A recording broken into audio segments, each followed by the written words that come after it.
Hello, good morning. It's a Monday, and we're only just a few minutes late, but thank you for being here. My name is Lacey Jane. This is Criminally Confident, and today we are on day 5 of the Lindsay Clancy trial.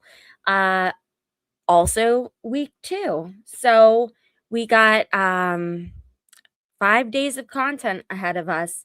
Don't know who is going on the stand. That's what I meant to say. Like 5 days of witnesses ahead of us, not content. Sorry, my mind's on another place. Uh 5 days of witnesses, and each side has a lot of people on their list. So we really don't know who the prosecution is going to decide to actually put on the stand. We don't know if they are going to finish this week. We do not know if it is just going to be a short week for the state and um, they're going to rest and put the defense on. There's a lot of what ifs right now. But if this is your first time tuning in, welcome. Um, we have a great community here. I just keep thinking about how incredible the viewers are and how this chat has handled such a serious situation. And how vulnerable people have allowed themselves to become. And it's an indication that they feel comfortable. They're not being ostracized here. They're not being demeaned. It's just a really nice place to be considering the situation. So with that being said, I would love if you guys could just make sure that if you are watching on your phone, make sure that you are double tapping your screen. You only have to do that once. That gives me a thumbs up. If you are watching on a computer, if you are at work, hold on. My cat is eating the dog food. Give me a second. Coco. Coco. Oh my God, Coco. No, absolutely not.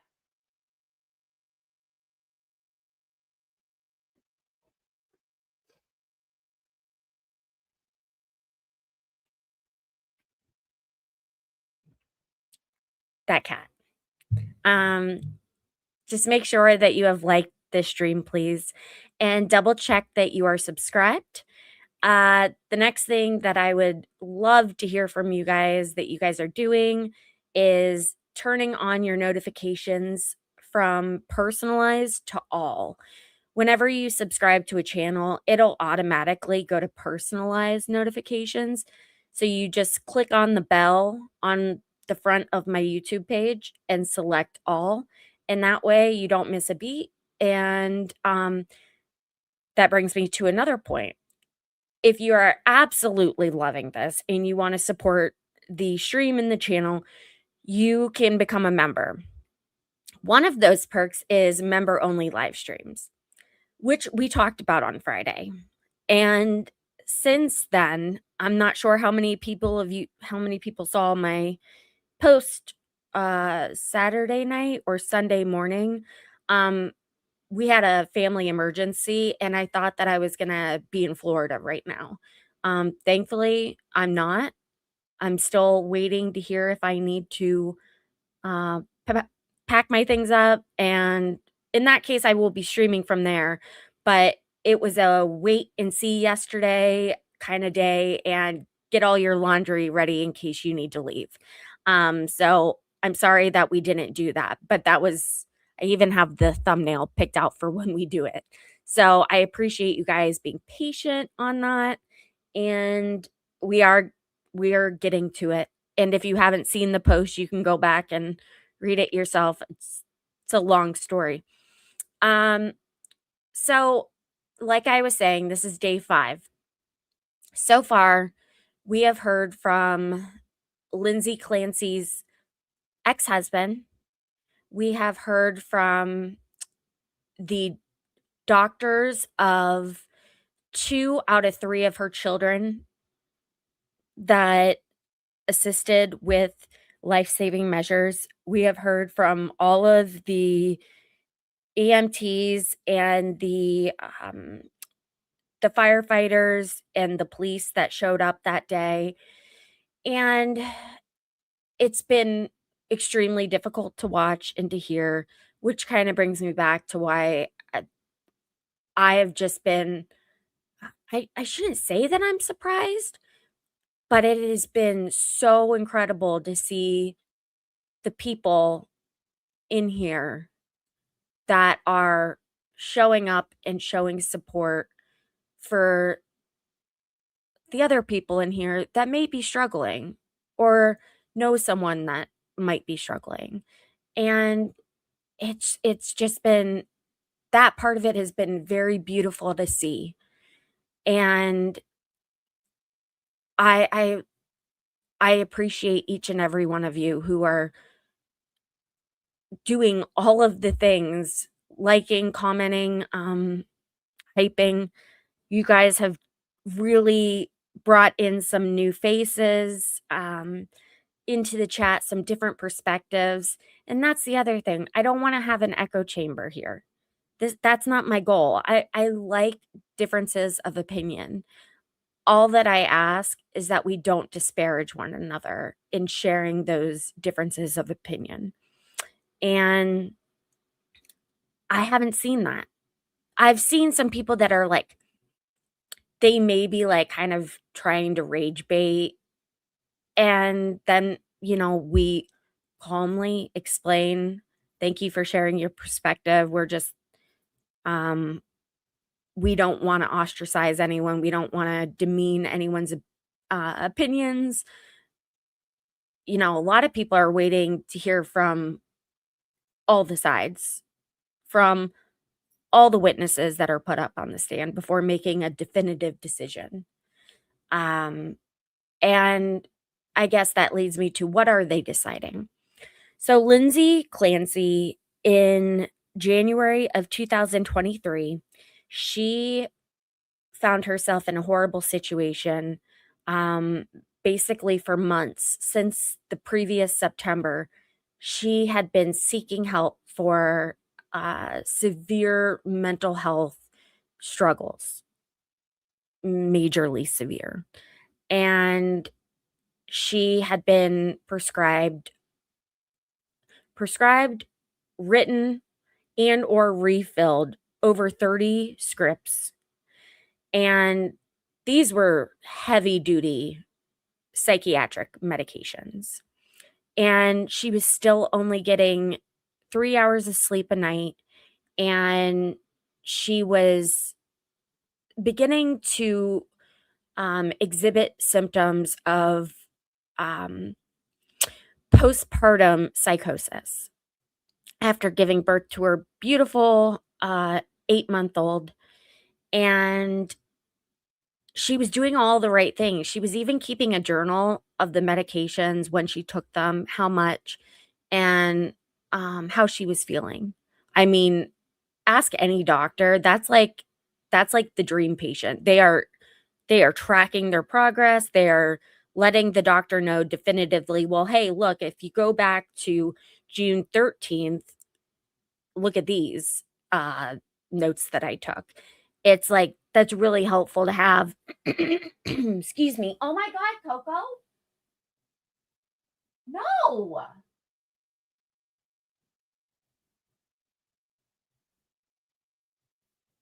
I need to call in for back.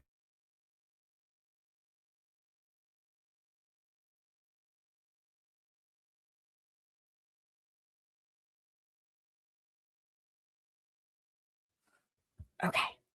This cat. I thought I put the food away enough for her to not mess with it, and all of a sudden I look over and she's found a way to grab it again and start eating it.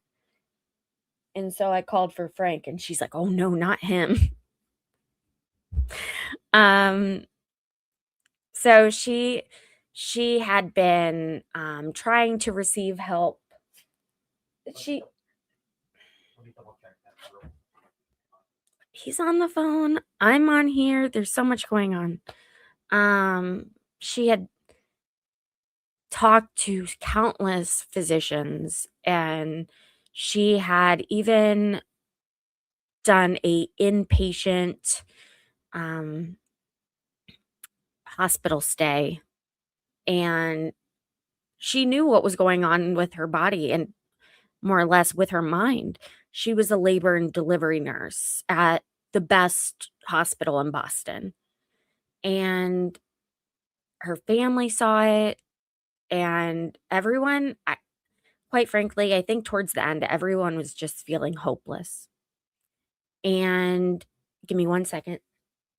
Cat is eating the dog food. I have tried to secure the dog food in this towel, and she won't leave it alone, and it's distracting me while I'm trying to do this. Can you just take this and get it away from her?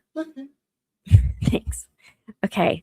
So, just like a horrific situation. And one day she asks her husband, "Hey, oh, sorry. I'm sorry." She asks her husband, like, "Cora, their 5-year-old, needs some medication. Can you run to CVS? And while you're doing that, would you mind picking up takeout? It's been a long day. I don't feel like cooking." And he happily obliged, left, and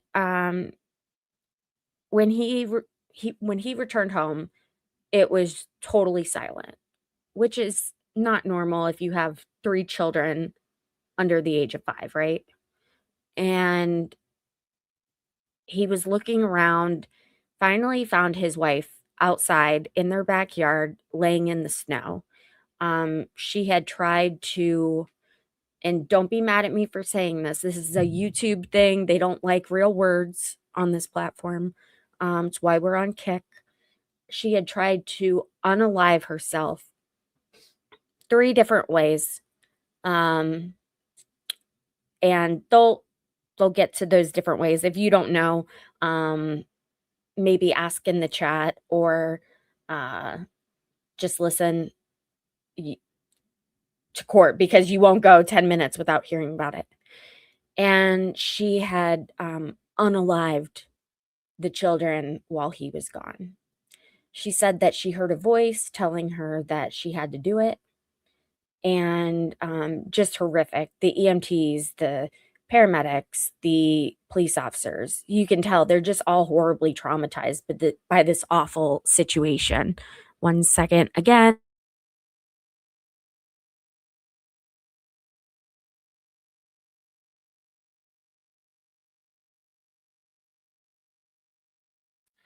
Oh my God. I'll get you a new one. Thank you. Okay, before I lose people, hi, Sydney, welcome. If you see Sydney's name is in green because she is a member, and that helps me get out of the house and on location.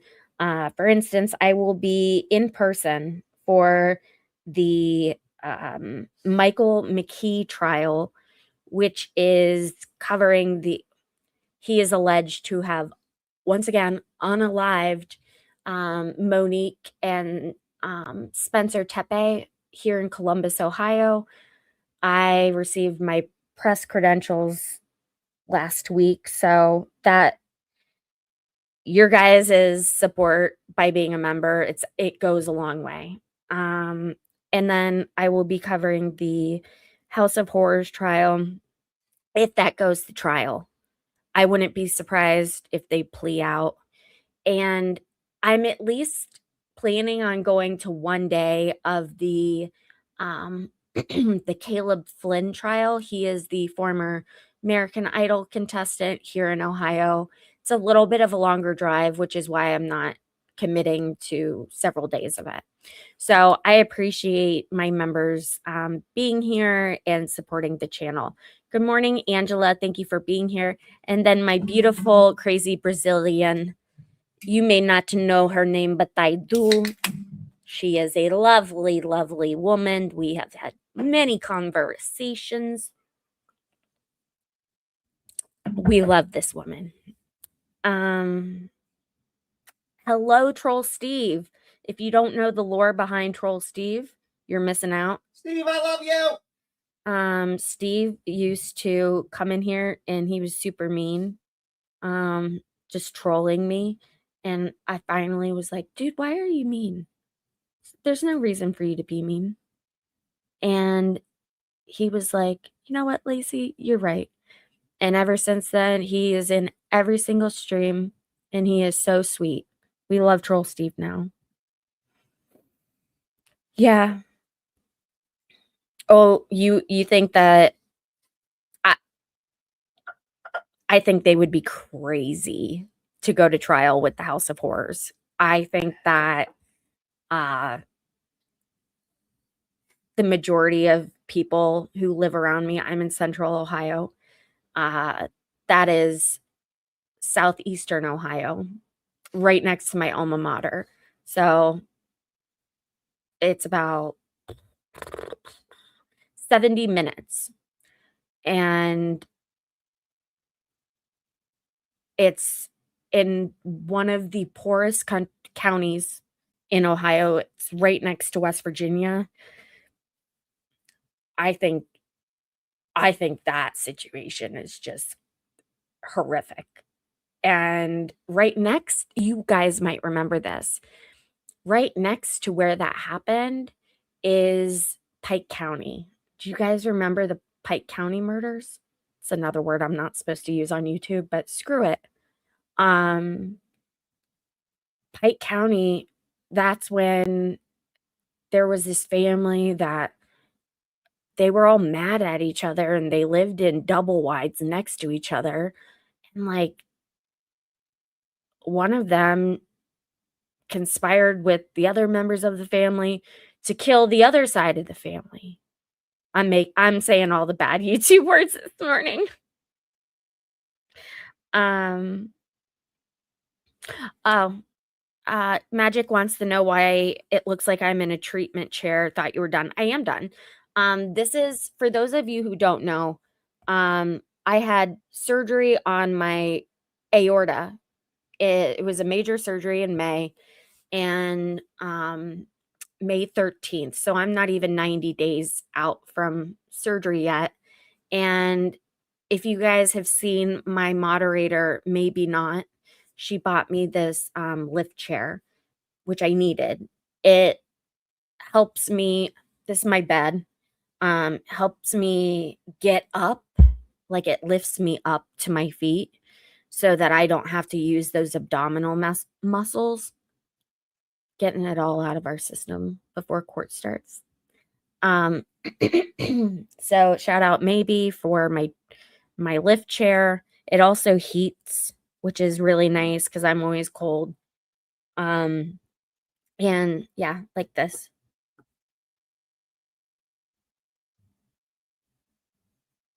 It's a little slow, but it's great.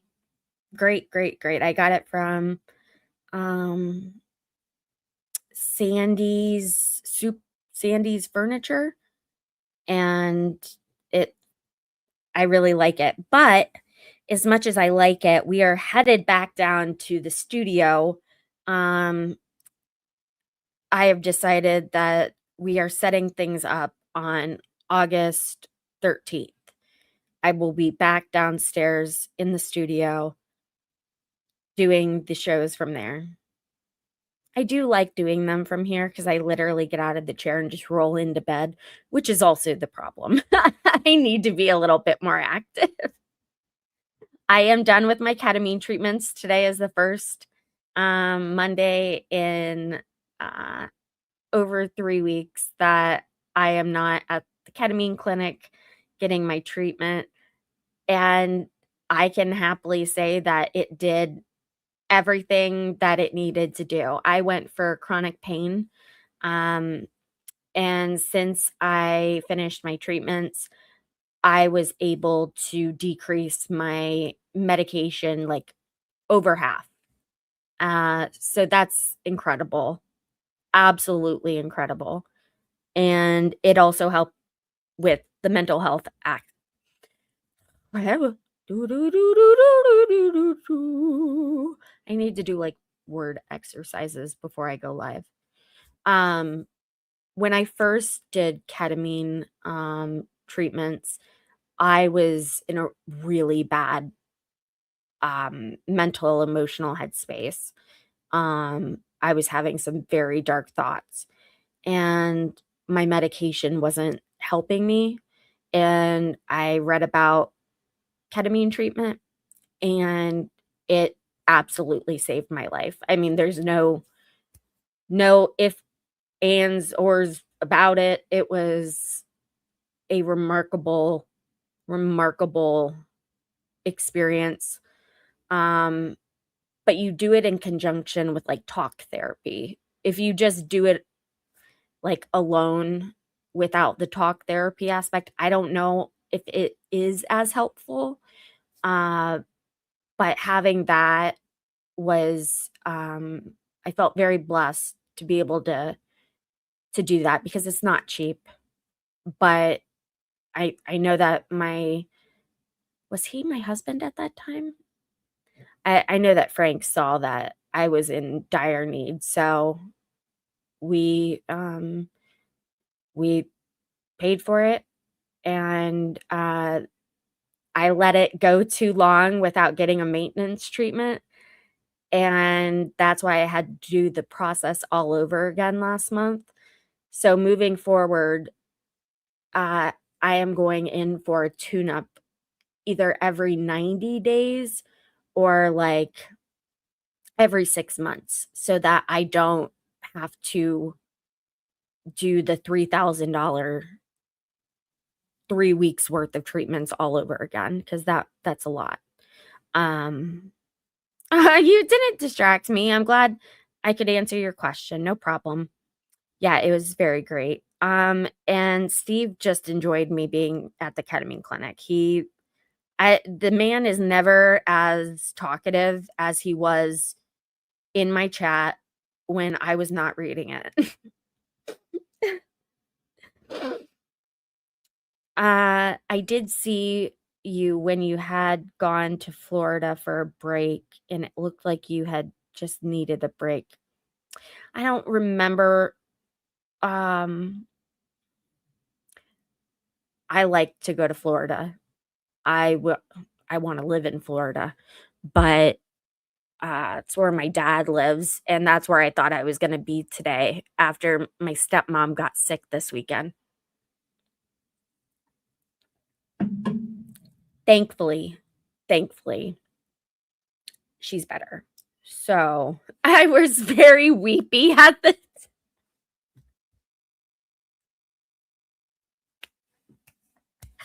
I love you. I'm not even mad about it. I believe you. I I don't do well with seasonal depression. Um, I don't do well with seasonal depression at all. I was not meant to live in Ohio. I think it's just a fact having rheumatoid arthritis and fibromyalgia. It's very difficult. And so this last year, I spent a month in Florida in February, and it was the best decision, I could have ever made, and went down there with my mom and had a great time.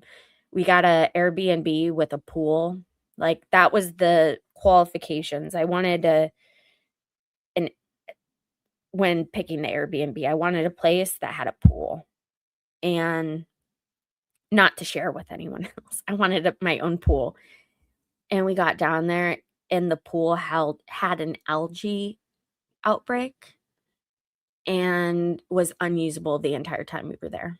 But it was still nice. It was still nice to use that place down there. Oh, well, get in touch with me.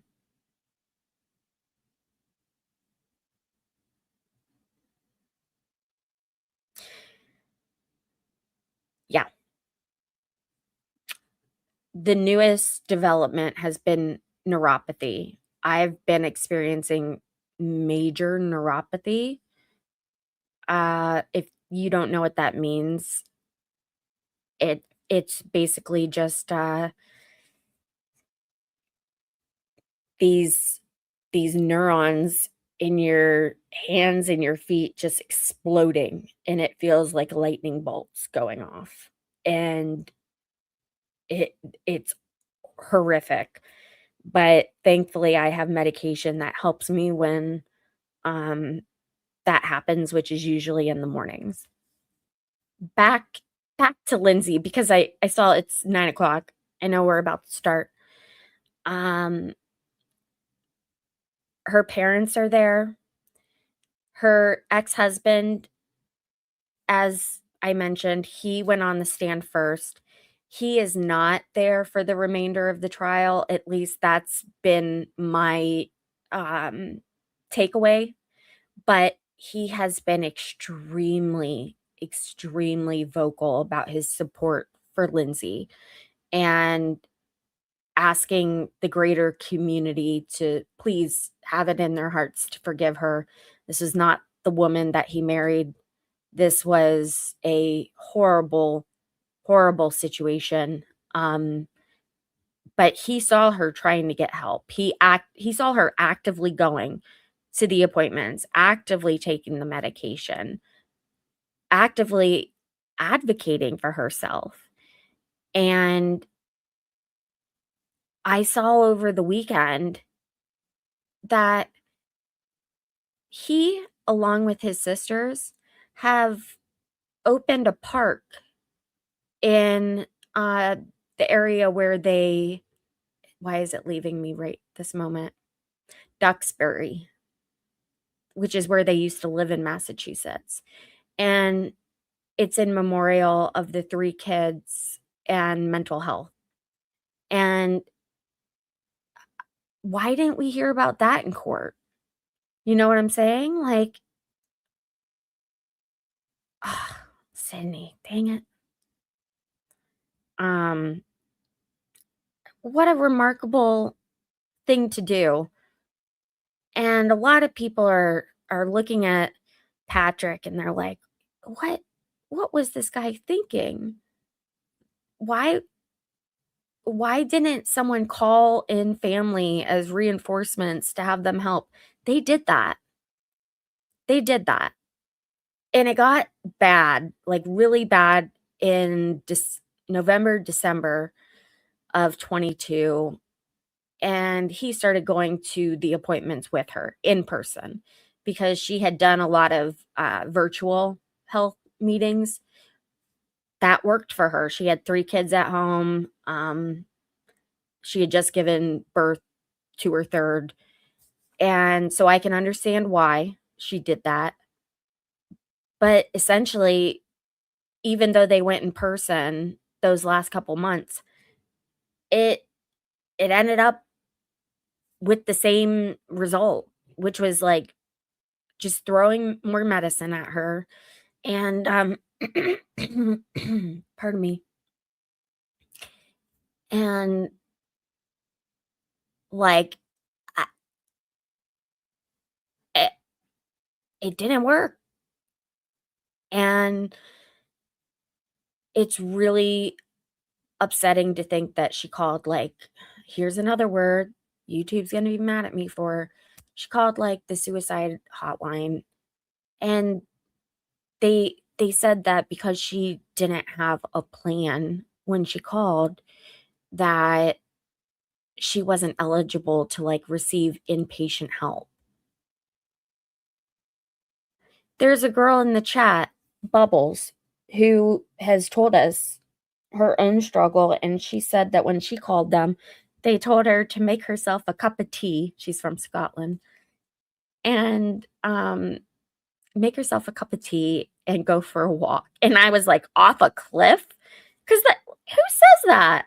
Who says that to someone when they're depressed? You can barely get out of bed, let alone go on a walk, let alone make yourself a cup of tea. Have you ever seen people who are extremely depressed? They're usually very skinny. It's either or. They are eating their feelings or they're so skinny because they can not even function, wrap their head around eating something.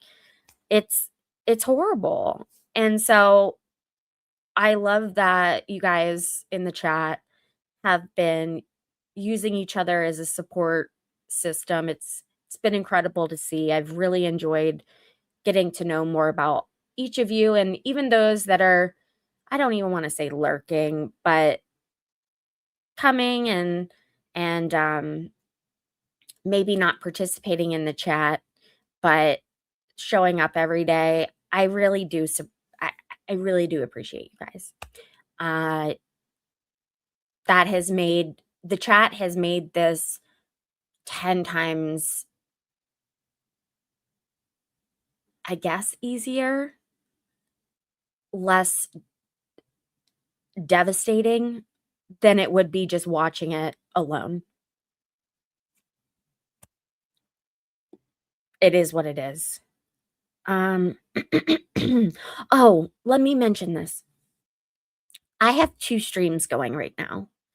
I have a stream going for those of you on your phones, and I have a stream going for those of you on your computers or TVs. The chat usually happens here. I put the comments on stage. The chat takes place on the vertical stream, aka the phone stream. If you are on your laptop, you can still watch the phone stream. It's just, it doesn't take up the whole screen, which is a little annoying. But I have had a lot of success with the vertical streams, and I'm not ready to just do one or the other. I'm not ready for that yet. So if you guys could please make sure to double tap your screens for those of you watching on your phone, and for those of you watching on your computer, your laptop, or your TV, make sure to just hit that thumbs up button. That helps push this video out, push out the algorithm so that people who, let's be frank, need to see this, see this. And that's a beautiful thing about the algorithm. It's also a very creepy thing about the algorithm. Hold on, I need to cough.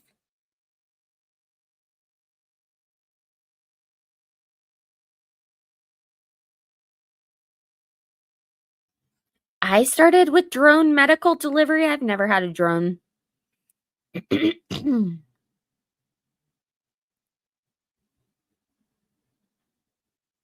Mm, you've been to the park. I love that.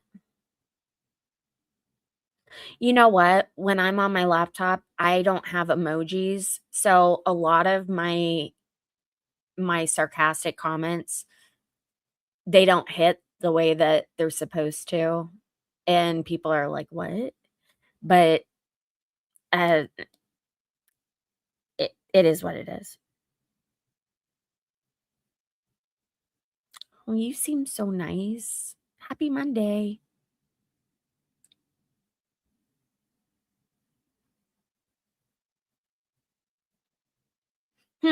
Are you on are you on an Android?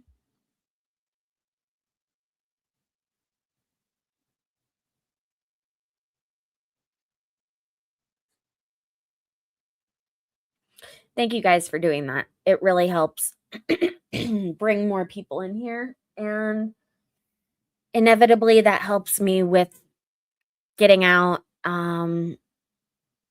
and being there in person for the trials. That's the next move, and that comes, August 24th, I believe. That's my first in-person hearing. Well, hello, Luxury. Welcome. Okay. What is taking them so long this morning? Oh, well, turn on the volume.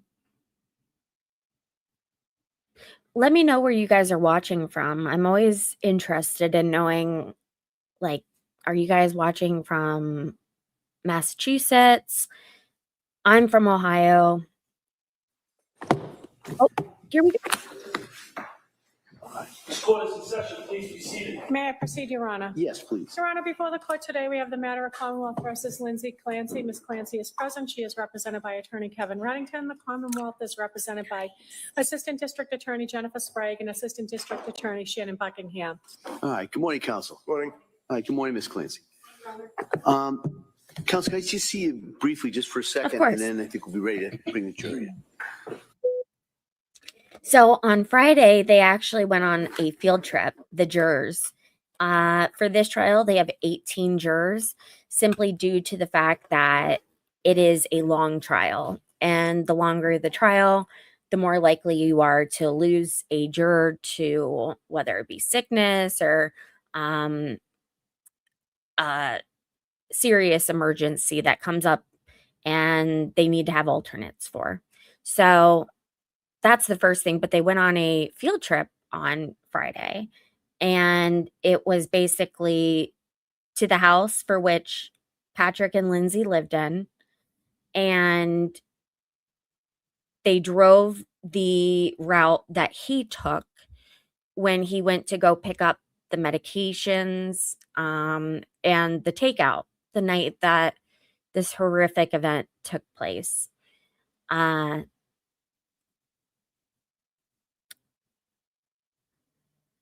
don't know. I don't find it necessarily to be helpful. The house has been completely redone.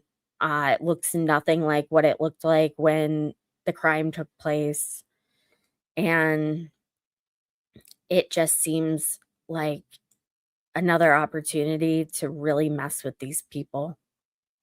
By people, I mean the jurors, like mess with their heads. I can't imagine how sad this has been for them. But like, period. Excuse me. I got my allergy medicine out so that when he comes back, I can take it. I just, I don't know. Over the weekend, I read and watched a lot about this trial, and it seems like a lot of people agree with me that there were just so many witnesses saying the same exact thing. And I know the prosecution was probably just covering their butts, but still, it just seemed like opportunities to further traumatize people. And for those of you who don't know, Lindsay is in a wheelchair. The night that she tried to unalive herself, she jumped out the second story window head first.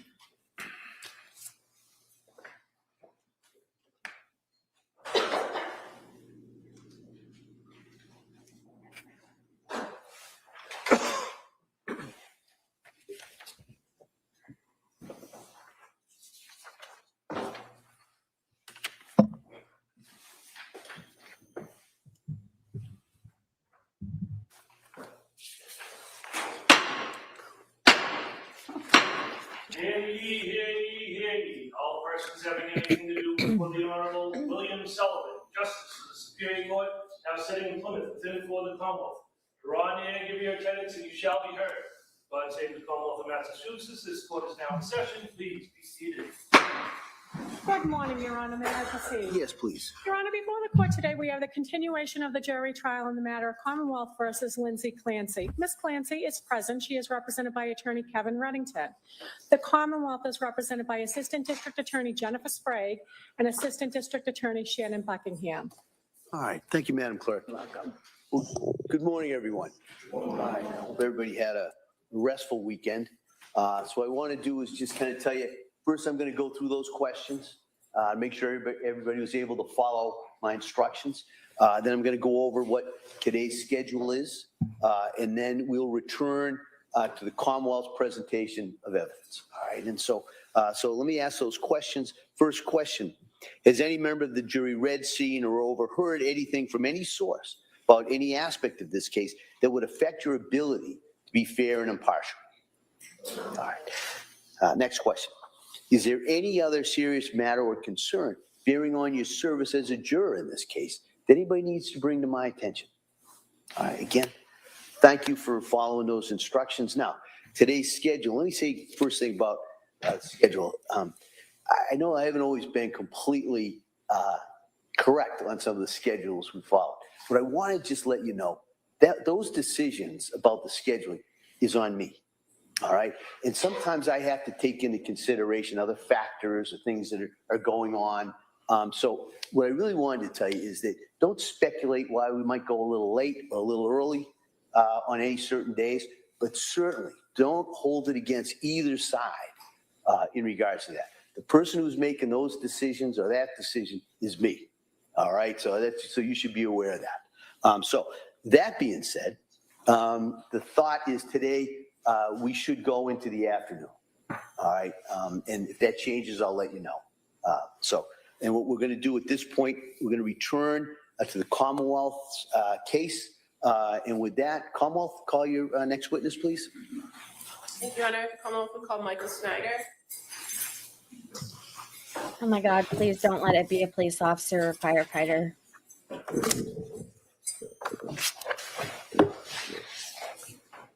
don't know while we're waiting for Dr. Snyder, can we just approach? Oh, sure, yeah. Thank you. Apologize. Really? Really? Who do we think this is? Is this a paramedic? Is this a firefighter? A cop? Excuse me. I just took my Advil cold and sinus and I used my Flonase, so that should help here. So I'm not coughing in your ears. While we have a moment, please don't forget, if you're just now joining, please don't forget, if you're on your phone, to double tap your screen, especially if you have an iPhone. Now, if you have an Android, you have to click the 3 dots in the top right-hand corner. It's just easier for me to ask people to double tap their screens. So sorry, Samsung and Android people, I'm not trying to leave you out. If you click those 3 dots in the upper right hand screen, you should have like my name, my picture come up in the option to like and subscribe.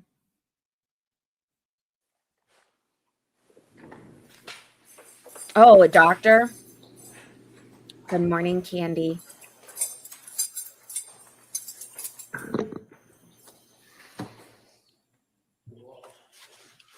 This may have been Cora's doctor. Good morning. Do you solemnly swear that the testimony and the evidence that you shall give to the court and the jury are not pending between the Commonwealth and the defendant without? Thank you. You may have a seat, sir.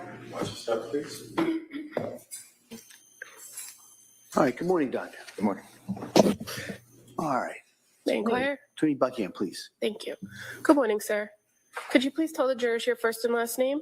Yep, Michael Snyder, Do you mind spelling your last name for the record, please? Snyder. And how are you employed? A physician at Beth Israel And how long have you been a physician? since 1998.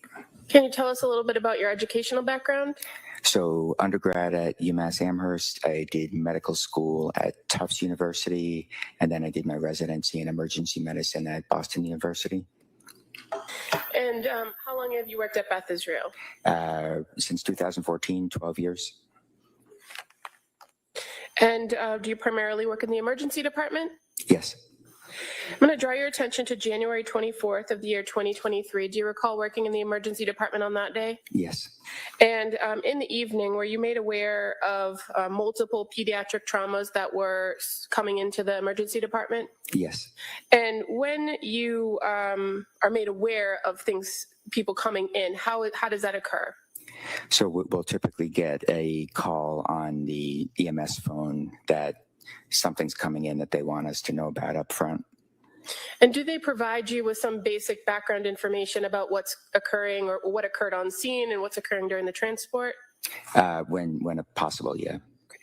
And when the emergency personnel, the EMTs or paramedics, arrived at Beth Israel, there were 3 patients, correct? Correct. And you were assigned to treat 1 patient. Correct. Do you recall which patient that was? Cora? And That is right. prior to EMS arriving, did you learn more about Cora's presentation and what was occurring? Yeah, so we had heard that, all 3 were in cardiac arrest, and the Cora in particular, they were still working on doing CPR and doing what we call pediatric advanced life support, so medications to try and restart the heart. And they also mentioned that they had used what we call a defibrillator to shock the heart to try to restart it, and they were still doing CPR when they were arriving. And is this information important to you as you're assessing a patient coming into the emergency department? Yeah, it's important to know, what things look like in the field, how long the patient might have been without a pulse, or how long they may not have been breathing for, so we can kind of expect or know what injuries to look out for, what we can potentially reverse.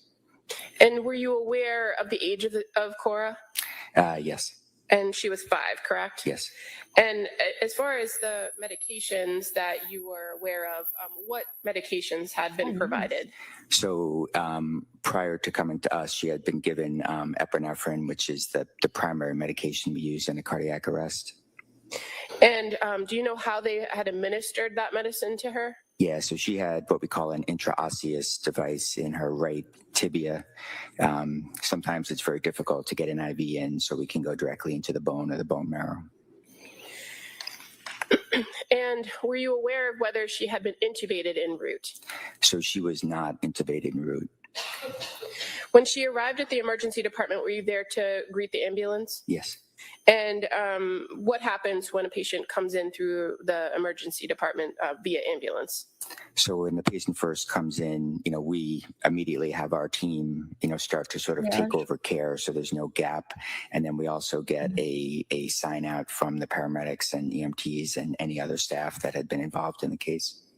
And do you and your emergency room staff then perform your own initial assessment of the patient? Yes. So what do you do for that? So initially, we sort of go through our ABCs, airway, breathing, circulation. So initially, focusing on the primary things, such as making sure we're getting air and oxygen into the patient, keeping the heart going, so continuing CPR at that point. And as far as Cora went, did you observe that she was breathing? So she was not breathing on her own. How about the heart? Did you observe that her heart was beating? There was no heartbeat. How about her physical appearance? What observations did you make of her physical appearance? Hey guys, I will say this. I think there might be something more to this doctor in his testimony, because the state had the opportunity to put him on Friday before dismissing the jury for the weekend. But for some reason, they went on a really long sidebar and they decided that they wanted to wait until Monday. And I don't know what that could be, but the other thing is I saw that we only have 19 likes. So please make sure to like the stream. Thanks. So initially when she had come in, some of the things we notice is sort of a blue tint to the skin, which typically, we can see when there's less oxygen or lack of oxygen. And then the other things on a quick survey is there was some areas of bruising on the neck and around the eyes, called petechia, kind of little bleeding, episodes of bleeding under the skin, and I believe lines. a small amount of blood coming from the nose. Were you able to make observations of her hands or other parts of her body? So the hands definitely had that, what we call cyanosis or blue hue. Now, as far as the eyes, you mentioned petechiae around the face and the eyes as well as the neck. Did you notice anything else about her eyes? So the pupils were fixed and enlarged. Why is that significant to you? So oftentimes when we see it coming in, it can indicate 2 different things. Some of the medications like epinephrine can cause the pupils to dilate, but also if the brain is starting to become damaged or not functioning, then you start to lose initially some of the signals that would make the pupils smaller, so they'll tend to start to get enlarged or dilated if there's brain injury starting or has occurred. Now, you indicated that when Cora arrived, she was not intubated, meaning she did not have a breathing tube in. Did you and your team attempt to intubate her? Yes. And did you do that on your own or with the assistance of other parts of the emergency department or the hospital? So we had anesthesia there after we got the phone calls of multiple patients coming in. Typically, we'll have all the help that we could possibly need there to be able to take care of all the patients. So I had an anesthesiologist in the room with me who put the breathing tube in. In instances where an individual might have suffered some sort of injury to their neck, does that complicate the insertion of a breathing tube? It can, yeah, because normally you might need to move or tilt the head to get a direct view where you can put a breathing tube in. But when there's a concern for neck injury, we stabilize it typically with a collar or manually. So you don't have the ability to move the head and the neck around to try and get a better view. Once a breathing tube was put in, were you and your team able to manually give breath to Cora? Yes. Now, did you then perform an assessment, a cardiac assessment of her? Yeah, so in addition to listening to the heart, feeling for a pulse, we'll also tend to use an ultrasound machine in the room where we can kind of get a direct view of heart function.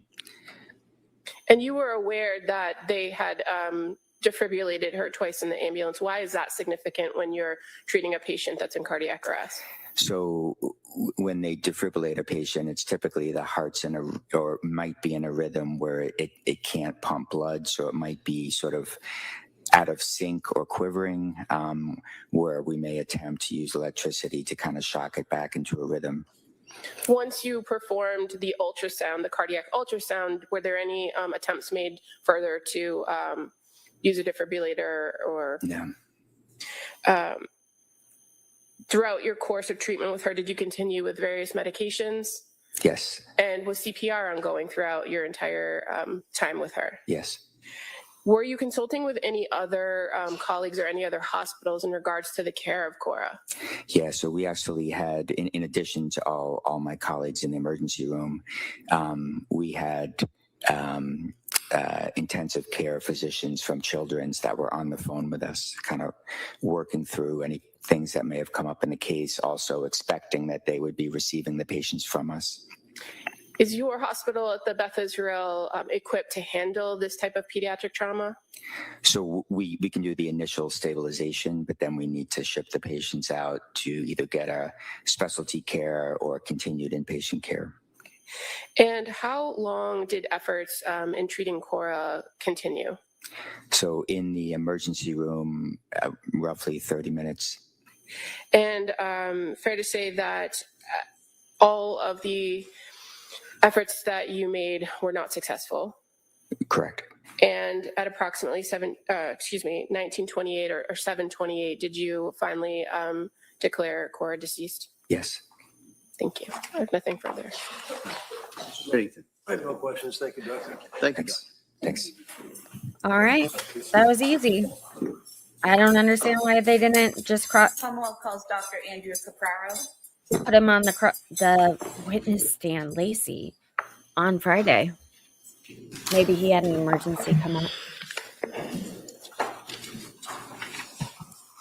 Hey, Kick, welcome. I'm sorry I messed up and forgot to add you guys this morning. That's on me. I apologize. Welcome.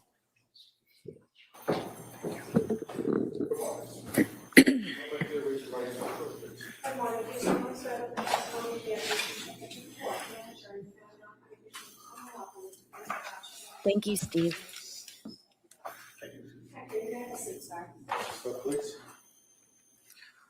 All right, good morning, Doctor. Morning. Femi, Yes, please. thank you.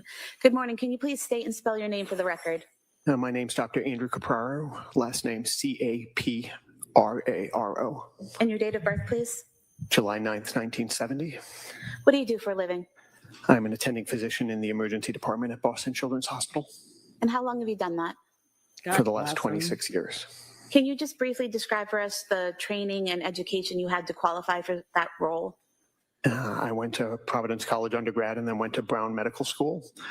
Subsequently, I went to Connecticut Children's Medical Center for my pediatric residency, and then did fellowship training in pediatric emergency medicine at Boston Children's Hospital. Also, just so you guys know, that what he does for a living is one of the most difficult focuses within medicine. From 2000 to 2003, and have been attending there ever since. And what's involved with being an attending at Boston Children's Hospital? It means that I am guiding the care and treatment for the patients that I am seeing during my particular shift. And are you assigned to a specific location or area of the hospital? I'm always in the emergency department, and the emergency department is broken up into different zones, of which I am sort of the primary attending for one set of rooms. I want to direct your attention to January 24th, 2023. Were you working that evening? I was. And at some point in time, did you learn that a patient named Callan Clancy was going to be transported to your hospital? I did. And do you recall where he was being brought from? From Beth Israel, Plymouth, I believe. And was he being med flighted to your facility? Correct. And were you provided with some information about the patient in order to prepare for his arrival? I was. And what did you learn? We have a communication center where facilities that are transferring patients to us call to let us know that the patient is coming. And so that comm center had been notified about this patient, who then got in touch with me as the attending who would be caring for the patient, to let me know what had happened there and the condition of the patient when he was arriving. And what did you learn about the condition of the patient, Callan Clancy, as he was being flown to your hospital? What I was told was that it was believed that the patient had been strangled, and when he arrived at Plymouth, he was in cardiac arrest, that they had intubated him and initiated CPR, and they had gotten return of spontaneous circulation, and that they were then going to transfer him to us for further evaluation and care. And at some point in time, did Callan arrive at your hospital? That is correct. And were you able to observe him physically? Yes. What observations did you make about his physical condition? He was cold on arrival, and he was quite limp, was not making any purposeful movements on his own. His pupils were fixed and dilated, and he had ligature marks about his neck with some swelling of the neck. And his pupils being fixed and dilated, is that medically significant for you? Yes, it is. And why is that? It typically means that significant injury has happened to the brain, such that there is brain swelling that has sort of what do I want to say? It has overwhelmed the capacity of the skull, such that the swelling has made the brain sort of herniate through the base of the skull. Does that mean the brain's swelling so much it's pushing through the skull? Anywhere it can. And what observations did you make of his heart rate? His heart was beating, and we did have to provide him with an epinephrine drip to keep his heart rate and his blood pressure within normal limits, but it was beating on its own. And how did you know that you had to provide the epinephrine for him to stabilize that heart rate? It was initiated at BI because they had noticed that his blood pressure was low, and you need to have normal blood pressure for the blood to perfuse your organs and keep them healthy. And so we were looking for certain parameters to sort of maintain that, which we did on that epinephrine drip. And when you say BI, you're referring to Beth Israel? Yes, I'm sorry about that. That's okay. And so as far as his breathing, was he breathing on his own? He had been intubated at the outside hospital, and he was needing a ventilator to breathe for him. Occasionally, he would have sort of a breath on his own, we would notice. We were able to see that because when he attempted to take a breath on his own, he would trigger the ventilator to continue that breath. But it was rare. For sure, he needed the ventilator to maintain his ventilation. Would it be fair to say that the majority of his breathing was being done by the ventilator? Yes, the vast majority of his breathing. Now, once you have received this information while he's coming in, and then you've made your own physical observations of Callan, are there certain tests that you have run on him? Yeah, our job, once we received him, was to perform further evaluation and stabilization to help determine what the next steps of his medical care would be. So prior to him arriving, we had contacted our trauma team and our ICU doctors to let them know that he was coming and that we would need their assistance. And then under my care, we performed some routine blood work, so a head CT, a neck CT, and a chest X-ray to sort of help us guide the next steps. And from the head CT and the other testing that you did, what were you able to learn from the results of those tests?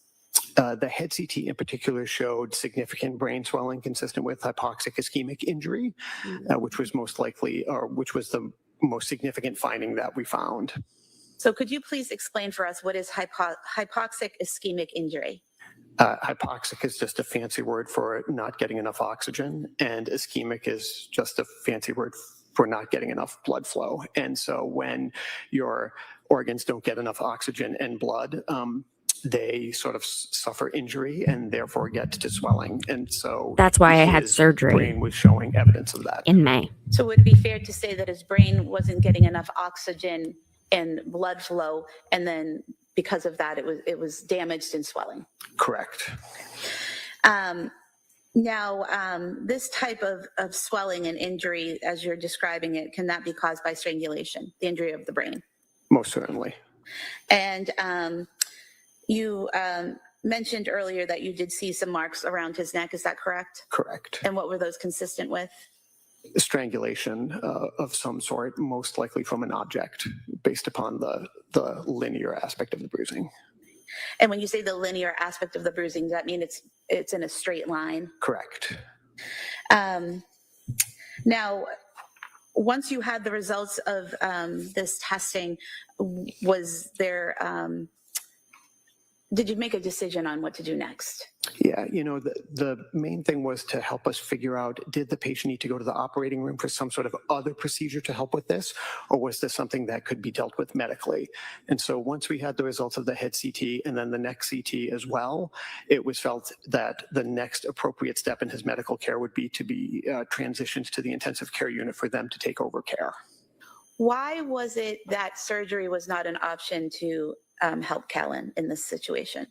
Yeah, the neurosurgery doctors were there to sort of help us make that decision. There was no significant bleeding, for example, that would need to be evacuated. There was nothing that they felt from a surgical point of view would help alleviate the problems that we saw in the CT.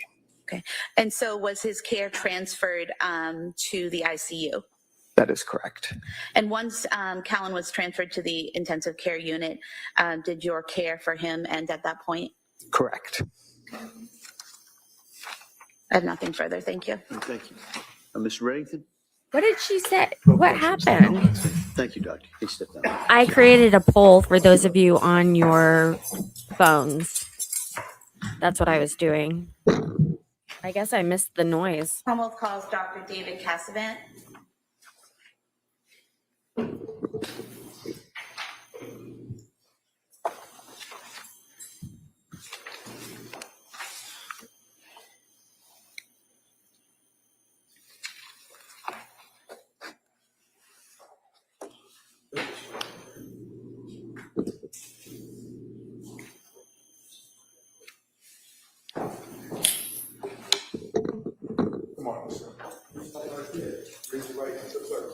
Good morning. You solemnly swear that the testimony and the evidence you should report me as your and that enough time between the Commonwealth and the defendant's flat shall be the truth, the whole truth, and nothing but the truth, so help you God. Thank you. You may have a seat, sir. All right, good morning, Doctor. Good morning. Morning, Honor. Please break. Thank you. Good morning. Can you please state and spell your name for the record? Surely. My first name is David. My last name is Cassavant. It's spelled Casavant. And your date of birth, sir? 5263. What do you do for a living? I'm an ICU physician at Boston Children's Hospital. Can you briefly describe for us your educational and training background? Sure. I went to college out at Holy Cross in Worcester and then to medical school at Boston University. I did my initial pediatric residency at Mass General Hospital and then went back and did a fellowship in ICU medicine at that hospital as well. And where do you currently work? I currently work at Boston Children's Hospital in the medical surgical ICU. And how long have you worked at Boston Children's Hospital? 18 years. And have you always worked in the ICU there? Yes. I want to direct your attention to January 26, 2023. At that point in time, did you take over the care of a patient named Callan Clancy? I did. And prior to taking over the care of Callan Clancy, did you do anything to familiarize yourself with his treatment and care? Yes, I did. One of my colleagues had taken care of him the day before in the ICU, and I spoke with her, and so I was familiar with his case. Okay. And did you also review reports and testing that had been performed while he was at the hospital? Yes, I did. And after reviewing the reports and the test results and speaking to your colleague, can you tell us what you learned from all of that? Well, it seemed that Callan had a severe neurologic injury based on both testing and the examination that I did at the time. And when you say a neurologic injury, is that a brain injury? It's a brain injury. Yes, it is. Yeah. And did you review specifically a head CT scan of Callan? Yes, I did. And what did the head CT scan show you or tell you about his condition? Well, the head CT is a picture of the brain, which was done in the emergency room when he was admitted to Boston Children's Hospital, and the CT scan showed an enormous amount of swelling of the brain itself. And that the swelling of the brain, is that medically significant? Very much so. When you have an injury to the brain that is caused by anoxia, which means a lack of oxygen, I describe this with families that the injury is very much like being out in the sun.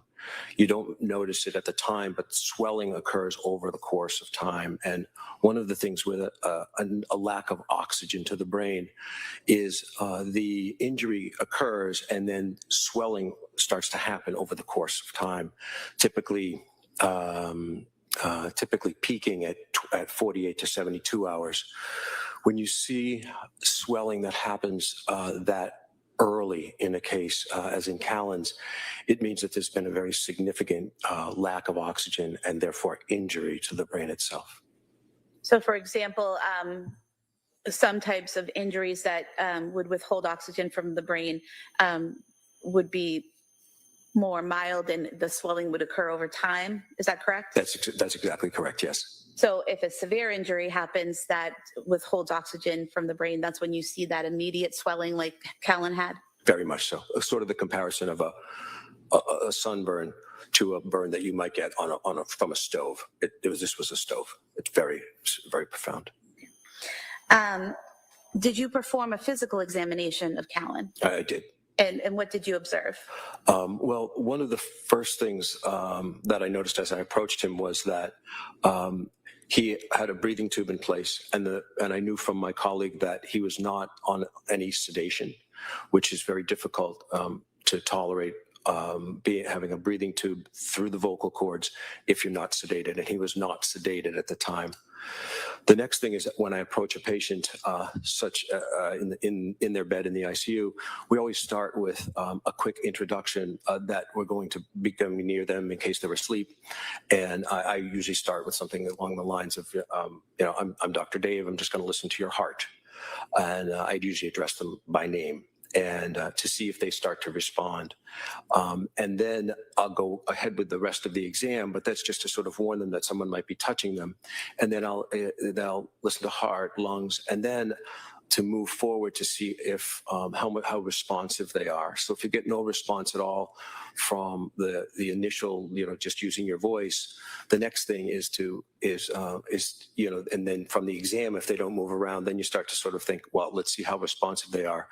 And so the next thing is sort of a gentle touch off into the bottom of the foot to see you stroke the bottom of the foot and you see if they pull away. And then you can move. If you get no response from that, we'll do something that's a little bit more noxious or painful, where you can sort of pinch a little bit of skin to see if they start to react, or pushing on the fingernail and the nail bed pressure, which is actually very noxious.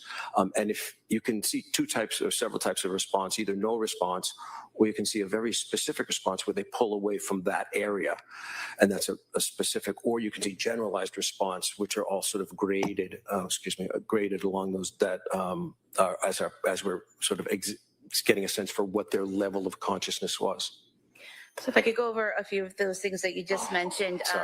You said that that the first thing that you noticed that was significant was that Callan had the breathing tube in place through the vocal cords without any sedation. So without sedation, would having a breathing tube in that place cause pain? Yes. No one would be able to tolerate it. Yeah. And so Callan was able to tolerate it without any sedation. Yes. Would that indicate he wasn't feeling that pain at that time? Yes, exactly. And you mentioned that you would address the patient by name and talk to them. Was there any reaction from Callan when you did that? No, there was not.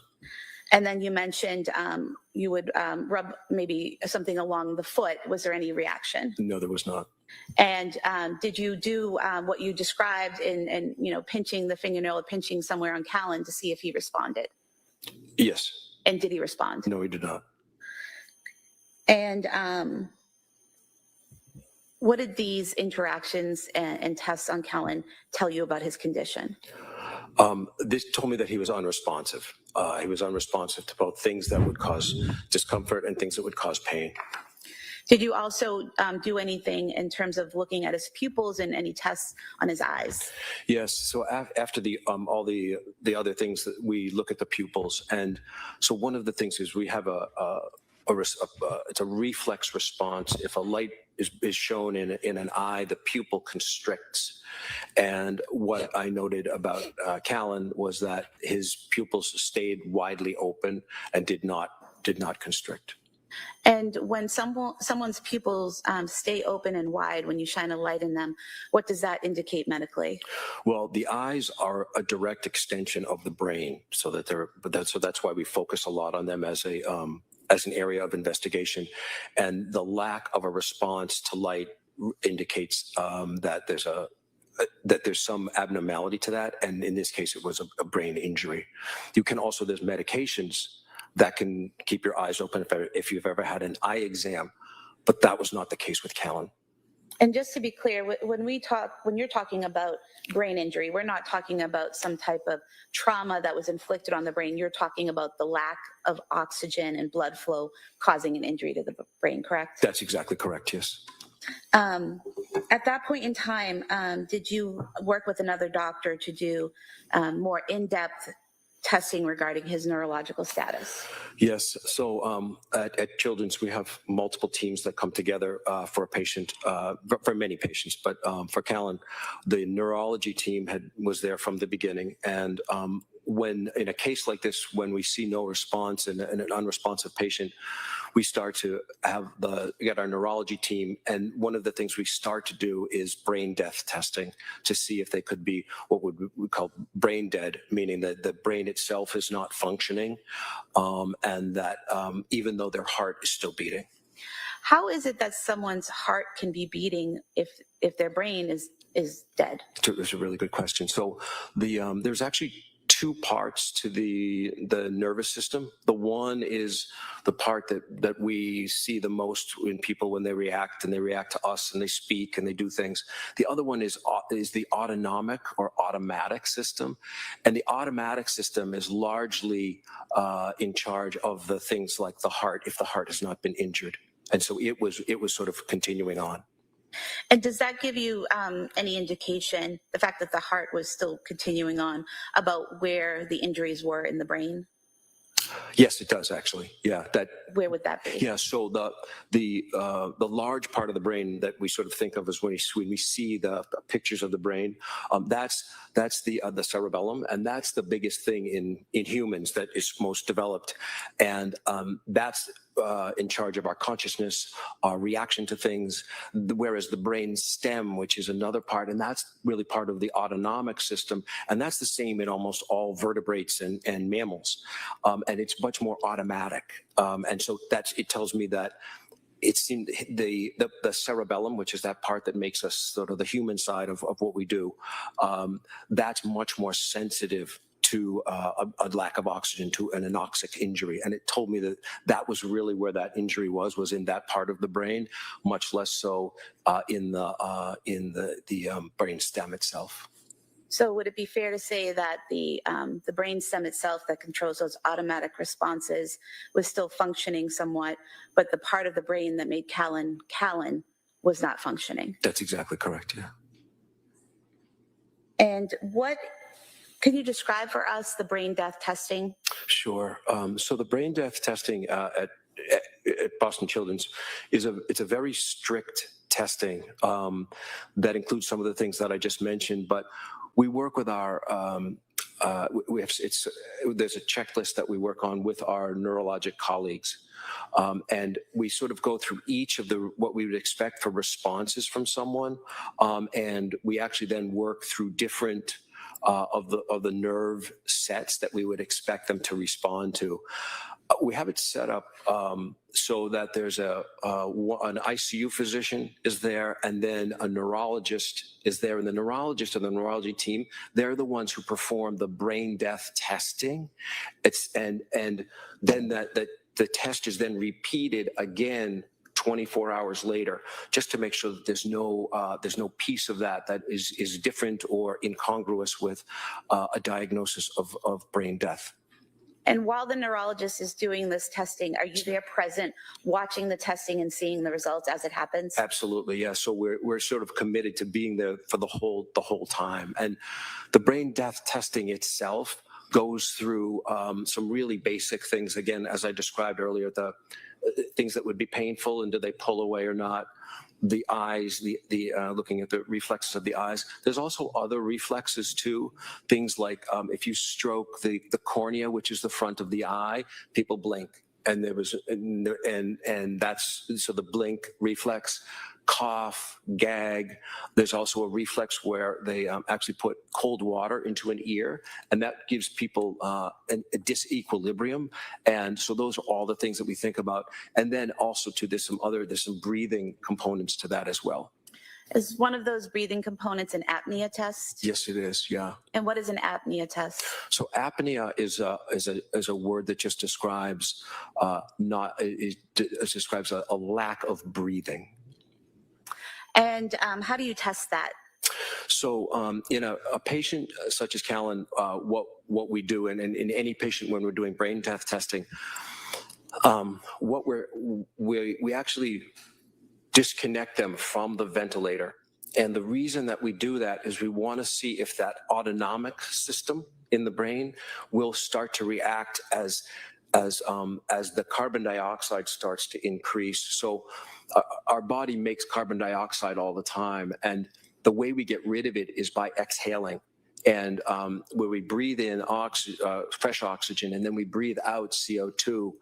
And what we do is we disconnect from the ventilator to see if, knowing that their carbon dioxide will start to rise, and the normal response for that autonomic part of the brain would be to sort of increase breathing. That's why we breathe when we sleep, because as we go to sleep, the conscious part of our brain stops, but the autonomic part kicks in, and then we breathe right through our sleep because that carbon dioxide rises. It's incredible. So in a patient who has brain death, would it be accurate to state that as the carbon dioxide level increases, the automatic response would be to take a breath to get more oxygen, but a patient who's brain dead won't do that? That's correct. And did you do all of these tests, or did the neurologist do all these tests on Callan while you observed? Yes, they did, yeah. And did he have any response to any of the physical tests where you were looking for a reflex or a reaction? No, he did not. No response to any. And what was his reaction or results on the apnea test? So the apnea test, again, we do all the brain testing one day, and then we wait at least 24 hours for the second one. The first, and what we expect with the carbon dioxide is that it will increase. We have it written in our, so it's all in writing for our protocol, that it will increase by 20. Or get to a level of 60. A normal CO2 would be around 40. And the first time we did that on the first day, it actually went to 59.7, not 60. And again, it was in our protocol as it has to get to 60 or increase by 20. And I actually talked to my colleagues, including neurology. I said, I know this is very close. It's 59.7, but it's not 60. I repeated that piece of the test later on that day to make sure that it was valid. And as I say, I checked with everyone to make sure that I was doing the right thing. They all agreed that we should just, and the second time it went to 87. So that was, everything else was the same. And we made sure that there's things that we look at too to make sure that there's not on any medications, that there's no changes in his temperature, there's no abnormalities of the salts in the blood, what we call the electrolytes. So all those conditions were the exact same. And I repeated that later on in the day, and it did come back positive. Why is it so important that you meet that specific criteria? Why is 0.3 of a point so important? Well, I wanted to make sure that there was no question about the data that we were gathering at the time. And you said that this testing is again repeated Maybe 24 hours for later, correct? donation. Why is that? Well, that's just to make sure that if there were any lingering effects of medications, if there was anything that else might have changed in the patient's level of alertness or level of response, to make sure that it still meets all those requirements the 24 hours later. And is it because you want to be sure that there's brain death before you remove life support? Yes, and again, it's too important. It's too important a discussion and a gathering of data to not be very exact about it. Yeah. And so when you did observe the testing and then the following day on Callan, were the results the same in terms of no reaction and the carbon dioxide increasing? Yes, they were. And at that point in time, did he meet brain death criteria? He did. He met. So we had determined that it was that he had met death by neurologic criteria. And at that point in time, was a decision made to stop life support? Yes, it was. And that's done in consultation with the family, his father, correct? Yes, that's true. Okay. And was life support ended for Callan Clancy on January 27th, 2023? It was, and one of the things is there's when you determine that someone has met criteria for neurologic brain death, that although we know that their brain is not functioning at that point, there's often a period of time where we don't have to remove, his heart is still beating, so we don't have to remove the endotracheal tube at that time. And we often will give families, once it's been confirmed that the brain is no longer functioning, we often give families a period of time to able to process it, and a window of time. Sometimes there's relatives who will need to travel and things like that. And so we'll often then choose a time later on to accommodate the rest of life, knowing that they're stable at the time to when we would actually remove the tube, and that would be the declaration of death. And was that done in this case? Family was given an opportunity to see him, and then life support was ended, and then his heart stopped. Yes, that's And exactly. he was declared deceased. Yes. Thank you. Attorney Reddington? Thank you, sir. Thank you, Doctor. Thank you so much.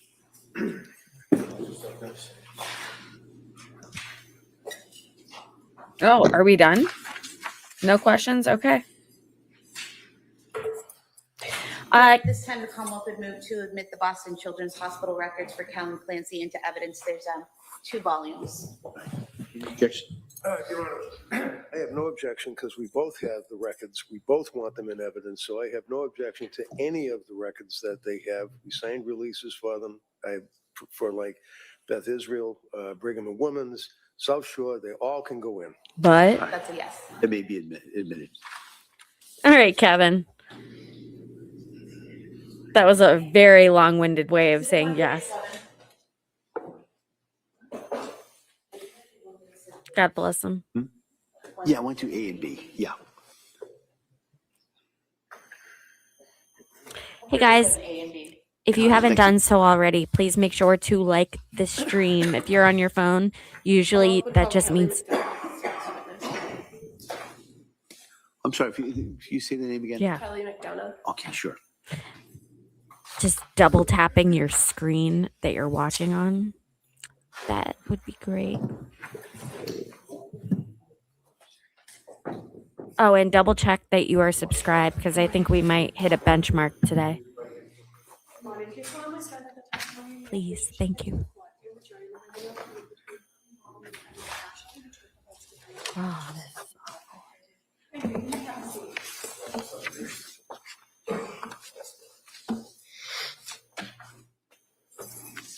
Hey, good morning. Good morning. May I inquire? Thank you. Yes, please. Good morning. Could you please tell the jurors your first and last name? Kelly McDonough, Can you spell your last name for the record? MCDONOUGH. And what do you do for a living? I'm an emergency medicine physician. And how long have you been a physician? 11 years. Can you tell us a little bit about your educational background? I went to medical school at the University of New England in Maine. I did my residency at Kent Hospital in Rhode Island. I subsequently worked at Kearney Hospital in Dorchester, and I've been at South Shore Hospital since 2021. And in what, are you primarily in the emergency department at South Shore Hospital? Correct. Have you been in any other department at South Shore Hospital? No. Are you licensed to practice in Massachusetts? Yes. I'm going to draw your attention to January 24th of 2023. Were you working in the emergency department that evening? I was. At some point, were you advised that a patient was being brought into your emergency department? I was. And were you aware of that patient being Lindsay Clancy with a date of birth of 8/11/90? Yes. And That's Frank's what birthday. kind of information were you given upon learning that the patient was coming here? What were you expecting to receive? I was expecting a trauma 1 response, a patient who had fallen out of a window from a height and didn't know much more than that. Okay, and so when you say trauma 1, what does that mean for you? So we have 2 designations for trauma responses, a trauma 1 and a trauma 2, and there's certain criteria for each. And there's a long list of criteria that are determined by the resource nurse who receives the EMS call. Okay, and so when we say 1 and 2, which is more serious than the other? Trauma 1. And so what do you do to prepare when a patient is coming in and you know coming in that it's likely a trauma 1 situation? So we gather in the trauma room and make sure that we have all available staff needed to take care of the patient. And what kind of staff are with you in the room, in the trauma room? So for a trauma 1 response, it would be the emergency medicine physician, it would be anesthesia, the trauma surgeons, sometimes neurosurgery will be there. And fair to say you also have a whole host of other staff, including nurses, emergency room techs, all of those people are also available to assist and if you need it. Correct. Now, when this individual came in, when Lindsay Clancy came into the emergency department, were you aware from EMS that she had already come in with some sort of neurological deficits? I think that from my best recollection, we knew that she was unresponsive, found down outside of her home. Were you advised that it appeared she might have a spinal injury? Yes. And that she was not she may have been moving her arms and her head, but not her legs. Correct. Now, when the team was assessing her in the emergency department, what types of steps do you take to perform that assessment of the patient? So there's a series of steps that we go through to assess a trauma patient that are followed every single time. ABCs, airway, breathing, circulation, and then we do a secondary survey. Okay. And in this circumstance, was the patient breathing? Yes. And when she came into the emergency department, was she breathing on her own or intubated? She's breathing on her own. At some point, did the ER staff have to intubate her? Yes. And why was that? For airway protection, there was a concern that maybe she would have a head injury and she would decompensate later. And so to protect her airway, she was intubated. Now, is that a standard protocol when there's concern for head injury? Yes. Did you see any obvious signs of a head injury when she arrived into the emergency department? No. What kinds of things would you see if somebody had an obvious head injury? You might see bleeding or lacerations or abrasions. Now, did you observe any other obvious injuries to this patient? I did. She had some superficial lacerations of her neck and wrists bilaterally. Do you recall if she came in on a backboard with a C-collar? She did. And do you remove the C-collar at some point to assess the patient for injuries? We didn't completely remove it temporarily to visualize and feel her neck and then put it right back on. Okay, and you said you did observe some injuries to her neck, correct? Yes. I'm just going to show you some photos. This might be graphic. If you don't like medical stuff, please look away for the next like 5 minutes. You can keep the volume on, but marked as exhibit number 111. Is that an accurate representation of the neck injuries you observed? Yes. You also indicated that she had some other injuries to her wrists. Yes. And I'm just going to show you 112. Is that accurate as to the injuries to the wrist you observed? Yes.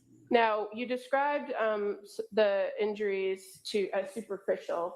The injury that's kind of in the middle of the photograph there, can you describe what part of the body that injury is? You're describing the one that's sort of open? Yes. Yeah, so that's the anterior aspect of her wrist. And were you able to examine that injury? Not in detail. Okay. Was it something in your emergency, your assessment of the trauma 1 situation, was that something acute that you had to address? No. And is it fair to say that injury goes through kind of the subcutaneous tissue of the skin? Yes. Did you observe any injuries to an artery or a vein or anything in that area? I did not. And then just showing you exhibit 113, which is the other wrist. Same thing. Did you observe anything in your assessment, your trauma 1 assessments, to say whether these were acute at the time? I assume that they're acute. Okay, but as far as treatment of them, did they require you to immediately address it No. or manage blood flow? Mm-mm. No. What was the more serious, or what was the focus of your assessment of her in the emergency department? I think the main concern was for a head injury and or a spinal cord injury. And you said that as part of the assessment team, you had a neurosurgeon available as well as a trauma surgeon, correct? There was no neurosurgeon there that day. Okay. Was there a trauma surgeon? There was. Who was that? Dr. Christina Carpio. Did you order any series of tests in order to help you assess the nature of whether there was any head injury or what the extent of the spinal injury could have been? Yes. What kinds of tests did you order? CAT scans. As part of the emergency room protocol, do you also draw blood for patients that come in? Yes. And how is that usually done? It's usually done on arrival by the nursing staff. And do they draw blood according to a physician's orders, or do they draw blood for various purposes? Explain to us how that works. Mm-hmm. So it's usually like what we call a rainbow. So they just draw all the tubes of blood as soon as the patient arrives in anticipation for orders. Okay. And so what happens to the blood after somebody in the emergency department takes it from the patient? Where does it go? It gets tubed to the lab. And fair to say that at South Shore Hospital, they have a pneumatic tube system, correct? Correct. And that it goes to a separate laboratory. Correct. And once a physician then assesses a patient and determines what kinds of testing needs to be done on those samples, how do you communicate that to the laboratory? So orders are put into a computer and they go through the computer to the lab. And as you're treating a patient, is it oftentimes necessary to change the orders or order additional tests? Yes. And so in this particular case, blood and urine was collected from Lindsay Clancy upon her arrival, correct? Correct. And then sent to the lab. Yes. Now, going back to the imaging tests, you said that there were some CT scans that were ordered. Correct. What areas of the body were the CT scans for? It was her entire body, her head, her neck, her chest, her abdomen, and her pelvis. Now, as far as the the CTs for her head, were there more than one CT test for the head? I don't remember. I'd have to look at my record. That's Melanie, what you said in the chat. That's Well, what are the exactly normal, what the state or is what are the trying to options prove. for CT head scans? It's usually just a CT head plane, but you could also do a CT angiogram, depending on your concern for injury. And do you recall which one you ordered here? For a trauma one, it would be a plain CT head. And why do you order that particular test? Well, we're trying to assess for skull fractures, intracranial bleeding, things like that. And when you say a plain CT, what's the exact order that's put in for that type of a CT? CT head. Okay, and are there CT heads with contrast? There are. And are there CT head scans without contrast? Yes.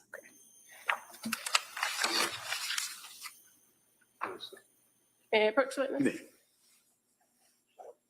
Oh, yeah. We're definitely going to get a Documents, if that's okay. Sure. benchmark in my sub count today. Thank you, guys. Series of pagination, so I'm just going to draw your attention to this page that's flagged. If you could just take a look at it. Sure.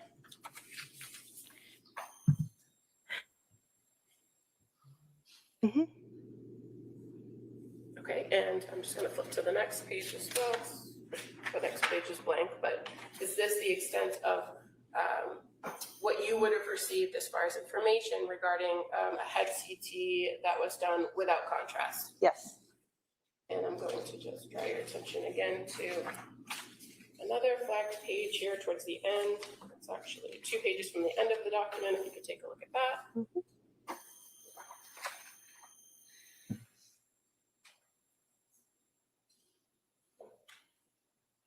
And does that reflect the report you would have received for the head CT ordered with contrast? Yes.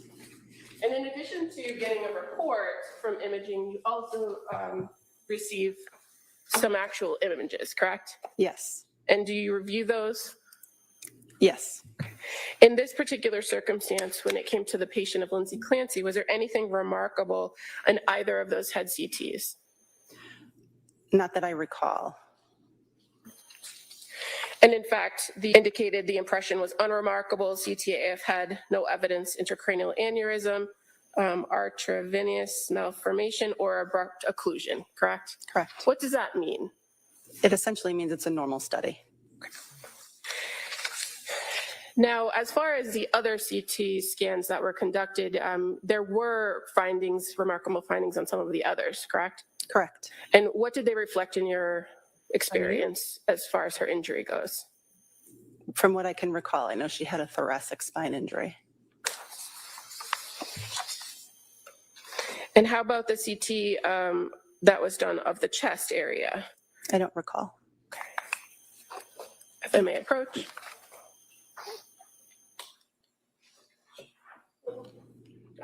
Thank you.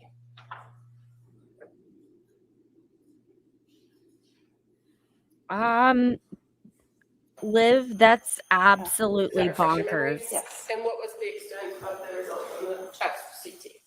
So it talks about her thoracic spine injuries. Okay.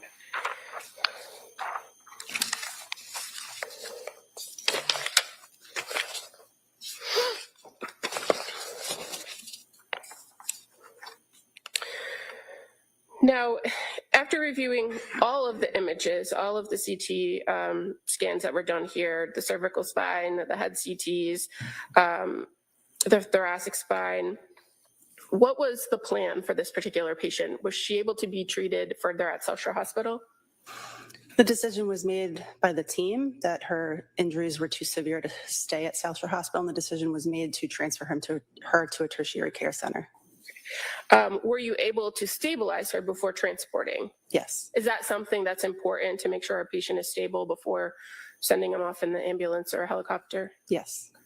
And so as far as this particular patient goes, are you aware of whether any surgical intervention had to be done before she was stabilized and transported? I was not aware of any intervention being done.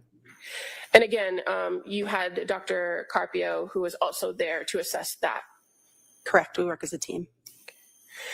Kind of going back to those injuries on her neck and her wrist very briefly. Can you explain to us the difference between bleeding in maybe an artery or a vein and how that might present itself in an emergency situation? Venous bleed would be a little bit slower, darker blood, and arterial bleed would be pulsatile and bright red. And is it fair to say that when you strike either an artery or a vein that they're of different pressure systems, and so the manner in which the blood comes out is different? Yes. In either circumstance where an artery or a vein is struck or nicked or cut, would that be something that you'd have to stabilize I agree, for Melanie. a patient in order to make sure that they don't bleed out? Yes. Was that done here? It wasn't necessary. Now, this particular patient at some point was noted to be, I think it was referred to as hypothermic. Mm-hmm. Do you recall that? Yes. Do you recall at what point in your treatment of her was that noted? Was it as she was coming into the emergency department, or did that develop while she was in the emergency department? I don't recall. What was the course of treatment for a low body temperature? We placed something called a bear hugger on them, which is a warming blanket. And can you explain to us what could cause a person's body temperature to drop to, I think it was 82.1? There are many reasons, but it could be a metabolic disarray or exposure. In this circumstance, did you know what the source of the drop in the body temperature was for Ms. Clancy? No. Mm-hmm. And do you recall how long she was in the emergency department before she was transported approximately to the Brigham? I think it was about 4 hours. Thank you for sharing, Liv. At this That's time, Your Honor, I awful. would move to enter into evidence a copy of the South Shore Hospital medical records for Lindsay Clancy from January 24th, 23 as the next exhibit. Is that That's by awful, but That may be admitted. I'm so glad you Or they said may be something. admitted. And I would also move to enter as the next exhibit a certified copy of imaging records from the South Shore Hospital for Lindsay Clancy from January 24th, 2023. It may be admitted.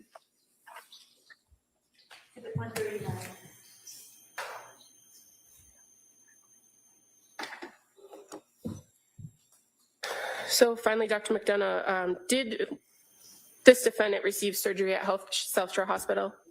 Not that I'm aware. Did you observe any cuts, abrasions, or blood on the area of her head? No.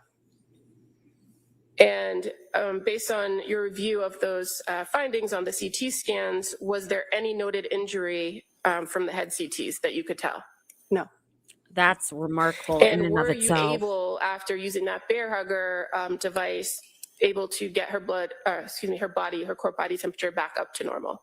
I don't recall. Did you ever observe those wounds that you observed on her neck or her wrists ever start bleeding actively again? No. I have nothing further. Mr. Reddington. Right. Morning. I would assume he would cross. So Yeah. would you agree with me that when Lindsay was brought into the South Shore Hospital that she was unconscious? I recall her eyes being open, but she was nonverbal. Okay. So as an experienced emergency room doctor, can you tell me when someone's unconscious, what is that? What are the symptomology of it? What does that mean? Usually means they're completely unresponsive with eyes closed. Okay. Was she responsive? Not verbally. Was she responsive at all? She was responsive to pain. So that means that you would do something to cause pain, perhaps the bottom of the foot or whatever it is, to see if they have a reaction. Correct. And would you agree with me that when people even have very, very serious brain injuries, that they can respond to pain stimuli Sometimes. sometimes? So her eyes were open. Were her pupils equal and reactive to light? I don't recall. You don't recall. What does it mean with PERL, pupils equal reactive to light? What does that mean? Exactly what you just said. It means her pupils are equal and reactive to light. And as a doctor, what does that tell you? It tells me that there's no significant neurologic injury. And in this case, you don't recall if her pupils were equal or reactive to light? I don't. Okay. And that's when you take the little flashlight sometimes and you put it over the eye and see if there's constriction of the pupil. Correct. Did you do additional evaluations of her to see what her neurological function was? She was pretty quickly intubated from what I recall. So after that, it would be difficult to assess her neurologically. Sure. Was she on any pain medication, if you remember? Don't remember. You recall, did she have difficulty being intubated? I mean, would you agree with me that if you're not under some type of medication or sedation or unconscious, What we just heard. it hurts to be intubated, doesn't it? We wouldn't intubate somebody without first giving them some induction medicines. Okay. So what would the induction medicines be? They're not universal. Well, what That would depend on the what are the case. induction Why are you medicines being that you used on difficult, Lindsay ma'am? Clancy?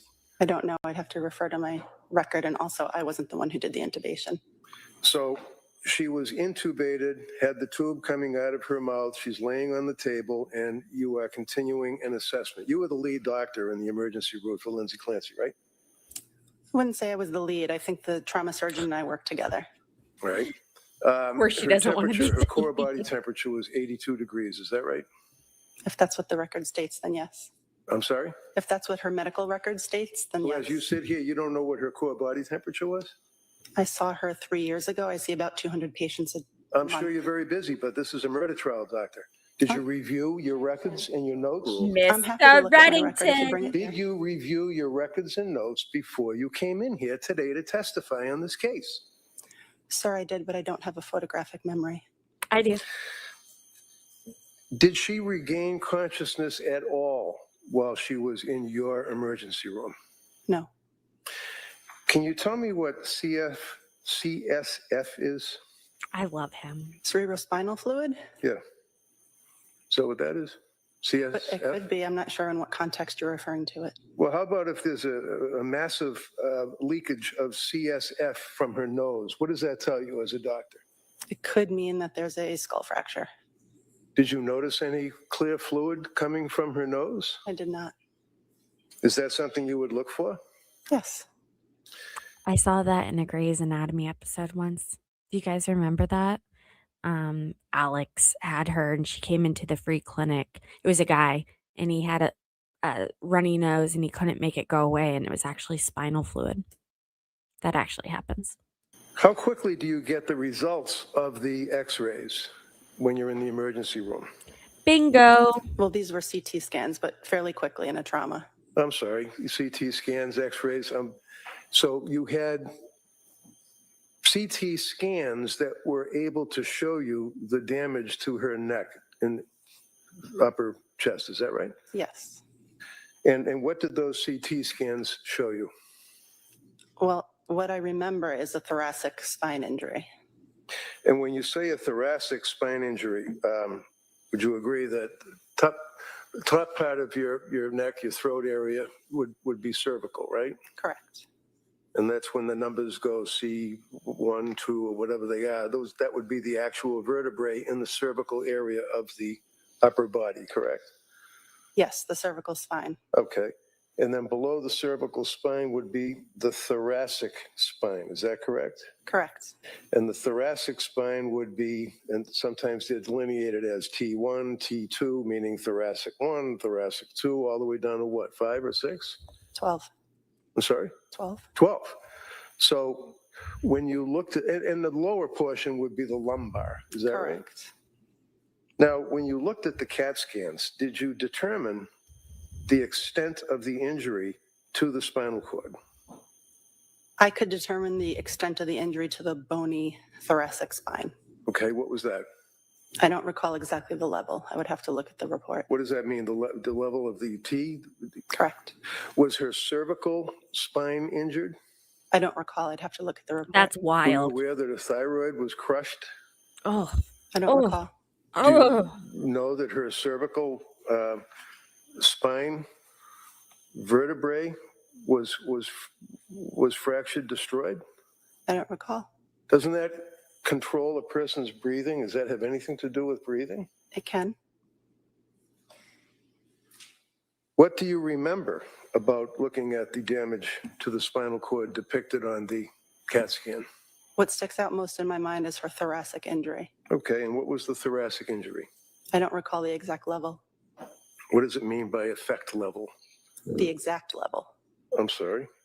Were you aware that there was a complete transection of the spinal cord on T5 and T6? I'm sure I was aware at the time, yes. Okay.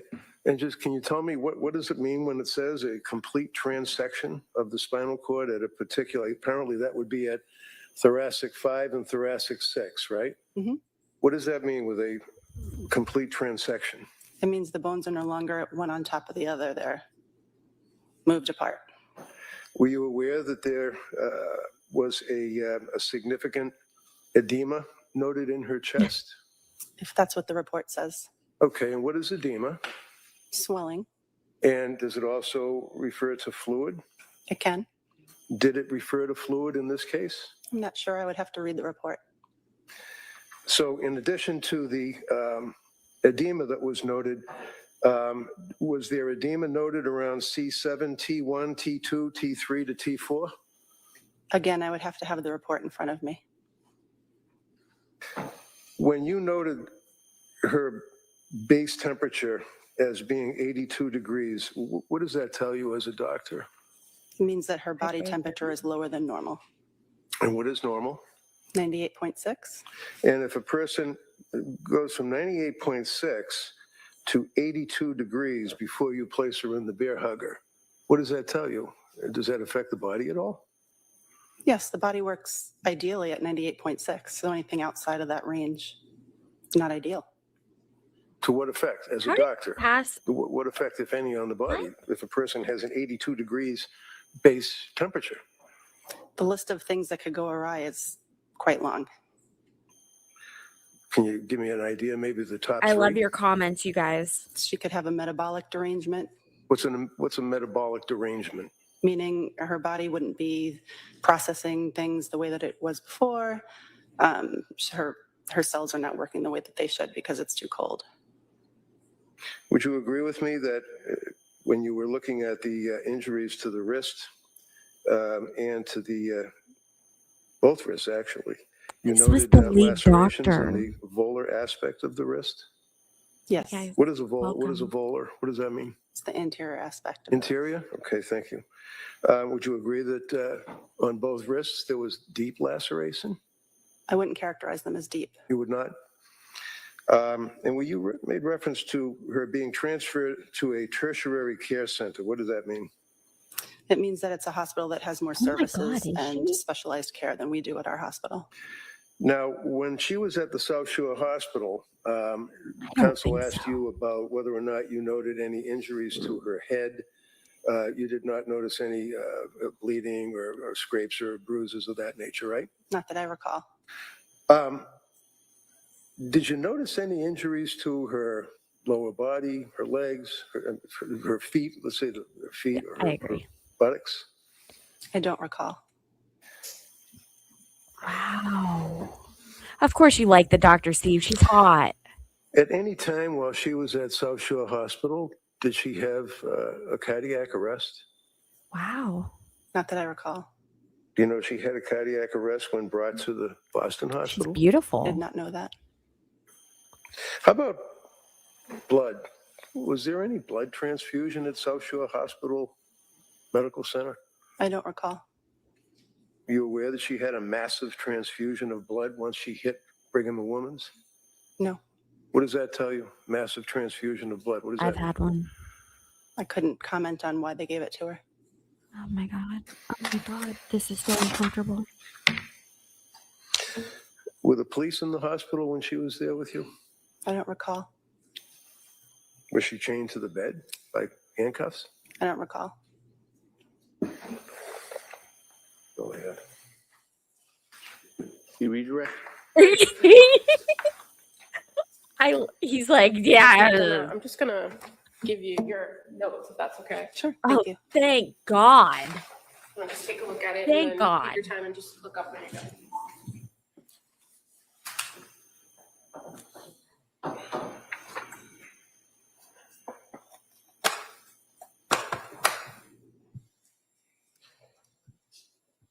I'm not going to lie. When I saw Kevin Reddington, her attorney, for the first time, I was like, oh, that poor girl just got some old guy at the end of his career. To see if that's the extent of the note that you had. Nothing could be further from the truth. Kevin Reddington has all of his capacities. He's asking the right questions. He knows when to dig in a little bit deeper. I've been very impressed with him. I don't know. You guys let me know in the chat. We don't disparage each other or ostracize each other in this chat. So we are allowed to have differing opinions. Just don't be a dick about it. All right. Thanks, guys. The record. Oh, she has an elbow, but she doesn't have a hand. Very, very interesting. I know like 2 other people with that. One is a professional dancer. She's so pretty.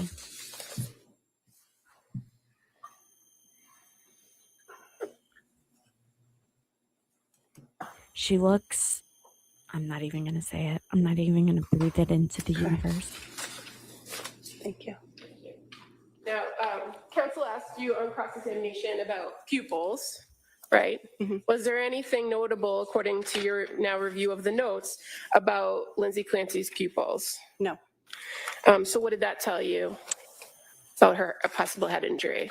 It just indicates that there's no obvious head injury or brain herniation. Now, you indicated that she was somewhat unresponsive, but her eyes were open. She was nonverbal, correct? Correct. Did you observe her to be moving her arms around at various points? She did move her arms on exam in response to painful stimuli. And as far as the intubation goes, you're aware that she was in fact sedated in order to maintain intubation. Again, I'm not certain of that because I was not the one who performed the intubation. Okay. And you were asked about CSF. Having now kind of looked through your notes with your interaction with this patient, was there any note of cerebral spinal fluid, in either your assessment of them or your review of any of the CT results? I didn't see any mention of that in my physical exam. Now, as an emergency department physician, you're not treating all of these spinal injuries, correct? Correct. Your focus is to assess, stabilize, and get them where they need to go, right? Correct. And so that's what you did with Ms. Clancy. Correct. When the injuries that were described as a volar aspect, counsel mentioned that terminology to you, right? Yes. You've now in direct examination identified those injuries as superficial. What characteristics make you say superficial? Because I wasn't able to visualize any active bleeding or muscle tissue or injury to tendons. And She is in is jail it fair now. to say that oftentimes patients that come into the emergency department might be, if they have some sort of injury to their spine, you don't want them to move, right?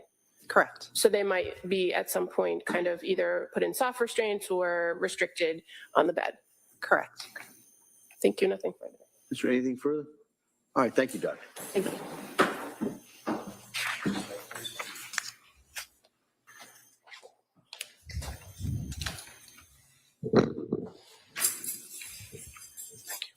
The Commonwealth would call Rose Stoffers as a sex witness. No, the woman who is on trial is currently in jail. She's not out on bond. The lady who was testifying is a doctor.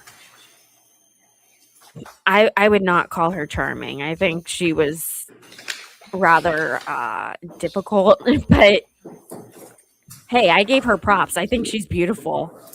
She's obviously intelligent. Good morning. Do you solemnly swear that the testimony you give is true and the matter now pending between the Commonwealth and the Thank you. You may have a seat. Watch this stuff, please. Hey, good morning. Good morning. Morning. Hi, Attorney Buckingham, please. Thank you. Good morning. Good morning. Could you please tell the jurors your first and last He name? wasn't. Rose Stoffers, Could you spell your last name for the record? Stoffers. And what do you do for work? I'm a sergeant on the state police in the crime scene services section And how long have you worked for the state police? since January of 2019. Can you tell us a little bit about what the crime scene services section is of the Massachusetts State Police? Sure. So we get called to all different kinds of crime scenes. Our main job is to document the scenes with photos and videos. We can also process evidence on scene, or we collect evidence and bring it back to our lab and we process it there. We're processing for fingerprints, and then we do fingerprint analysis, try to identify any fingerprints we find on the evidence. And fair to say the state police crime scene services have labs across the state, right? Correct. And what office do you work at? Right now I work out of the Boston office. Going back to 2023, were you working out of the Lakeville office? Yes. And so fair to say that the troopers that are out of that Lakeville office do respond to a lot of scenes here in Plymouth County? Correct. I'm going to draw your attention to January 24th, 2023. Do you recall being called out to the South Shore Hospital in Weymouth on that night? Yes. And do you recall approximately what time you arrived there? I arrived at about 8:35 p.m. Were you by yourself or were you with anyone else from the unit? I was by myself. I met then Trooper Lawler there. He's from the Plymouth Detective Unit. And I also met the forensic scientist there. And can you explain to the jurors a little bit about that relationship that you as a trooper have with forensic scientists that work for the lab? The forensic scientists are civilians who work for the lab, but they will come out to scenes as well. They do mostly testing of like biological evidence that we don't do. So we work closely with them both at scenes, and they share our office in Lakeville. And fair to say that they're actually part of a different unit with the State Police Crime Lab called the Crime Scene Response Unit. Correct. But oftentimes is it the case that when you're responding to serious crime scenes like this one, that you're working in tandem with a forensic scientist from that unit? Yes, that's correct. Okay. And so in this circumstance, you indicated that Maureen Hartnett also was at the South Shore Hospital with you? Yes. When you got to the South Shore Hospital, what was the purpose for you being called out there? What were you asked to do? So my instructions were to document the defendant, any injuries that she had. Forensic scientist Hartnett was going to be taking swabs, and anytime they take swabs, we have to document the areas in which they swab. So when you got to the South Shore Hospital, do you remember where you went in the hospital? Yeah, I went to one of the trauma rooms in the emergency department. Okay. And so were you able to make observations of Lindsay Clancy? Yes. And do you see Lindsay Clancy in the courtroom? Yes. All right, record may Objection. reflect the identification. Thank you. What were your observations of her when you saw her? She was covered in like blankets and like heating devices, and she had a neck collar on. Shout out to our nurses and our first responders. Thank you guys so much. You guys are great. Please don't forget to like the stream and subscribe. So when I first walked in the room, I couldn't see anything on her body because she was under the blanket other than like the neck brace and her face. May I approach? You may. Show you a photograph. Got a very nice Oh, I know, representation Julie. of how you observed Lindsay Clancy. Yes. Here, I'll type it. I just feel like I have to warn people. Any objection? I have no objection to any of the photographs. All right, that may be admitted. Exhibit 140. Sergeants, first I'm just showing you now what's been marked as Exhibit 140. Can you see that from where you're sitting? Yes. And so this blanket, that's how you observed her in the trauma room. Yes. At some point, did you and other medical staff remove the blanket to document injuries? We didn't remove the blanket, but we did remove her arms out from underneath the blanket. Okay. And so were you able to do that on your own, or did you need assistance? I needed assistance. And why did you need assistance? When I first attempted to pull out her right arm, she was uncooperative and pulling it back and fighting against us a little. So did you enlist the help of the nurses to help you to remove her arm from the blanket? Yes. Were you able to make any observations of kind of the temperature in the room at the time that you got in there? Yes, it was very hot in the room. Okay. And that blanket that you observed, were you aware that blanket was to kind of bring her body temperature up? Yes. When you were able to view her arms, when you first saw them, did they have anything on them? There was a red-brown stain on her hands, and there was gauze on like her wrist area. Did you enlist the help of the medical staff to remove the gauze? Yes. And why was that? To document any injuries that might have been underneath. And were you able to observe injuries? Yes. In addition to, well, strike that. The injuries that you observed or the areas of the body that you documented, what were they?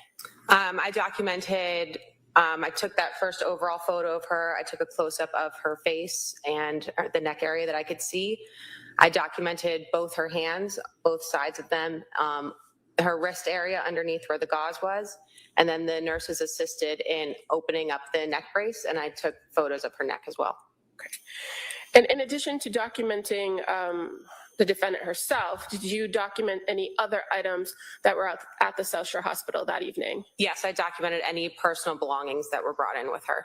And so you're aware that they removed clothing from her? Yes. And so you documented the clothing? Correct. And that she had 2 rings? Yes. And that you photographed those rings? Yes. And you're aware Trooper Lawler had retained those items?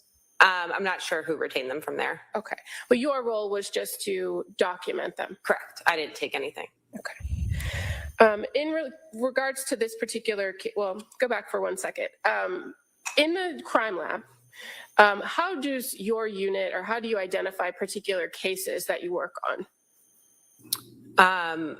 As in like being called out to something? Well, is there a way that you, once you get called out to a case and do work on a case, is there a way to track what you did with each case by some sort of case number or lab number? Yes, we have a case number associated with it. And as far as lab numbers go, you're aware that the crime lab follows pieces of evidence using the same lab number? Yes, that's correct. And does that track items that go through your system? Yes, so our lab number goes into a computer system and it tracks everything. It keeps every report written on that case. It tracks the custody logs. It tracks every piece of evidence that's been involved in the case.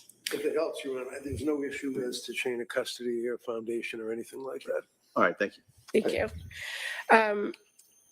Other than going out to the South Shore Hospital on January 24th, do you recall being called out to another location later in relation to the same lab number? Yes. And that would have been on January 6th, 2023? February 6th. Or, excuse me, February 6th, thank you. So where did you go? I was called to the Plymouth Detective Unit's office in Brockton. And did you meet or speak with one of the troopers from that office? Yes, I did. Trooper Rabbit. Trooper Rabbit. And what did he ask you to do on that day? He asked me to photograph a bag of medication and some documents that were inside that bag that had been brought to their office. Okay.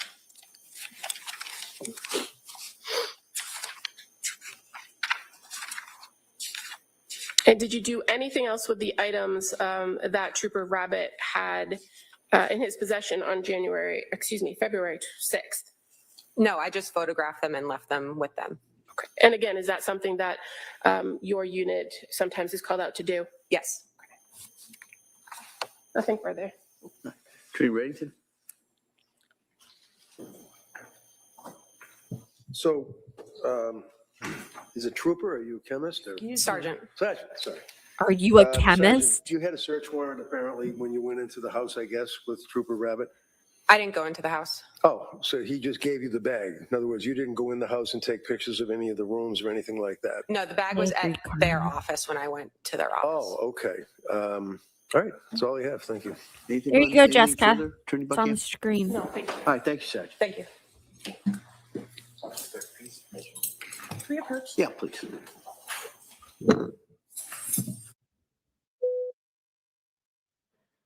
What are we going to do? Are they going to try to take an early lunch? Why do I have a feeling that is the case?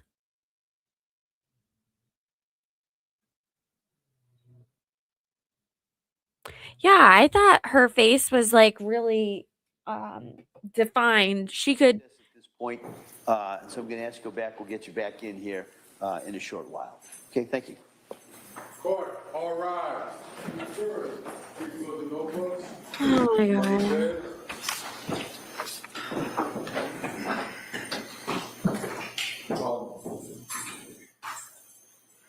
Okay, Kaylee.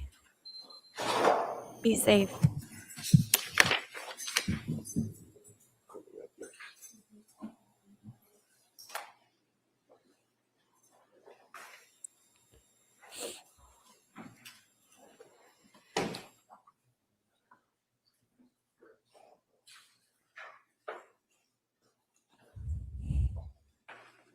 She might be. Jurors, next to the courtroom, this court's in session, please be seated. All right, so we'll be in recess on this matter at this time. Thank you. Until when? Court, all rise. Oy vey. Okay, hold on. Hello, guys. We're here. We are live. This is day 5 of the Lindsay Clancy trial, start of the second week.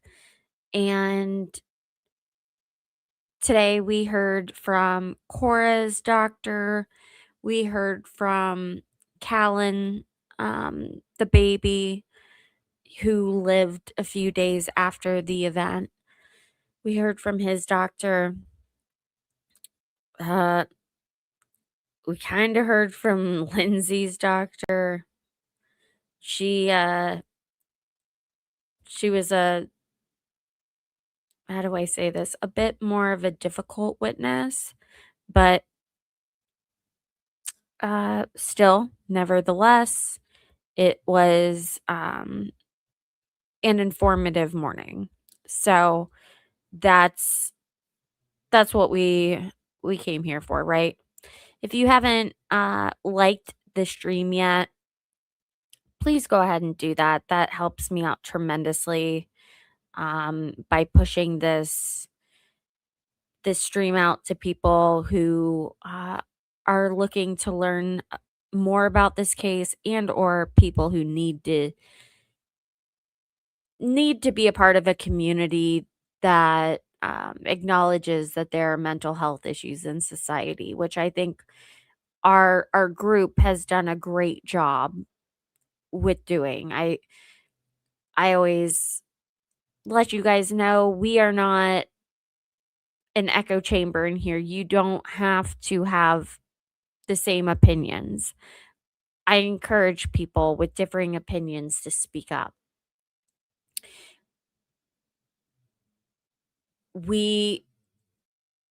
What makes us different is that we don't demean others, we don't ostracize others, and we allow those differences of opinions to give us something to think about. And it's been really great, considering how horrible this subject matter is. It has been so great watching this with you guys and seeing the way that you communicate with one another and the empathy that you've been showing each other. I think you guys are tremendous.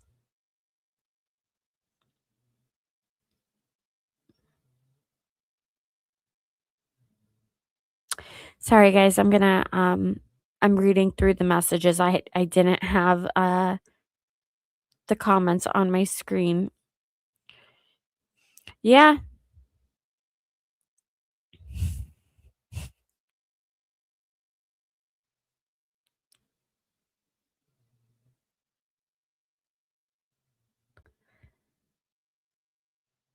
Thank you, Jessica, for subbing and liking. I appreciate it. Oh, no.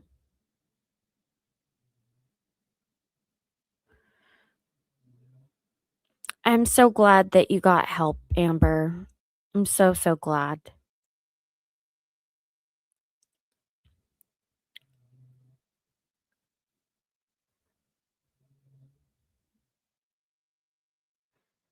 Yes.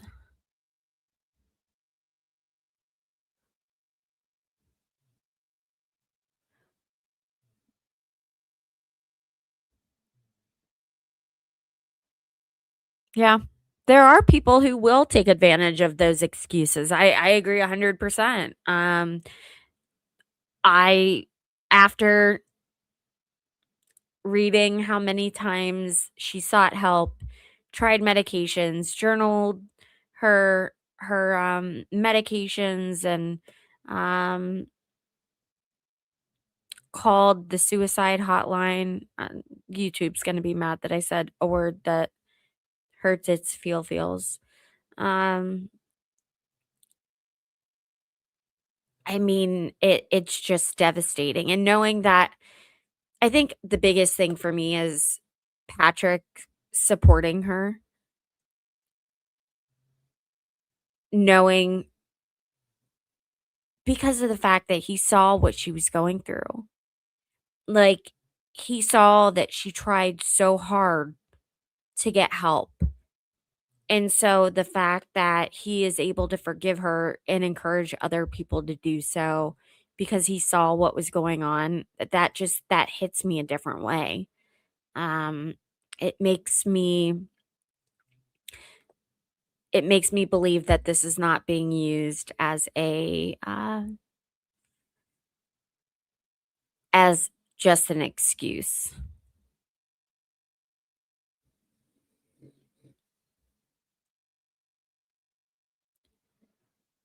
Yeah. So I don't know if universal health care um is the right decision. I really don't.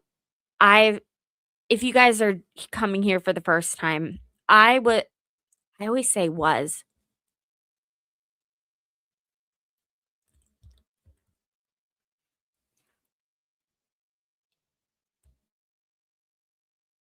I knew that was going to happen. Um I was a lobbyist for the majority of my career. I technically am still a lobbyist. I Where I was going with that is that one of the issues that I worked on behalf of the Arthritis Foundation was try-fail, um, in the American healthcare system. If you are unaware of what that means that, doctors are required by insurance to provide their patients with a medication that they know is not the best medication, but they have to because the insurance won't cover it. So you have to try all these medications before you get to the one that your doctor actually wants you to be on.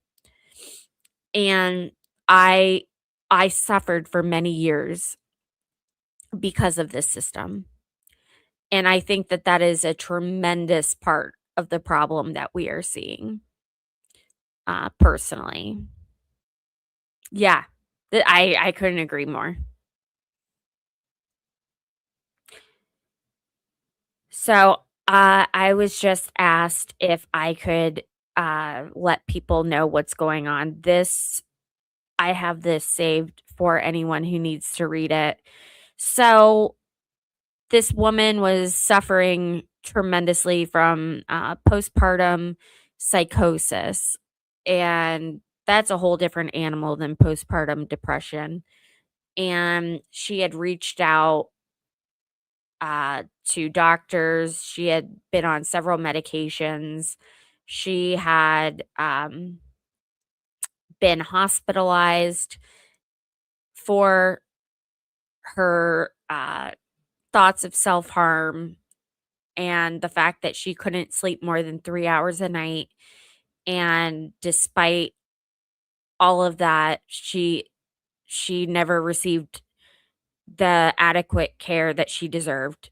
And one night she said that she heard voices telling her to unalive. Don't be mad at me. It's a YouTube thing. Unalive her children, for which she did. Horrific. It's horrific. And then she tried to do the same with herself. She took a bunch of medications. She severely injured herself. I can't say it or else I'll get dinged. And then she jumped out the second story window of her home, which was only a 20-foot fall, which honestly, guys, I think that just goes to show you that she was messed up from the meds to think that that was going to, because that's not 20 feet.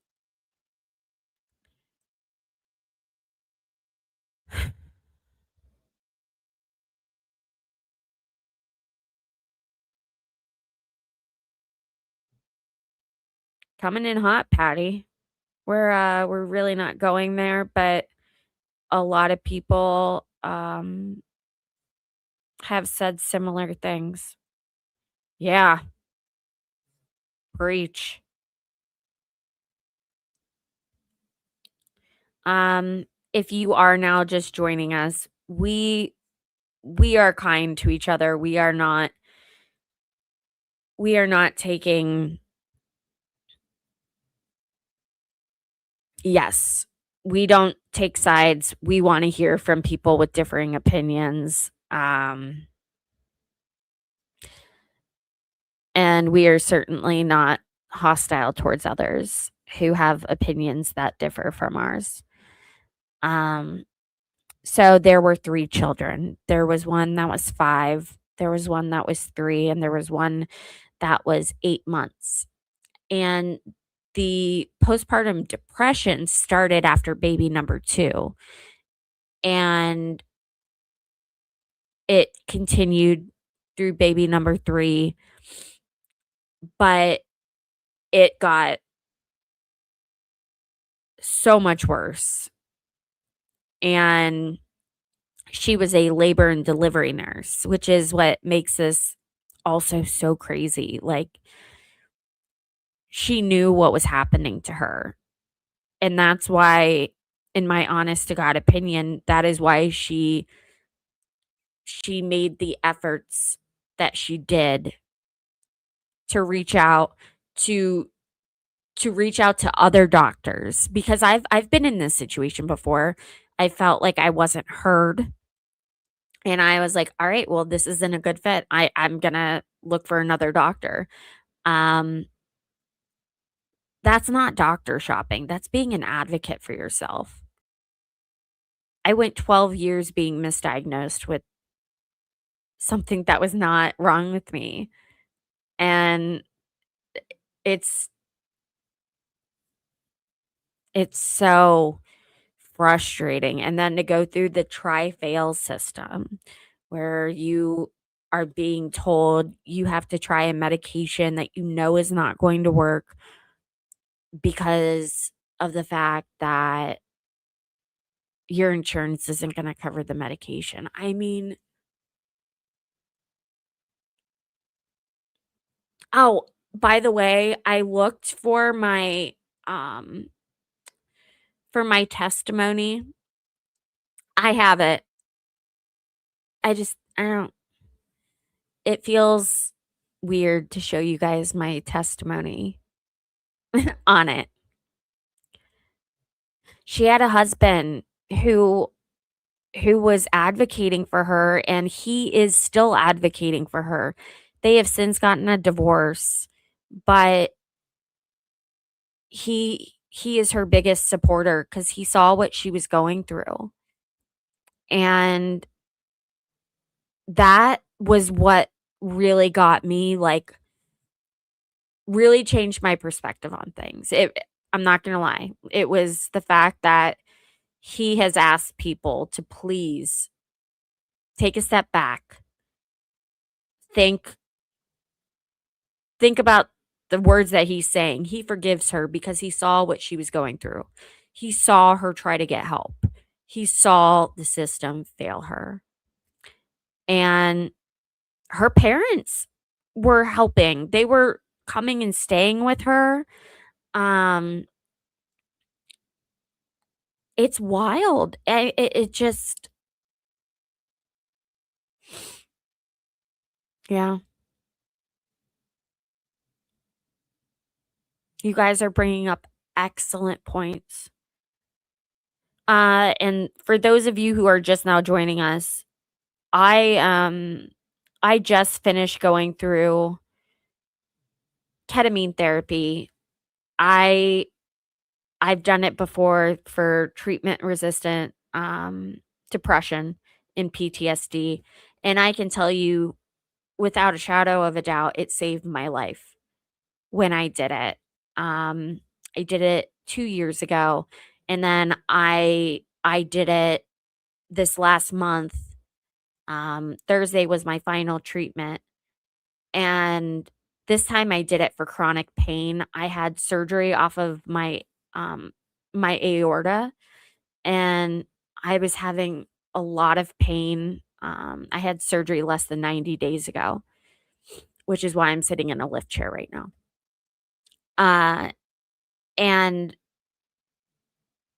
once again, it worked wonders. And I wonder, honestly, I wonder why that wasn't an option. Because I know I'm not alone when I say that it saved my life. There are so many other people that have told me the same thing in DMs, or people that have asked me about it and who have since signed up. The clinic that I go to, they have had, ever since I started live streaming my treatments, they've had like 6 new patients per week. It's incredible, and I wish that people would just break the stigma of talking about this stuff. Like, it's so annoying. So annoying. Come on, guys. Let's be honest about what we're going through. All right, I'm reading the comments.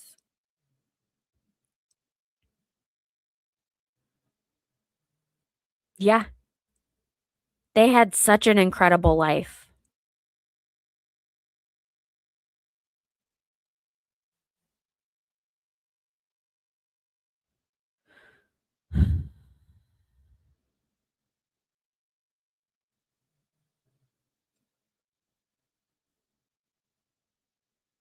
Oh, well, thank you. I'm doing so much better now. I'm doing so much better, both mental health wise, and with my pain. I was able to decrease my medication by over half through the ketamine treatments. It's a miracle. It's a miracle treatment. Unfortunately, it's like $500 per treatment. So I recognize for the average person, that's like, and you're supposed to do 6 treatments. Um, that's a huge undertaking. I recognize that, but I've always said, like, it's a hell of a lot cheaper than a funeral. And when you're in that space, I mean, it's scary. It's really scary. And Steve brings up a really good point that we talked about last week. She had a nanny, guys. They had a nanny that they had hired while she was pregnant with her 3rd baby. The nanny was doing laundry, watching the kids, meal prep. I mean, she was incredible, right? And this is what gets me a little heated. This is what gets me heated.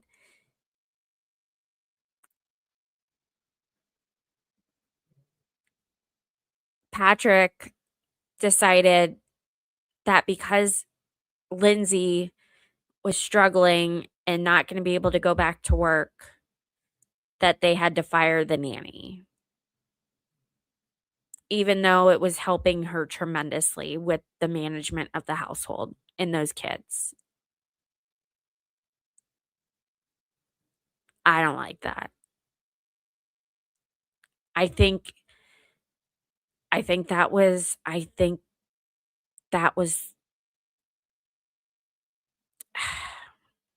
don't want to place blame. I don't want to place blame. I just, that is the thing that keeps sticking out in my mind. I was raised by a nanny. Both of my parents were small business owners, and I'm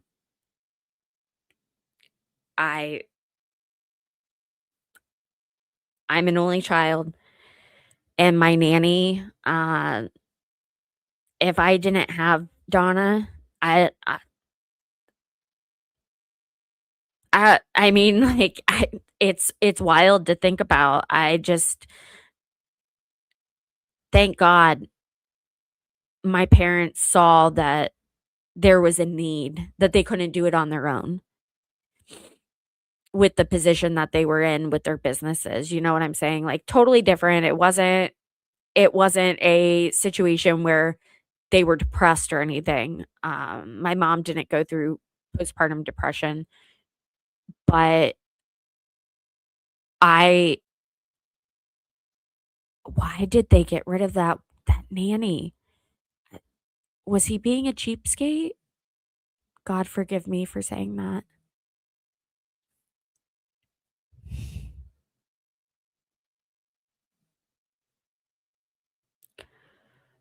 Yeah.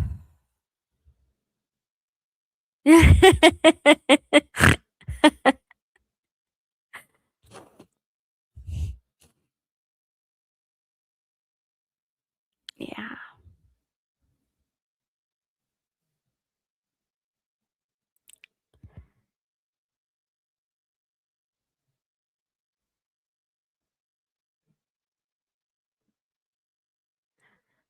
He worked in tech for Microsoft.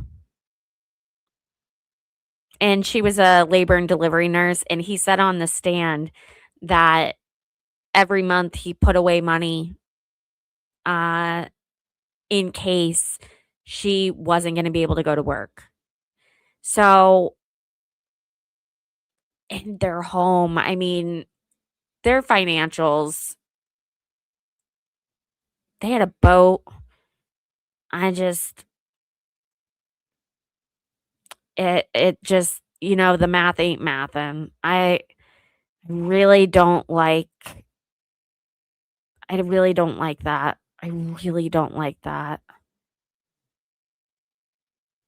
Do you? He worked for Microsoft. He had a banging good job. He worked from home. Guys. And that's probably the other reason why he was like, we don't need the nanny if you're home and I'm home. I mean, she was sleeping a maximum of 3 hours a night. She was having racing thoughts of hurting herself and her children. That is not the time to make those sort of changes.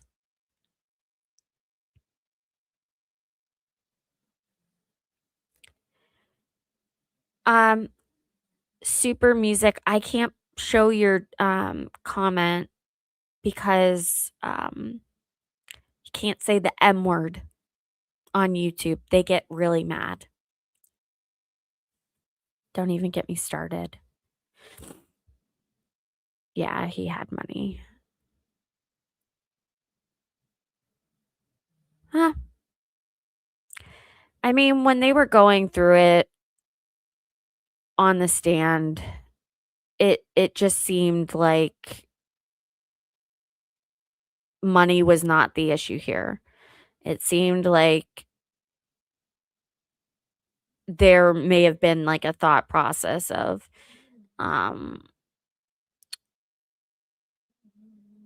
think about how much money we could be saving that could be going towards a college fund, et cetera, et cetera.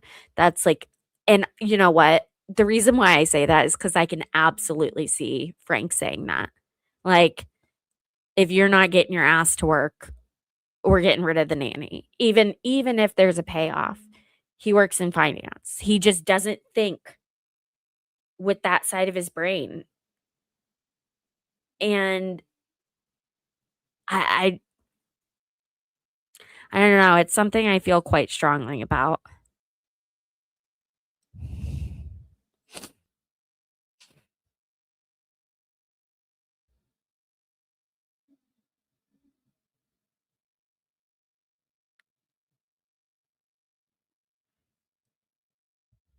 Yeah. Thank you, Super Music, for fixing that. It's so dumb.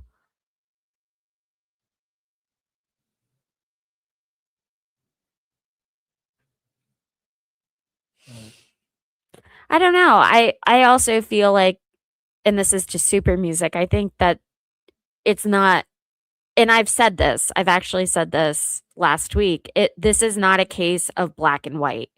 I don't think that this is all Lindsay's fault. I really don't. That personally, which is why I'm thankful for those of you who disagree and talk about it in the chat. You give me something to think about.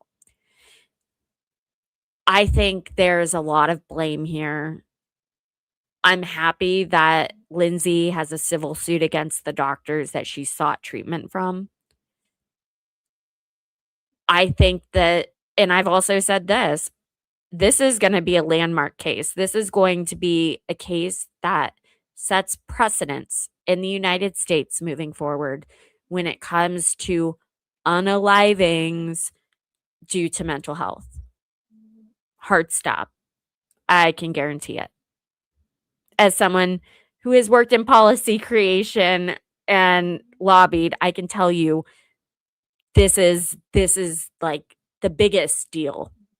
And we are going to see things change from this case.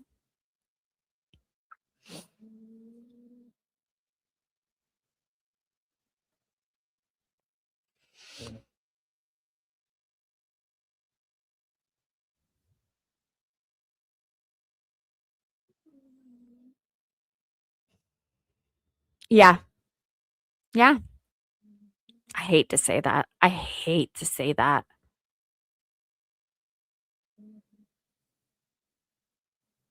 I'm not the kind of person that, yes, thank you. Thank you so much.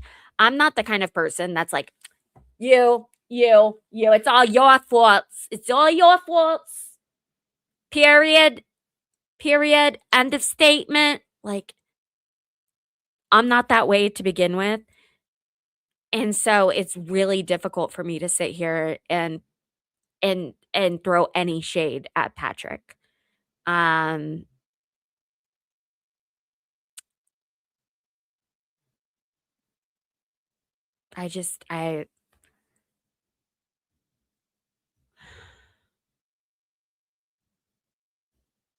yeah. Hello, Scotland. I know that's not how you guys talk. I'm Ancestry DNA said that I'm mostly Scottish, and when I listen to you guys talk, I can't understand it. And I feel like I should be able to understand my people. I love you guys though. I have you guys in my chat every day. She did though. But I mean, if you saw, she kept a journal, and that's one of the things, like, if you go to Pinterest and, like, type in something like, chronic health management, one of the very first things that any doctor, any like advice, Reddit, forum, et cetera, will tell you to do is to take notes, to track your medications, to be exact about it. And that in that sense, you could tell she was a nurse, you know? Like she was writing it down and saying what the side effects were. She was saying what how many milligrams it was, how many hours of sleep she got. Because there were refilled medications. So she did take some of them. Now, the ones that she felt like she was having severe interactions with, it is my understanding that she stopped those. Um, that once again brings me back to the point, this isn't black or white. This has a lot of gray to it. A lot.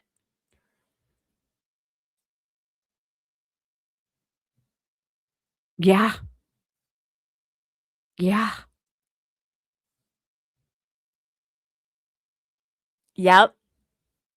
Oh, oop, I can't show that. I'll hurt YouTube's feelings.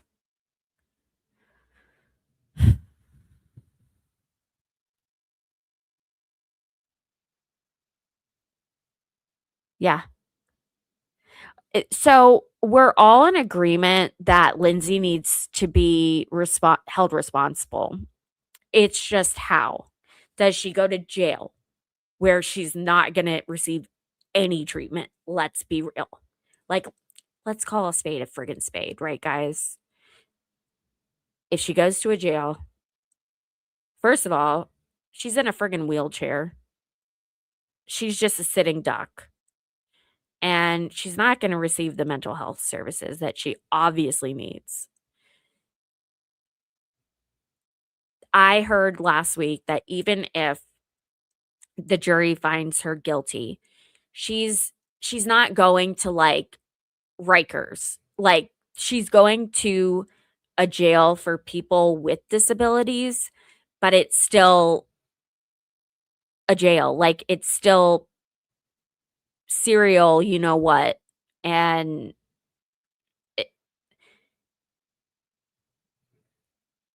the jury needs to decide whether she should do that or whether she should be in a mental health facility. That is still jail for the rest of her life. It's clear that she will not leave,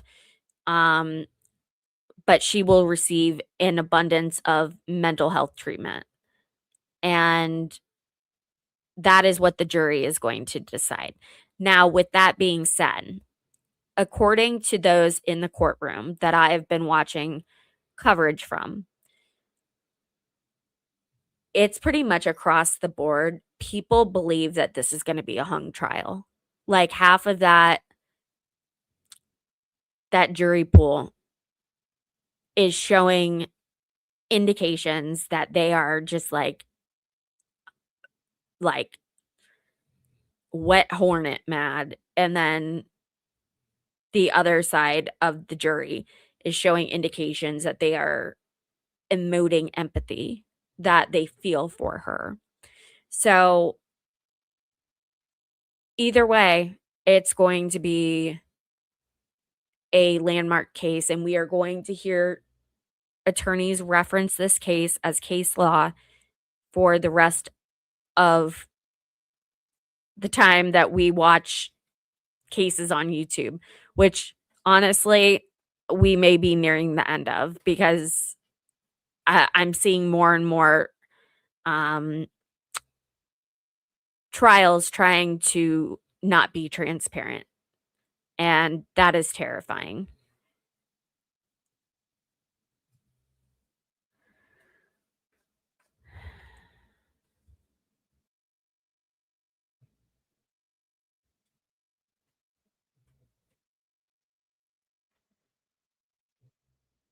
Oh.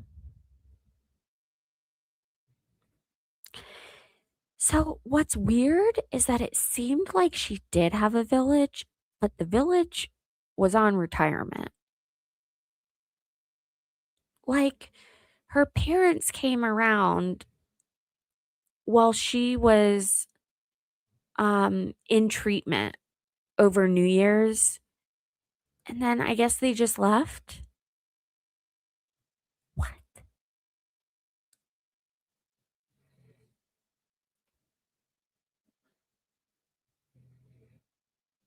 Huh. That's interesting, Steve. That's what I said.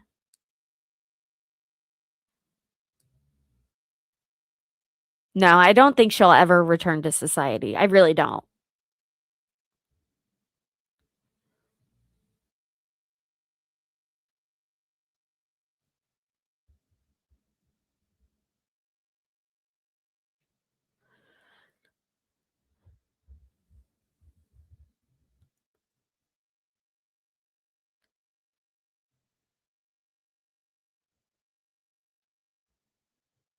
Yeah, Rebecca, that's not an option in Massachusetts.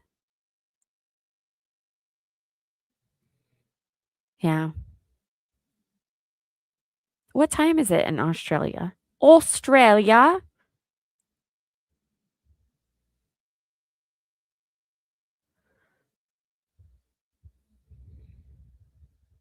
Yeah.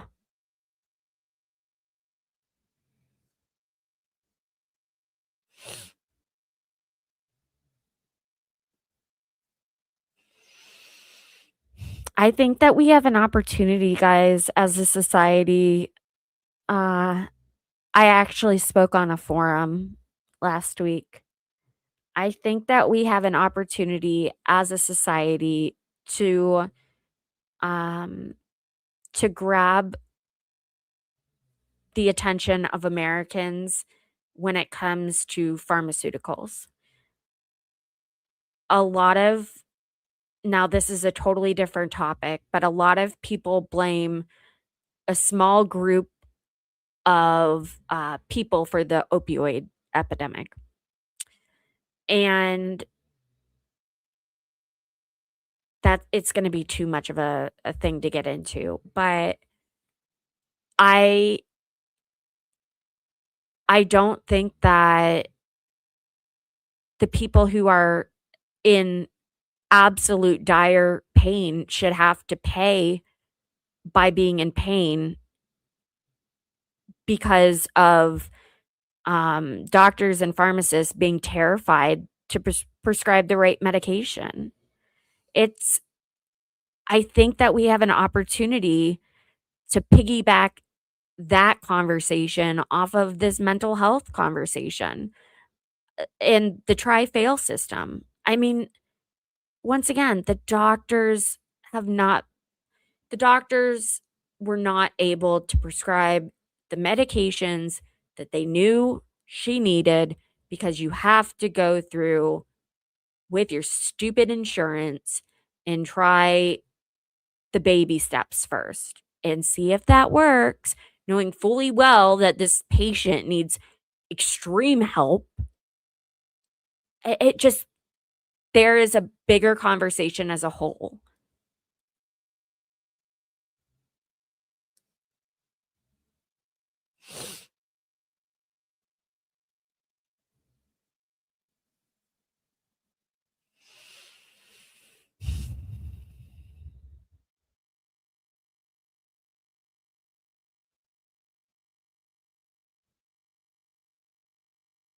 Yeah. Yep.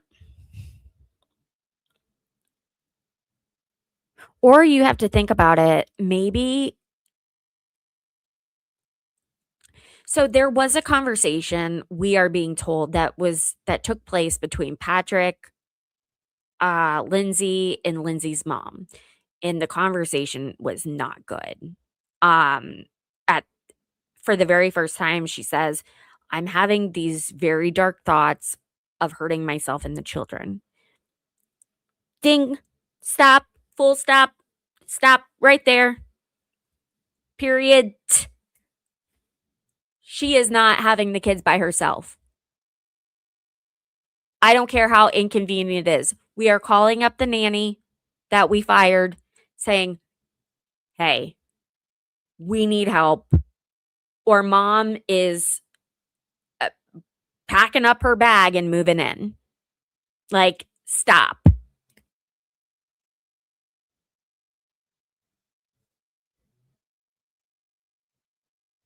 Yeah.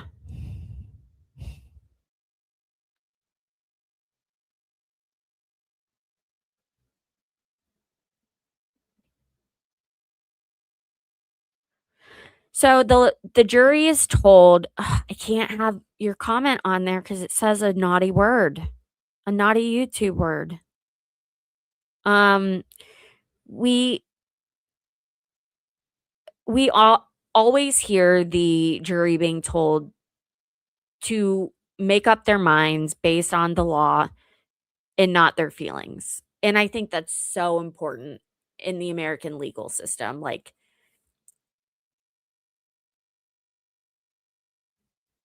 it's also very difficult.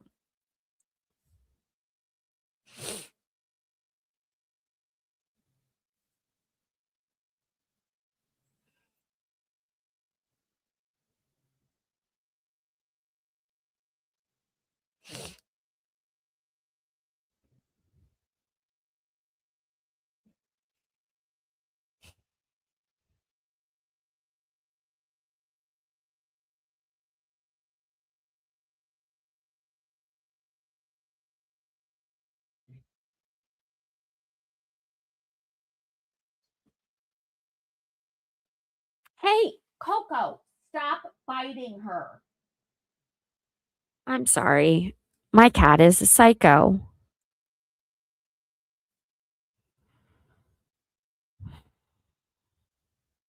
So, the other thing about mental health, and we actually had a conversation about it last week.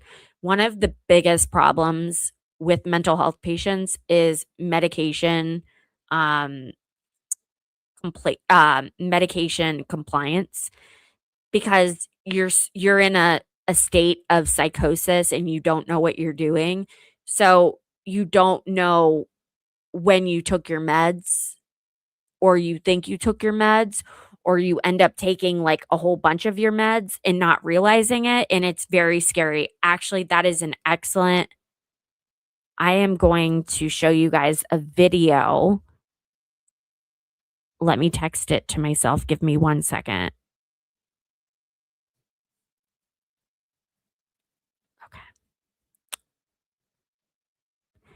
Okay.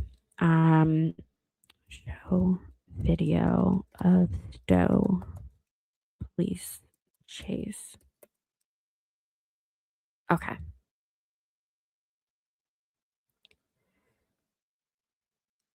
Uh,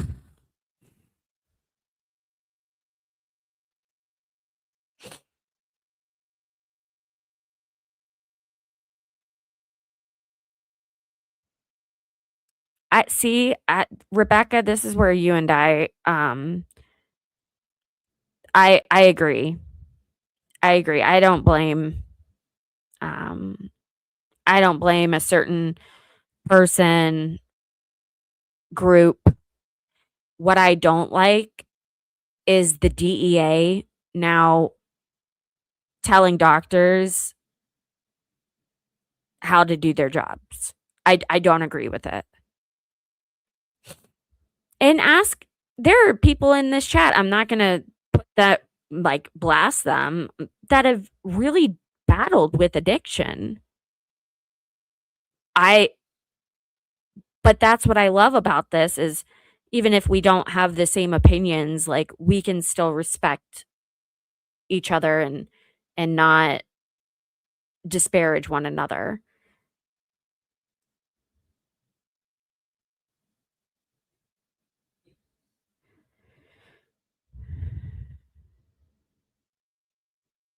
Yep.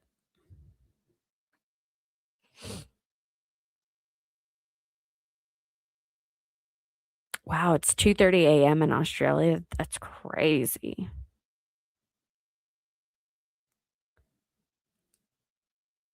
Yeah. I've seen that commercial. The irony is not lost on me at all. I hear you.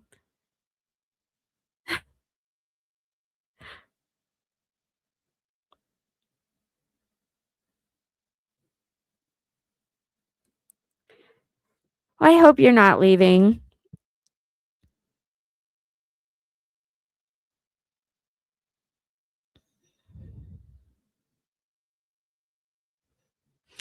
Yes, she does. Oh, gosh. She does know that she did that. And she has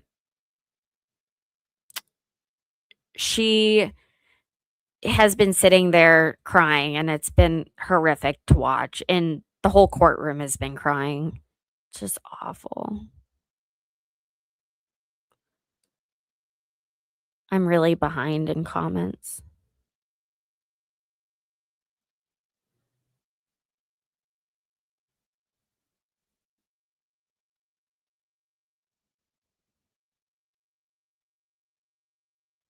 Yeah, they don't have the death penalty. That's what I'm trying to tell you guys.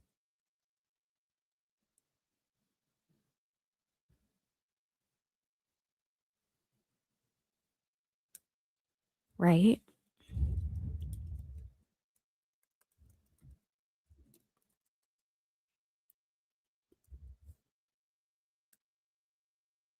Yeah, they don't. It's an extremely liberal state. They don't have the death penalty.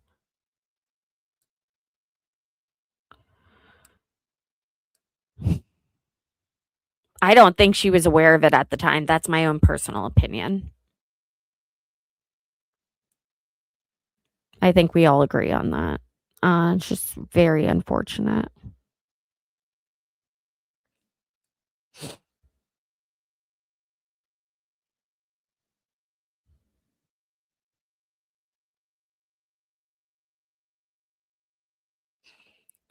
I was reading something and all of a sudden the words just like combined into one. What is wrong with me? Okay, you know what? We're losing viewers, so I'm going to show you guys this video right now.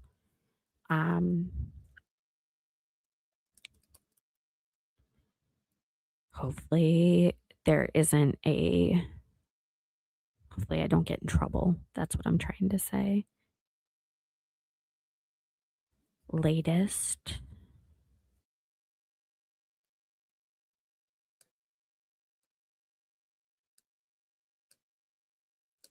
This cat is so crazy. Okay. I'm going to keep this. I'm going to have the court going and we'll jump back to it once they are back from their break. Which honestly shouldn't be too long. But in the meantime, I want you guys to watch this because it's absolutely crazy and it's very much ties together with this entire situation right now with Lindsay. Share this tab instead. Almost just hit like 6 cars. People are blaring their horns at them. Cars are dodging them. If I hadn't turned, it would have been head on. Yeah, I just nearly missed them, but she just kept driving like nothing. Almost looks like they're doing it intentionally. It looked like a younger lady driving. She's literally all over the place. This is I've never wild. seen like that in my life. I don't know what their problem is, but they're going to cause a wreck. Yeah, they hit my mirror. Okay, where's it at right now? I want you to give me a landmark. I don't have an exact, okay? I'm giving you the best I can, all right? Just go look for it. She just passed us. She's left the center now for a country club. We're trying to catch up. They have that. 46 is in the area. 47. 47 is Yes. behind it. Vehicle on the wrong side of the road. Is not stopping for lights and sirens.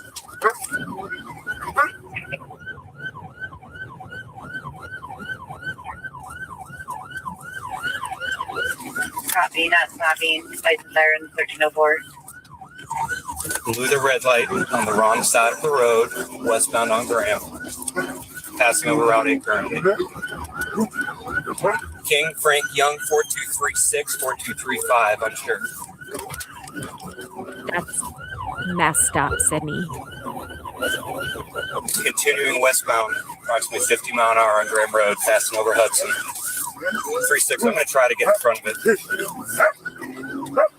Bucko, just hold on. 0547.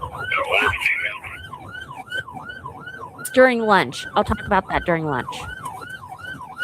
Younger female. Hold on. What you guys are watching right now happened in Stowe, Ohio. I have like 3 friends that live there. It's right outside of Cleveland.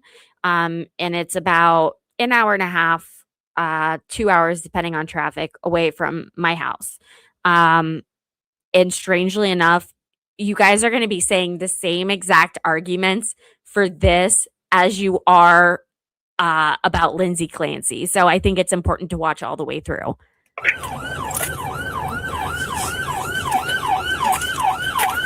Everyone's Stand by. Hold on. trying to stop her. Couldn't lock her in. She's going around, continuing westbound. Young female, appears to be White female, westbound, 55 mile an hour, past Homewood. Black vehicle, Bailey.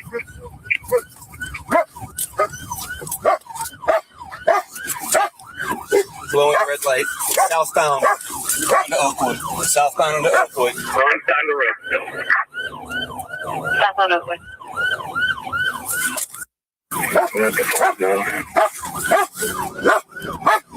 Quiet! That's awful. Hey, 3-6, if you can call it out, if I get an opportunity, I'm going to try to get in front of her again. Copy. So southbound Oakwood. 62, straddling Hill. What is going on here? Silver Lake Avenue, way up center. Oh. 05, I'm pushing 80 mile an hour. What do you recommend? Continue? No, you're in a neighborhood. No, slow down. Turn your lights off. Please still slow down. All right, I'm just passing Roosevelt. I'm going to shut it down here as soon as I get over. Passing Silver Lake, they're pushing We're 80 miles an hour. We're going to try to keep in view. Sure, on their channel, they're about to terminate. I like how the cops just completely Quiet, D. She went up. Second. disregard Quiet! what their captain I said. didn't see which way she went. Did you? Negative. I saw Falls Cruiser turn left on the second. Copy, north on 3rd. North on 3rd. One of them have it. Approaching Bailey again. Debate. Which freaking one is Bailey? Let's go over this one. We're going to head back to where I was sitting. EST advised, follows the advice and approaching Bailey. You guys want to frame with Bailey maybe 6? Yeah, we do. Sorry, I'm talking out loud. On 2nd at Hudson, making left towards the freeway. Vehicle's currently at 2nd and Hudson, left towards highway. We're going to get on the highway again. Hold on. 39. EST advised Hudson towards Graham. Hudson towards Graham. Damn it. All right, I'm going to set up some sticks in case she comes back eastbound. I can set up sticks also if needed. Graham at Hudson. I just got her with 6. Nice. Hudson and Graham is northbound.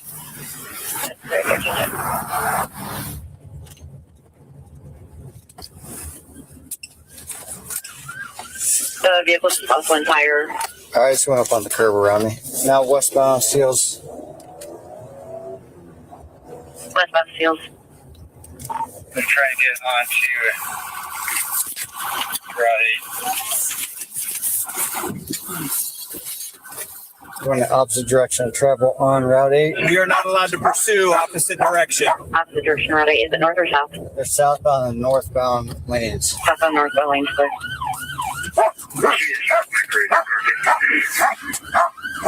Which cruiser got you?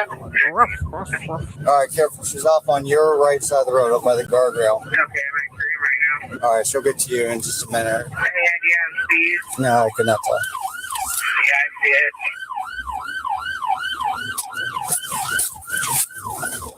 it. We're still not back from court yet.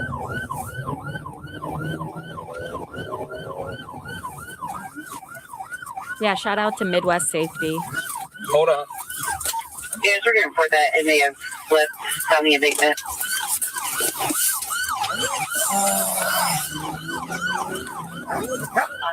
Taking off. No! Get the out of the damn way! Move! Southbound on the northbound side in the berm.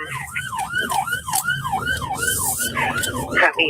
Approaching Graham Road and still continuing, correct? East berm, we're the on-ramp getting off.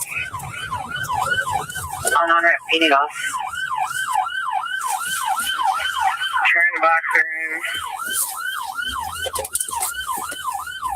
I know you guys are so confused. Like, how does this relate? Just, you'll get there.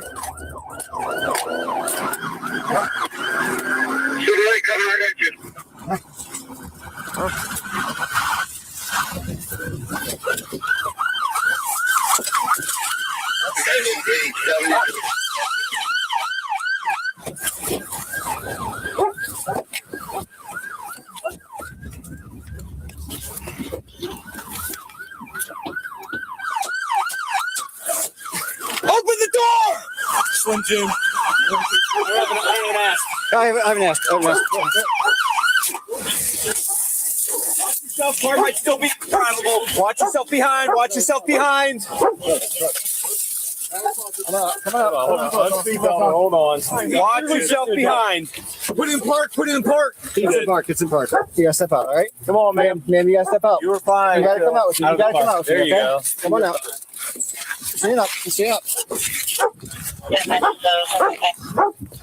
I told him to pull over. There's a big bracelet or something right on her wrist. All right. Oh, you know her? Oh my God, guys, we're back at court. Yep, that's her. That's her. Do you have anything on you, Michaela? I'm sorry? Surgical ICU. And that makes reference to the fact that shortly after arriving. Hold on, we're going back and starting to see it. Cardiac arrest. Is that fair? Yes. How did it get this far without? I'm sorry, guys. Well, now we can push it up a little bit. This court's now in session. Be seated, please. Your Honor, for the purpose of the record, we return back to the trial of Commonwealth versus Lindsay Clancy. All parties are present, including the defendant and including We will come back to the body cam footage. I promise. the 18 jurors. All right, thank you. Commonwealth, call your next witness, please. Your Honor, Commonwealth would call Rochelle Amity. I hate when my laptop does that.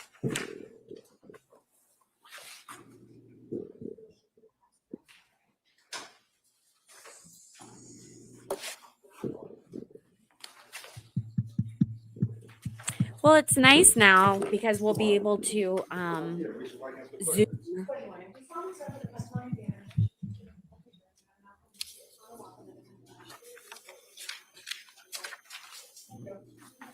Watch your step, please.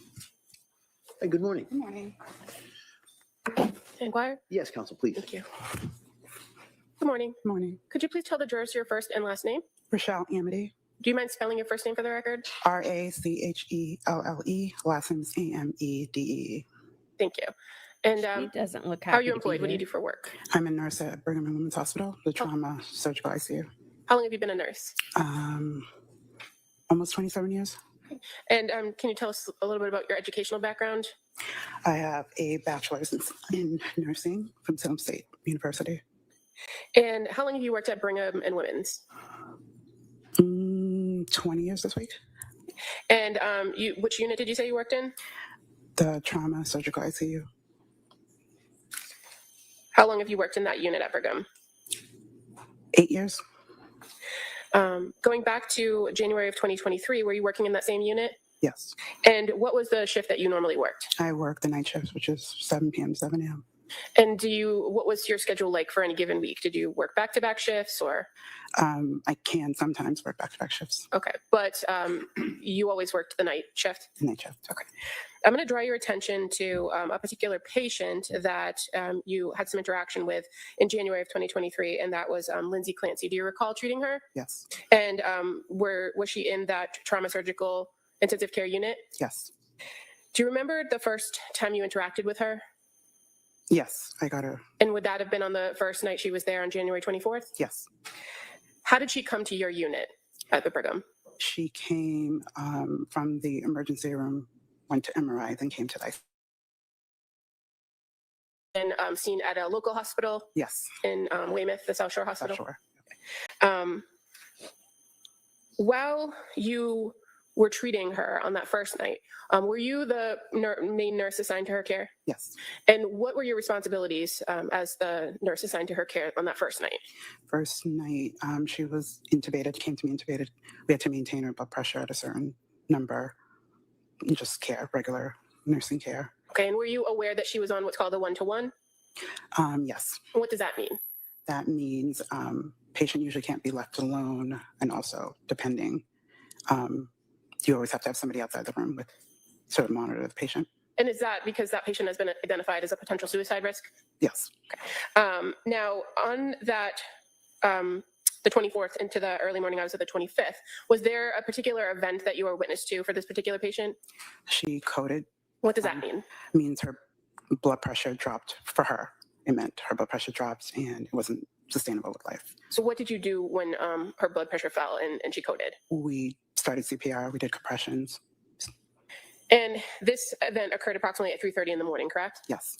Was she eventually stabilized after that code? She was. And did they do something as far as intervention to try to maintain her blood pressure? We increased her pressors. We added 2 more pressors. She was already on 2.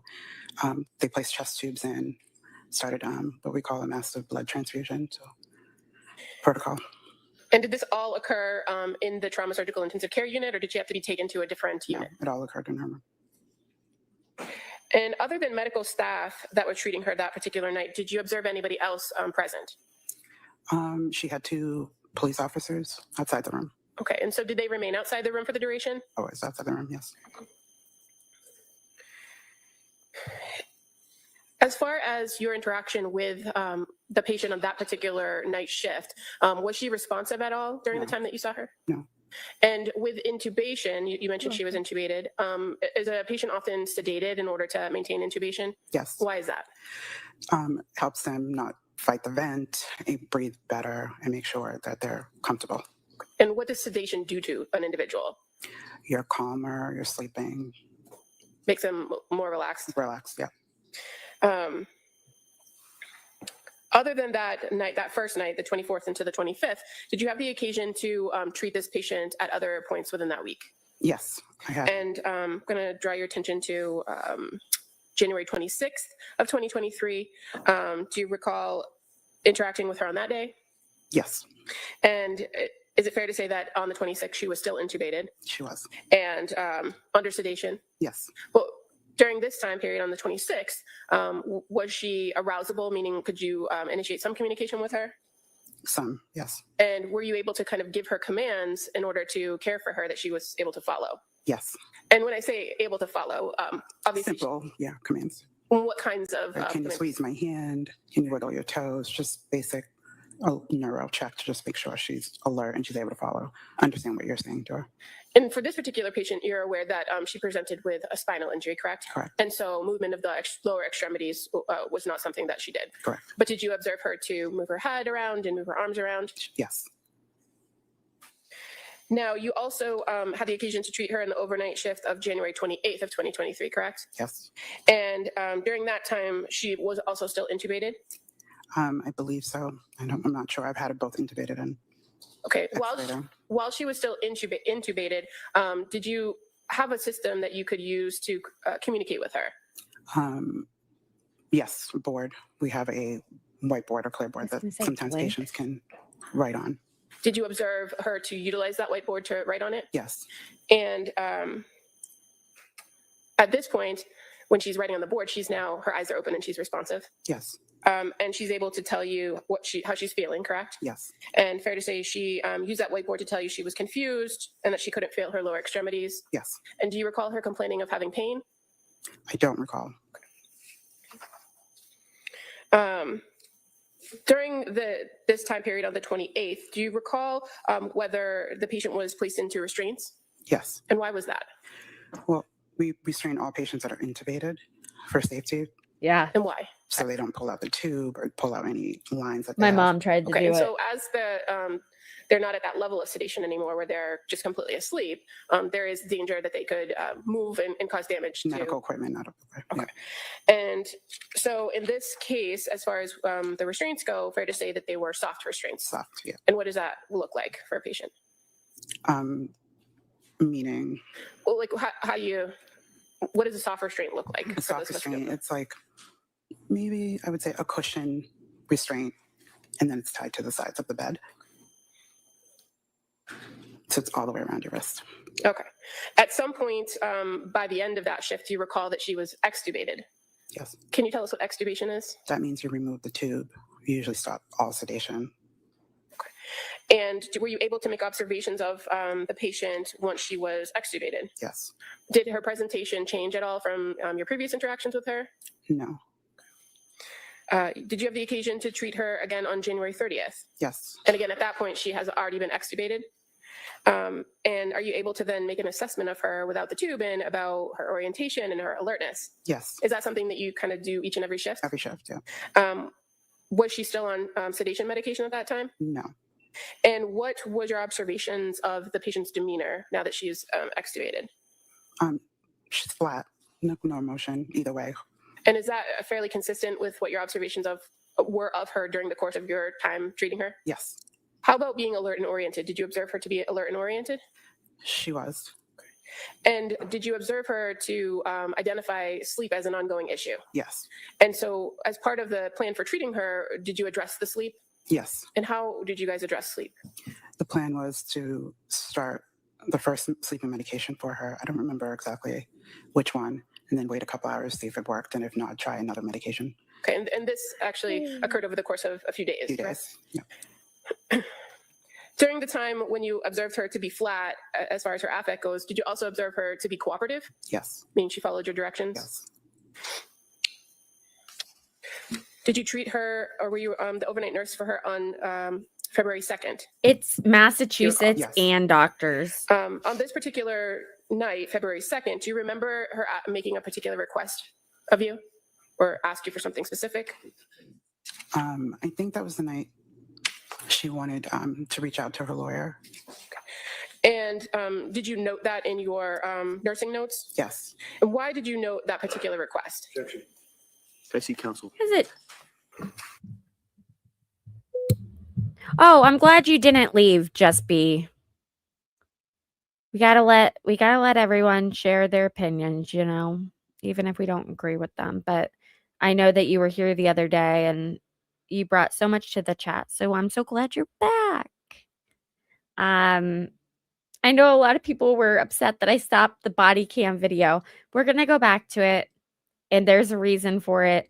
I don't know why my window wasn't playing. Yeah, counsel, go ahead. So I apologize. So on this particular night, the 2nd, she made a request of you for her lawyer, correct? Yes. Was that something she had asked you before? No. And so did you think it was something worth noting? Yes. Why would you note something like that? Because that was the first time she referred to anything going on with the case. So Okay, and so you had the occasion after. Okay, have you guys ever watched that show 911 on Fox? It's based out of LA and it's a bunch of firefighters.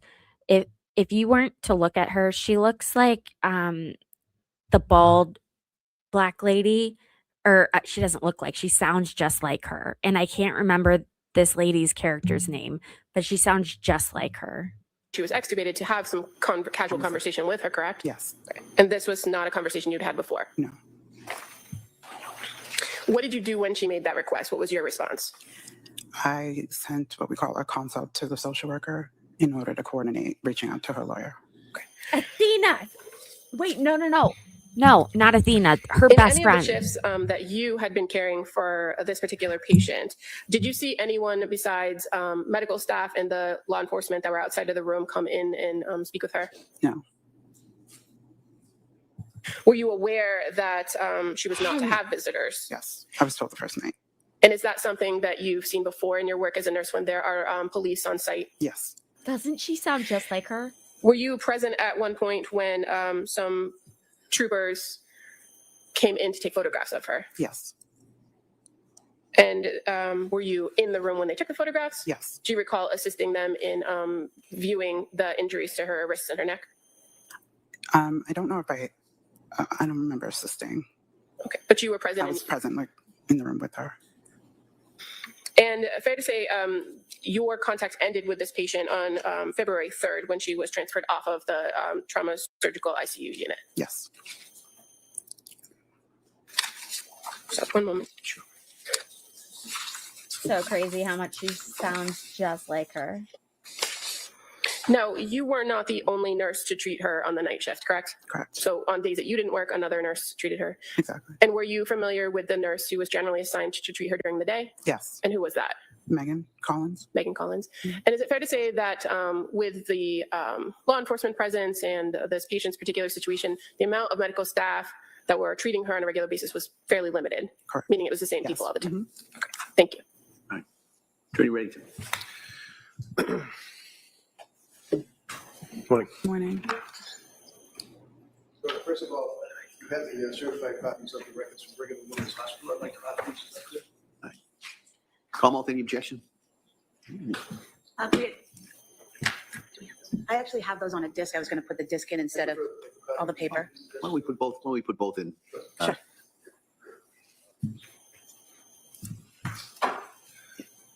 We could do A and B. 41 A and B. Thank you. Now let's talk about a lawyer first, since that was the last that they asked you about. And correct me if I'm wrong on any of these dates or facts. She was admitted on the 24th of January. Is that correct? Yes. And do you have a memory as to approximately what time was it in the evening? Well, she got to the ICU, it was around 3. Okay. You're very soft spoken. Sorry. You can just keep your voice up so all the jurors can hear you. She got to the ICU around 3 a.m. Thank you. And she came by med flight? She came to me from MRI. And MRI obviously would be when you're taking the pictures. Picture, yeah. Ding, ding, And that would be on the ding, ding. 24th of January in the early morning hours, correct? I think it went into the 25th. Into the 25th? I think so. Counsel asked you about the whiteboard that she would write on. And I think it was, again, if I'm wrong, correct me, was it January 28th that she used for the first time the whiteboard to communicate? Yes. And the whiteboard basically is just a whiteboard and you write on it. Erasable. And she was not able to speak because she was intubated, right? Yes. And she was in the restraints that you've described as well, right? Right. Moving forward, January 28, 29, 30, into February 1st, February 2nd, it was on February 2nd that counsel asked you about her asking to reach out to her lawyer, correct? Yes. And do you know who her lawyer was at that time? No. Had you seen him before? No. Did you know, is his name Attorney Gelb? No. Make any reference to you? No. Do you know that whether or not she had conversation with Attorney Gelb regarding her status as being under arrest by the numerous police that were guarding the room? I don't. Do you know whether or not she was ever able to talk to Attorney Gelb, or did you refer her to the social worker people? I put in a consult for the social worker. Okay, thank you. When she was admitted on the 24th, would you agree that she was in the state of cardiac arrest shortly thereafter? Shortly after arriving to me. So I'm looking at the medical records that have been introduced for the jurors, and I'm referencing on page 18, if I may.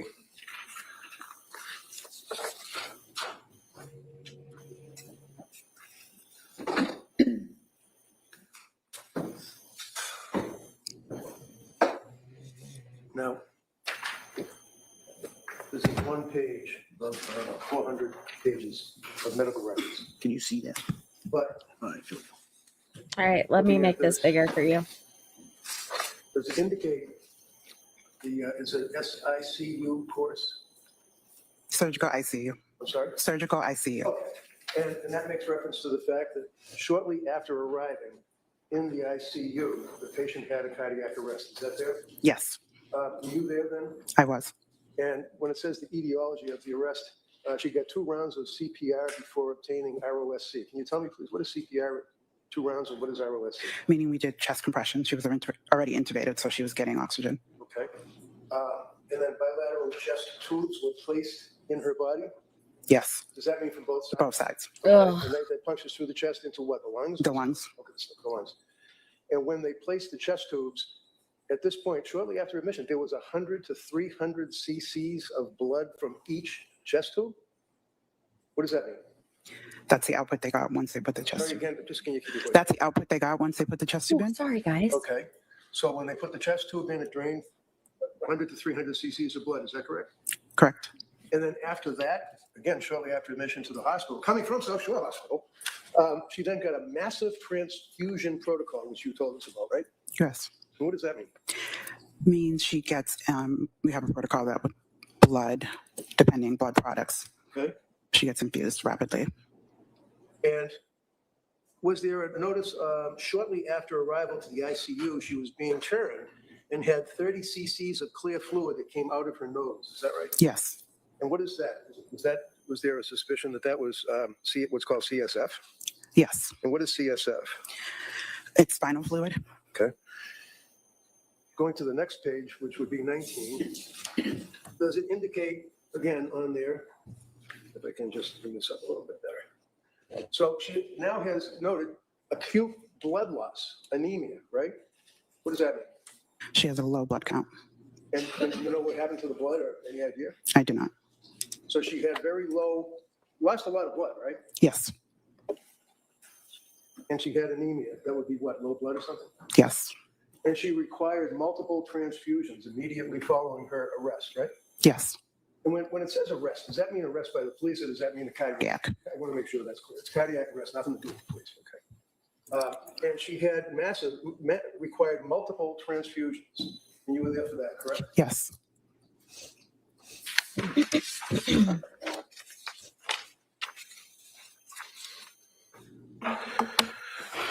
I'm trying to find a comment, Were I you think from aware of the Luxury, extent sorry. of after you had the after you had the MRIs and the CAT scans, were you aware as her, the lead nurse or treating nurse, as to what the extent of her injuries were?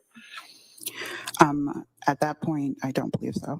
At some point, did you become aware of that? Yes. Okay, so and again, I've got the records, you don't, so let me do it this way, just to make it easy. Do you remember that she had a burst fracture of C1? Yes. What does that mean? Means a cerebral fracture. That'll be up here? So this is the cervical spine up here? Mhm. And then T5 and T6, there was a transection, what does that mean? Thoracic. Okay, so On the spine. down here. And when it says transection, what does that mean? It's severed. And then T1, 2, 3, 4 also were injured as well, right? Mhm. What is neurogenic shock? What does that mean? If you know. Neurogenic shock. Sorry, yeah, neurogenic shock. Oh, come on. It just makes reference on. These are not my notes, so I can't really. That's fine. I understand. And this would be on page 65. Do you recall reviewing the documentation as to what's captioned present illness in the records? Did you know that she was presenting as a transfer from South Shore Hospital? Yes. Did you know that under present illness in the history would be that she's a 32-year-old female with history significant for postpartum depression? Did you know that? Yes.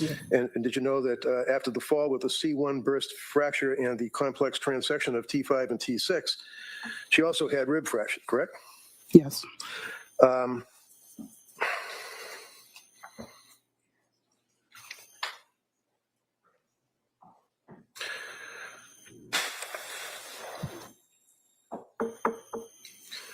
On page 66, that would Writing make it reference down. to the time frame going into the 25th, on the 25th, that she was reacting to painful stimuli, right? Yes. And that basically means that she's not conscious, if you will, but she's able to react to. If you cause pain. Yeah.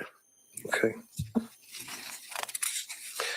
There's a notation of a contusion, laceration, and crushing of the thyroid with thyroidal edema. What does that mean? She has swelling, I'm assuming, around her thyroid. Okay. And that is. Again, this is not my scope Okay. of practice. So. Okay. On page 70, the same evening, making reference to the fact that in addition to the injuries to the spine, that she also had the rib fractures and was currently in shock. Do you remember that she was in shock? Who wouldn't be? Yes, no? Yes. Okay. Would you agree, or do you recall that there's a notation that this patient is critically ill, and noting that she has postpartum psychosis on page 72? Objection. I see counsel. I don't think that's hearsay. I think he should be allowed to say that in front of that witness.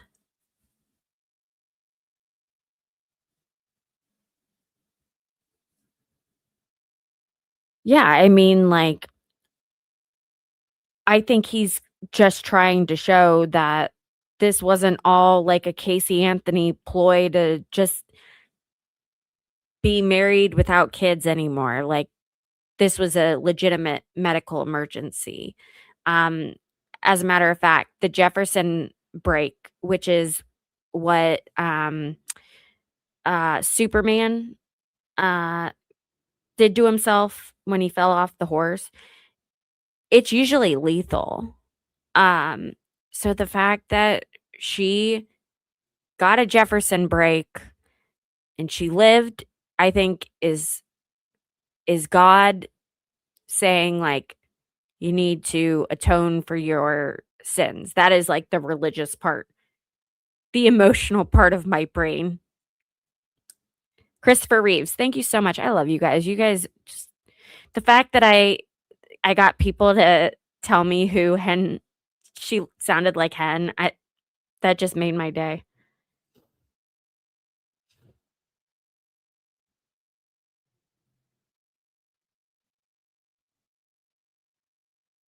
Yes, I agree with Nicole here.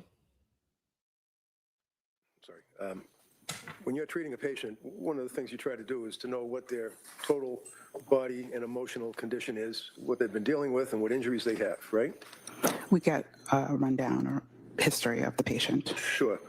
And as it goes into the end of January, and she had been communicating on the whiteboard, you were aware at that point why she was in the hospital, right? Yes. You knew where she came from, South Shore Hospital, right? Yes. And you knew that there had been discussion about postpartum psychosis. Isn't that right? Yes. Okay. And do you recall that, and this would be on, may I approach you, Honor, the witness? You may. Thank you. You can maybe, if you could show counsel. Wait. She does sound like Hen. I want the date and the time. Okay, and the lawyer, legal team.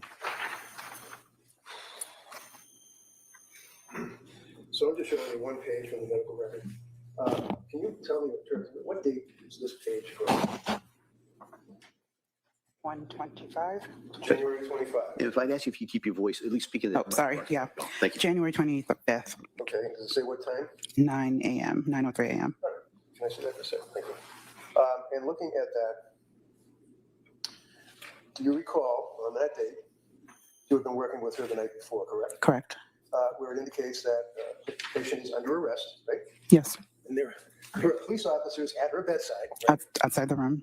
Well, it says at her bedside on the record, doesn't it? I mean, In the record, but I'm saying so the night before, they were outside her room. outside the room. You were not there during the day, apparently, right? Correct. Okay. And there's a difference from you guys as far as your medical records. If the police officer is at the bedside as opposed to sitting in a chair in the hallway outside the room. Right? Yes. Okay. So indicating police officer at her bedside, we will involve the social work and legal teams, right? Yes. Okay.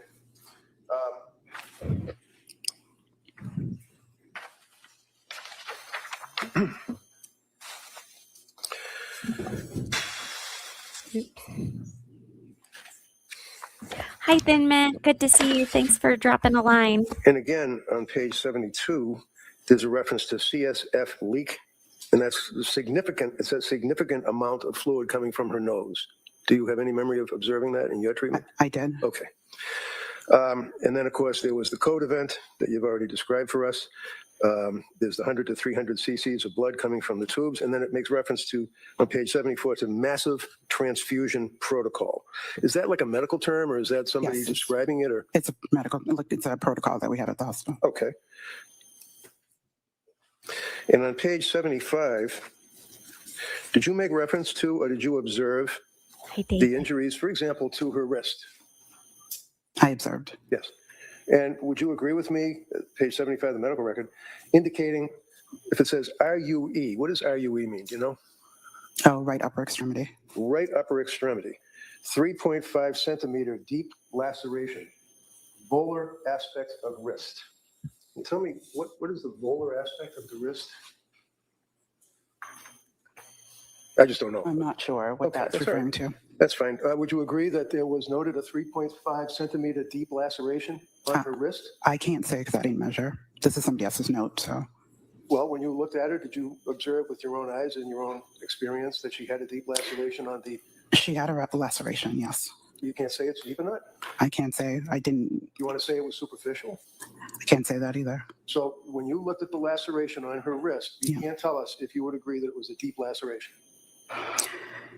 I really didn't get to assess it at the time when she arrived. So. LUE, underneath that, left upper extremity apparently, right? Yes. 2 centimeter deep laceration, again, on the volar aspect of the wrist. You did see laceration on the left wrist? Yeah, she had dressings. Okay.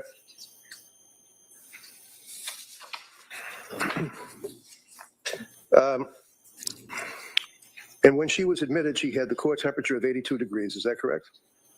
If that's what's noted. All right. Do you remember, did they use a bear claw or something like that? What is it they call it? They put a bear hugger? Bear hugger. They put a bear hugger blanket on them. And when I say them, I mean people that have a low temperature to warm them up. It hopefully raises the temp, right? Yeah. And then if it has warm intravenous IVF, that would be putting warm saline in the body?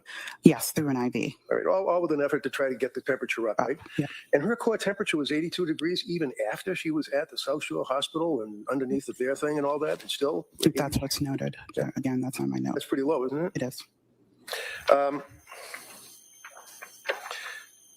And you made reference to pressors. I'm sorry. Can you pressors, blood pressure medication to bring up the blood pressure. Okay. On January 26th, she was still intubated. Is that right? Yes. And she was under sedation, right? Yes. And then you referenced January 28th, overnight shift. She was still intubated, right? Yes. And January 28th is when she first started utilizing the whiteboard. Is that correct? Yes. But she was intubated, yes? Yes. She was restrained to the bed, yes? And had the tube was still in her mouth, and she was writing on a whiteboard on the 28th of January, correct? She was able to, yes. January 30th, she was extubated, as the district attorney asked you, right? Yes. So at that point, was she able to talk, talk? Talk. Okay.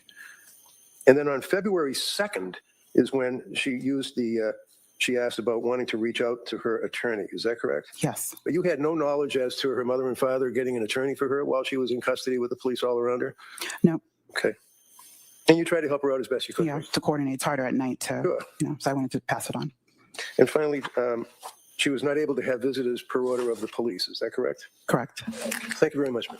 Thank you. Almost redirect. Are we going to lunch?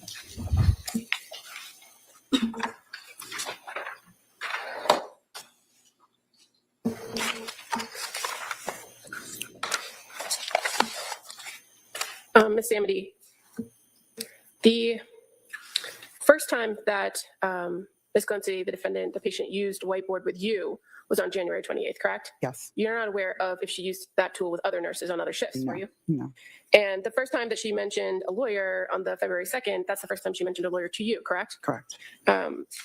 You were asked about the trauma in the chest tube and that she lost 100 to 300 cc's of blood. Yes. The transfusion came after that, correct? Yes. And fair to say the course of her treatment coming to Brigham was that she first came in through the emergency department, correct? Yes. Then she was sent for an MRI. Yes. And then she came to the trauma surgery, correct? Yes. And you're aware that she had other imaging like CT scans, correct? Yes. And that especially when it came to the head CTs, she didn't have any intracranial injuries or anything that required that you be focused on her head injury, correct? Correct. So it was more a cardiac issue and keeping her stable and internal bleeding in the chest area. Yes. As far as what you're aware of from other treating physicians, you're aware Dr. Anderson was one of the trauma surgeons that was treating the patient? Yes. And he was making assessments and giving orders to you and other nurses, fair to Yes. say? And are you aware that he identified in the history that this patient actually had a history of postpartum mood symptoms, not psychosis? I would have to look at the note. I don't remember. Those aren't notes that you would have written. No. And you weren't taking a full history of the patient. Not at the time. No. Were you aware that she then subsequently was fully evaluated by the psychiatric team? I knew she saw psych, yes. And were you aware that they ultimately identified that there's an inherent uncertainty in her diagnosis? I do not remember. As far as the lacerations went, in your treatment of her, again, you treated her overnight shifts for various days, correct? Yes. Did you ever have a situation where you had to change her bandages because they were seeping? No. And are you aware that Except for the first night, but we didn't get to that because she coded. because she coded. Yeah. And then you're aware that the next day after, another individual, a physician's assistant, actually came in and treated those lacerations. Sutured, yeah. And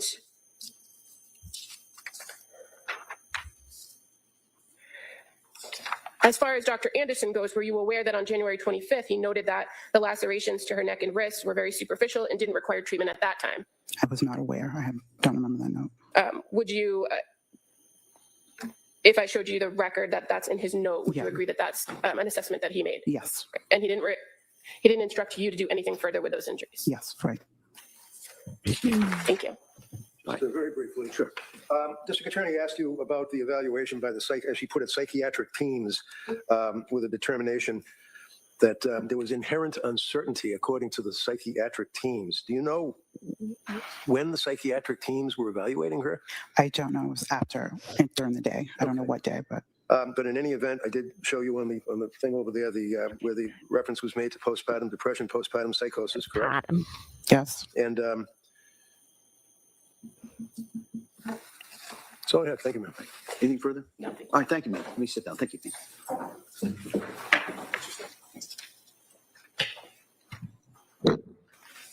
All right, they have to be going to lunch.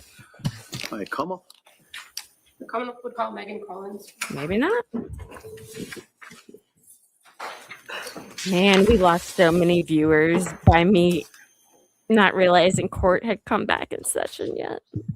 My bad. So guys, just to give you an update, we started today's stream with 2,569 subscribers, and we are currently at 2,616 subscribers. That's bonkers. Thank you. Start, please. Hi, good afternoon. Hi. Ask you to speak into that microphone. Keep your voice up. Okay. All right. Feedback in, please. Thank you. Good afternoon. Hi, Can you please tell the jury your first and last name? Megan Collins, Would you mind spelling your first name for the record? MEGHAN, And- Collins, COLLINS. Thank you. And what do you do for work? I'm an ICU nurse, And how long have you been a nurse? 11 years. And did you go to school for that? Yes. Where'd you go? Sacred Heart, What hospital do you currently work at? Brigham and Women's, And how long have you worked there? 8 years. In January of 2023, what unit were you working on at the Brigham? The trauma surgical ICU. Did you work a particular shift? I did. And what shift was that? 7A to 7P. So 7 a.m. to 7 p.m. And you just have to answer out loud, sorry. Okay, yes. I'm going to draw your attention to a particular patient that was treated there beginning on January 24th, Lindsay Clancy. Are you familiar with that patient? Yes, Were you a nurse that was treating her during that day shift while she was in the ICU? I was. Are you aware that she arrived at that Brigham Hospital on January 24th of 2023? When she was admitted to our ICU, it was overnight. So as far as the hospital, do you know when she arrived at the hospital? I believe the evening prior. And you, a patient who comes to your hospital doesn't automatically come to the ICU, correct? That's correct. Where do they go first, usually? The emergency room. And you're aware this particular patient actually went through a local hospital before being transferred to the emergency department at Brigham and then to the ICU, correct? Correct. And so when you interacted with her, she had already been at the ICU unit for that night shift. Is that fair to say? Correct. Interacted. She was intubated when she arrived. And were you with her the entire day of the 25th from that 7 a.m. to 7 p.m. shift? Yes. And was she on what's called a 1-to-1 during that day? Yes. And what does that mean for you as the nurse if she's on the 1-to-1? She was 1-to-1 nursing per our ratios because of how critically ill she was. And so you were there pretty much the entire time? Correct. Were there any other people there other than the medical staff and yourself treating her? Were there any other people there? They were officers, police officers. And they were outside the room? Correct. Had you taken over care of this patient from another nurse on the night shift? Yes. And who was that? Rochelle. And you are familiar with Rochelle? You've worked with her before? Yes, I have. And were you advised that over the course of the night shift that this patient had coded? I was. And when you came on shift in the morning, because of what had happened overnight, were you aware that she was sent for additional CT scans? We went for CT imaging in the morning when I got there because she was not stable overnight. And you said she was intubated, correct? Correct. How about, was she responsive during that first day that you encountered her? The first shift that I had her, we were focused on her injuries and keeping her sedated. So the interactions, responses were minimal, but that was intentional as she was, again, like I said, so critically ill. And so you also said that she was sedated for the majority of that day, correct? Yes. And is that something that often happens when a person is intubated, that they're sedated? It is. What happens if an individual isn't under sedation and they're intubated? It is patient dependent, but majority of patients are not able to tolerate the breathing tube and it's uncomfortable. So we give them medications to keep them as comfortable in tolerating the breathing tube as possible. Now, you mentioned treating injuries and keeping the patient stable as your primary goal, correct? Were you able to make note of some physical injuries that the patient had? Yes. And were there some obvious injuries that you could observe? Yes. To her neck and wrist area? Correct. May I approach the witness? I'm going to show you two photographs, okay? Does that look familiar to you? Mm-hmm. Do you know that to be the patient, Lindsay Clancy? I do. And fair to say she has a breathing tube? She does. And then the second one, again, just the other side of her neck. Is that familiar to you? Poor Gems. Are these very accurate representations Thank you. of the neck injury that you observed for this particular patient? To the best of my memory, yes. They may be admitted.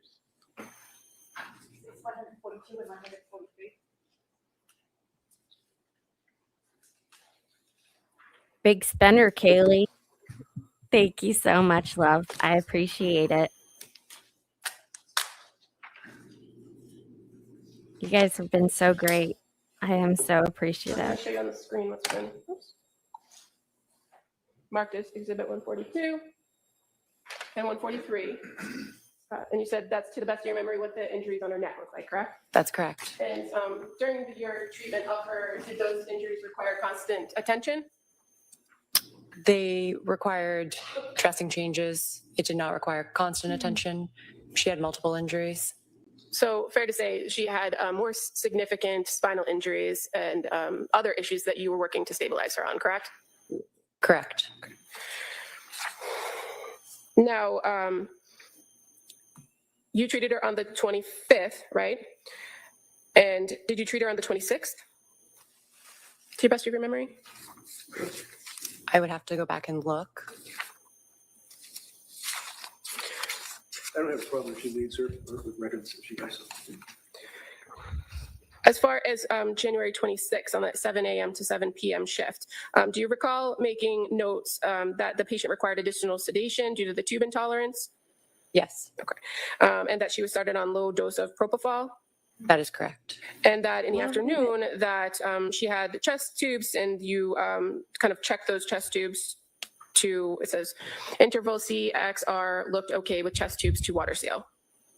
Yes, that's correct. And so she had previously been given chest tubes and your role was just to kind of make sure that everything was fine. They placed bilateral chest tubes and monitoring those is a part of my responsibilities in the ICU. And we were concerned for her respiratory status. So that is why I made a note of it. Okay.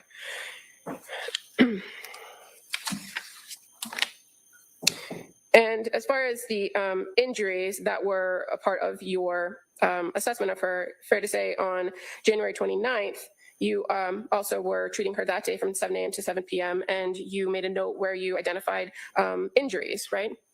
Correct. And those injuries would have been things that were reported to you based on a doctor's review of labs and images and that kind of thing, correct? Yes. You don't make your own assessment about thoracic injuries or cervical injuries.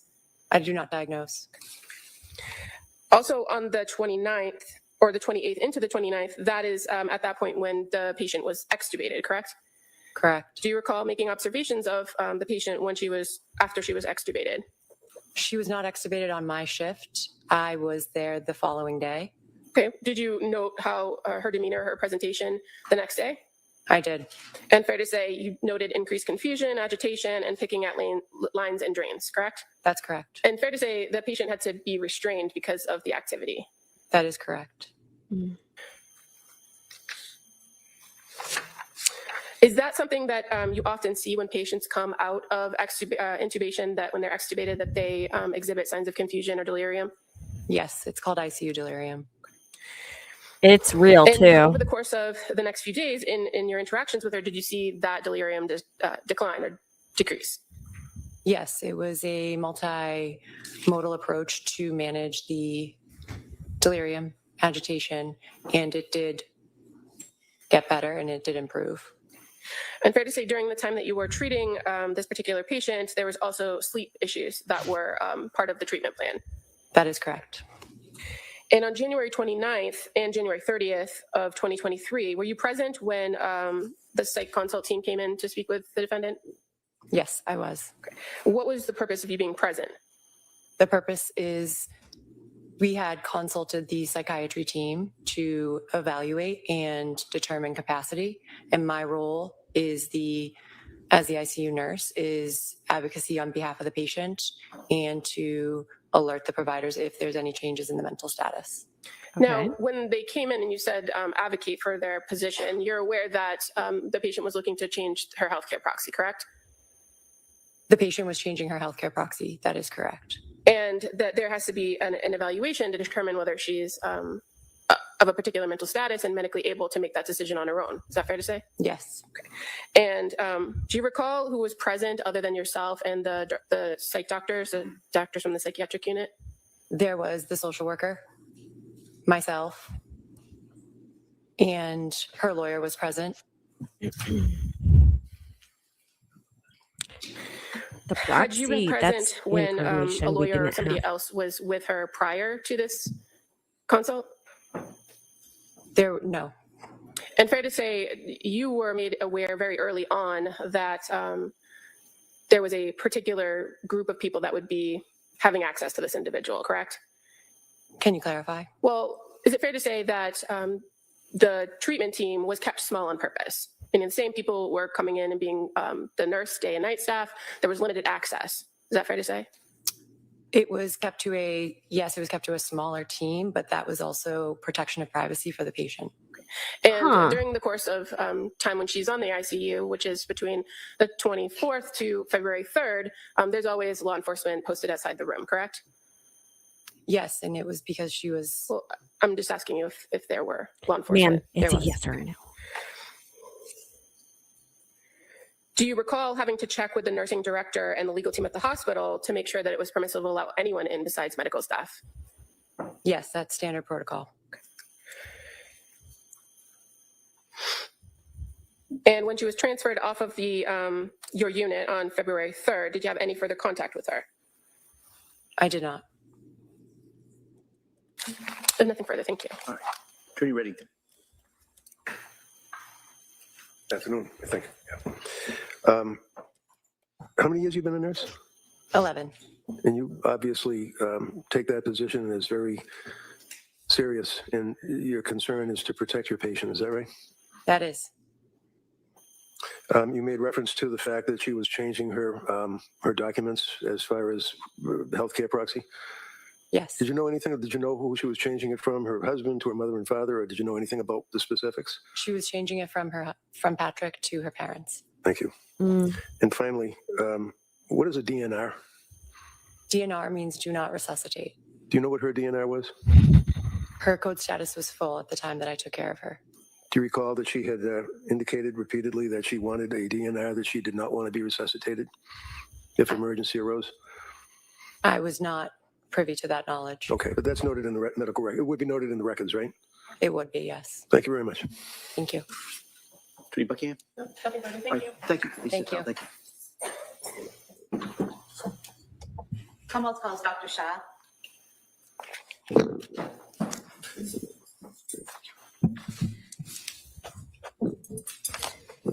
I don't see this doctor on that list of people listed in the civil suit either. Well, and then you have stupid Hawaii. Sorry. Not really. I'm not really sorry. Ask Kaylee how I feel about Hawaii. Or Rob.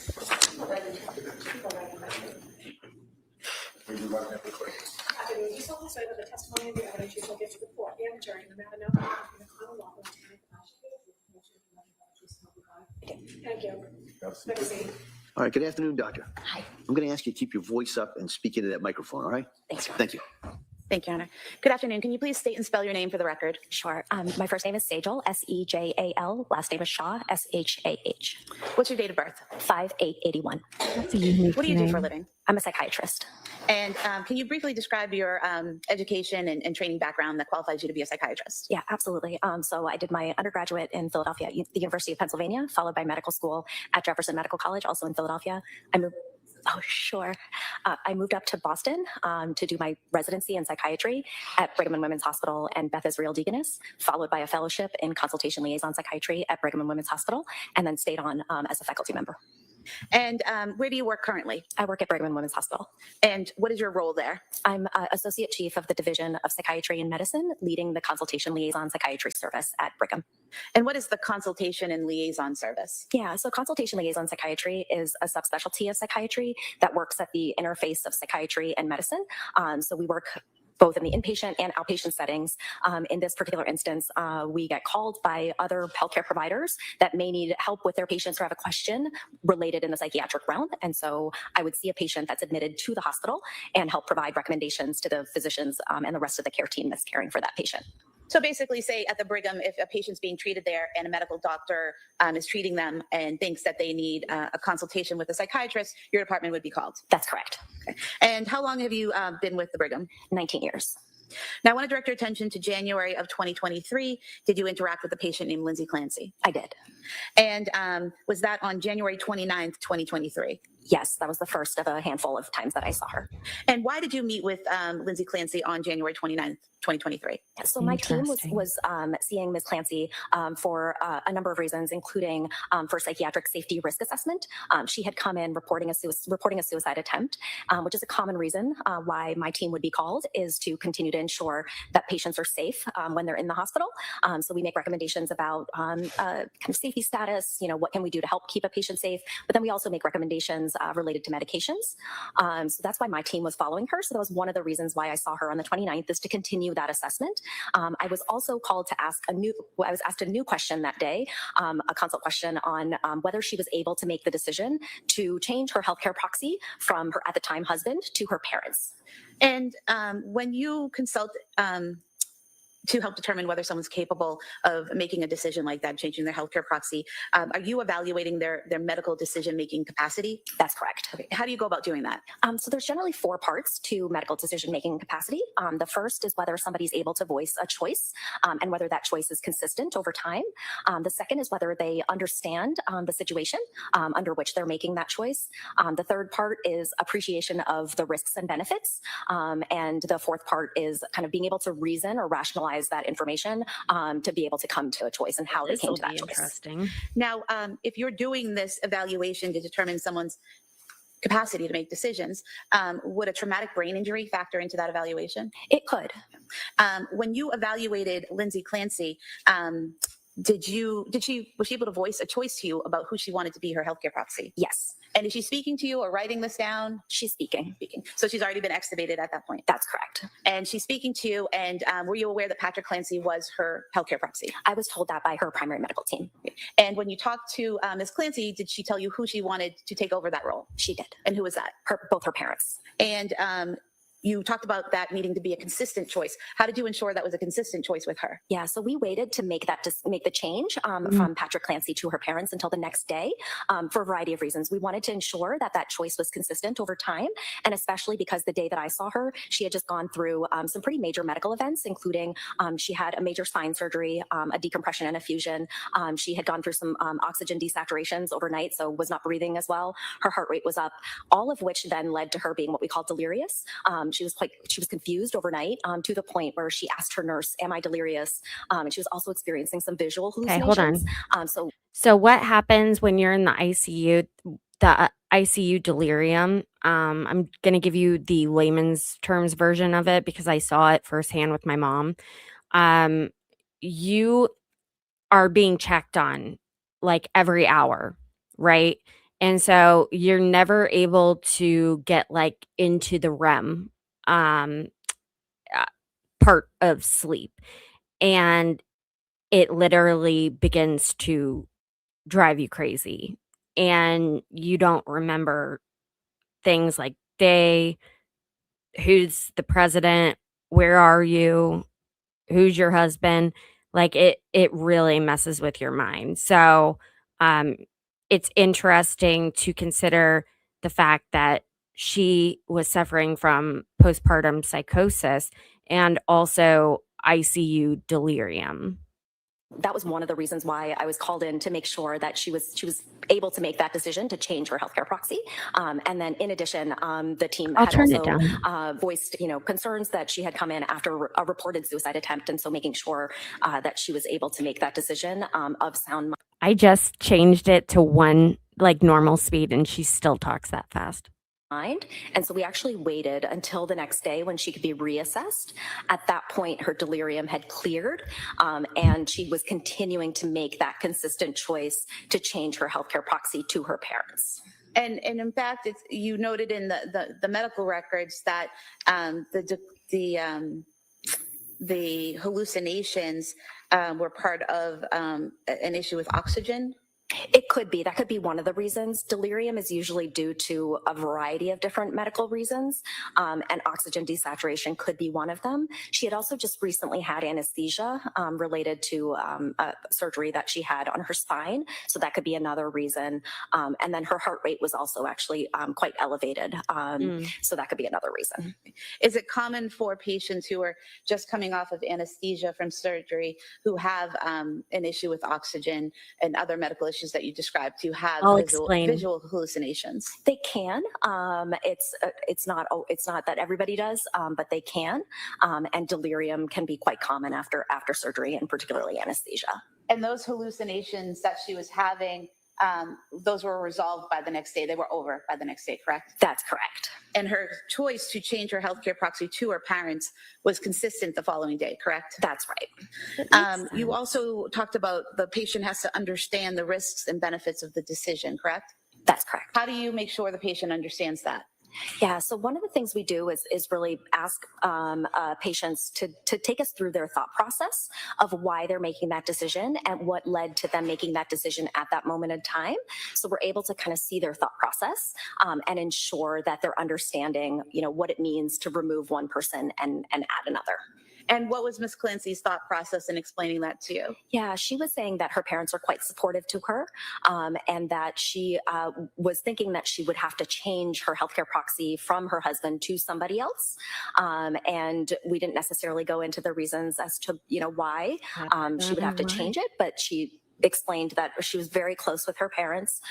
They would see each other frequently, given that they lived in close geographic proximity, and that she felt that they were very supportive to her and would have her best interests in mind should we need to invoke the healthcare proxy, or that if she couldn't make her own medical decisions. So was there a concern on her part that her husband wouldn't have her best interests in mind at that point in time? Sustained. Yeah, that's you also talked about the patient. You have to make sure the patient's thinking about the information rationally? How do you go about doing that? Yeah, so one of the things we do is really ensure that the patient understands the situation and all of the kind of parts around it. So this comes into play much more when it's about a specific medical intervention, like an invasive medical procedure, or something like an amputation or a surgery. With a healthcare proxy, one of the things you want to make sure is that the person that they want to change their healthcare proxy to or appoint as their healthcare proxy makes sense in the context of their life. And Ms. Clancy was able to talk about how her parents were quite involved in her life, and so that's one of the things that we would assess. Okay. And then the last thing was making sure the patient understands the risk if the change doesn't happen. Did you go over that with Ms. Clancy, and how did you do that? Yeah, I did go over that with her. We talked a little bit about how it could mean that she would not have a healthcare proxy were she not to appoint her parents. And so we went through that, it's always in healthcare, we always talk about how it's great to have a healthcare proxy just in case you become unable to make medical decisions, and who would you want that to be? And during this conversation with the defendant going over all these points, did you ever have difficulty understanding her? I did not. Did she ever appear to have difficulty understanding you? So the first day when I saw her on January 29th, she described herself as feeling confused, and I definitely witnessed that as well. We went through a bedside cognitive evaluation, and she definitely made some mistakes on some of the cognitive evaluation. Therefore, I did diagnose her at that time with delirium. And then she was re-evaluated the following day, and there were no issues with her understanding, and the delirium was gone, correct? That's correct. And were you aware during this evaluation that Ms. Clancy did not have a brain injury? I'm sorry, can you repeat the question? Were you aware that Ms. Clancy did not have a brain injury at that time? One of the things that we look at is any kind of relevant medical information that might be available to us. And I noticed that her Glasgow Coma Scale, when she was transferred to Brigham and Women's Hospital, was a 10, which would indicate that she could potentially have had a moderate brain injury. But I don't recall thinking about whether, specifically whether she had a brain injury. Were you aware that a CAT scan was done, page 110 of the records? And Okay, I will make this bigger. on the CAT scan, the impression was no acute intracranial findings. So no brain injury. So you can. CAT scan, correct? I did review the head imaging that was available at the time. You can have a normal CAT scan and still have a brain injury. Were you aware that she had multiple CAT scans that showed no bleeding in the brain, no skull fractures, no injuries, just visible injuries whatsoever? I'm sorry, but can you repeat the question? Were you aware that she had multiple CAT scans at South Shore Hospital and at Brigham and Women's that showed no skull fractures, no intracranial bleeding, no hemorrhaging, no visible damage whatsoever? Yes. And were you aware that she was evaluated at South Shore Hospital and at the Brigham, and she had no external injuries on her head either? Yes. Now,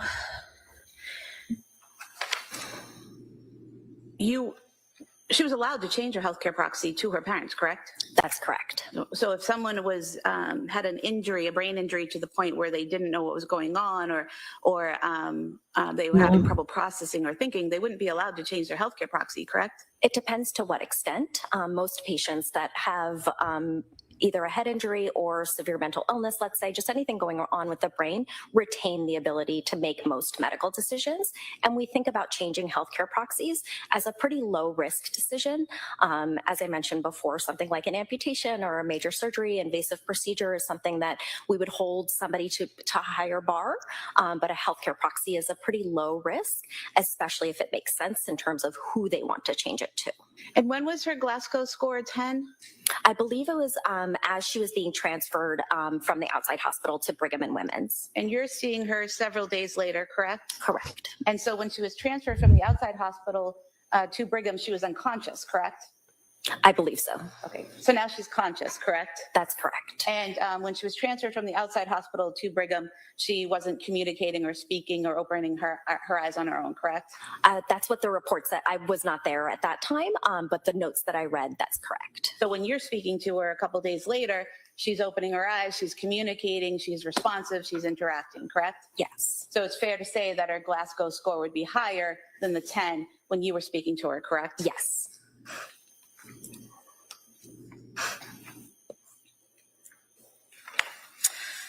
Now, you did a mental status examination of her while you were doing this evaluation about her decision-making capacity, correct? Yes. And it's fair to say under mood, you listed okay, Yes. that you listed her thought process as organized, goal-directed. Is that correct? Yes. You asked her if she was having hallucinations or delusions, and she, other than those initial ones the first day, she denied those. During my evaluation, yes. And she also denied suicidal intent and homicidal intent, correct? Yes. And you listed her insight and judgment as fair, correct? Yes. Her behavior was calm and cooperative. Yes. And you didn't see anything about her behavior that would indicate to you that she was responding to some type of voices or hallucination that you couldn't see. At that moment, no. But as I mentioned, I did speak with the nurse beforehand, and Ms. Clancy was able to report to me that she reported visual hallucinations overnight. Overnight after surgery? That's right. Okay. And then never again? Not during my evaluation. Okay. And did you speak to Ms. Clancy again on February 19th, 2023? Yes. And was the purpose for that to prepare her for a transition from Brigham and Women's to Spalding Rehabilitation? That was one of the reasons. Okay. And what were the other reasons? So it was an ongoing safety evaluation, ongoing evaluation of psychiatric safety risk, as well as medication evaluation to determine if her medications were at the right level, the right dosage, and that she was on the right medications. And then just ongoing evaluation in terms of kind of her mental status. And during that meeting, she denied suicidal intent, correct? That's correct. She denied homicidal intent, correct? She denied having auditory or visual hallucinations, correct? Yes. She reported her mood as okay, is that correct? Yes. And she told you she was looking forward to moving to Spalding, correct? Yes. She also denied any confusion or disorientation, is that correct? Yes.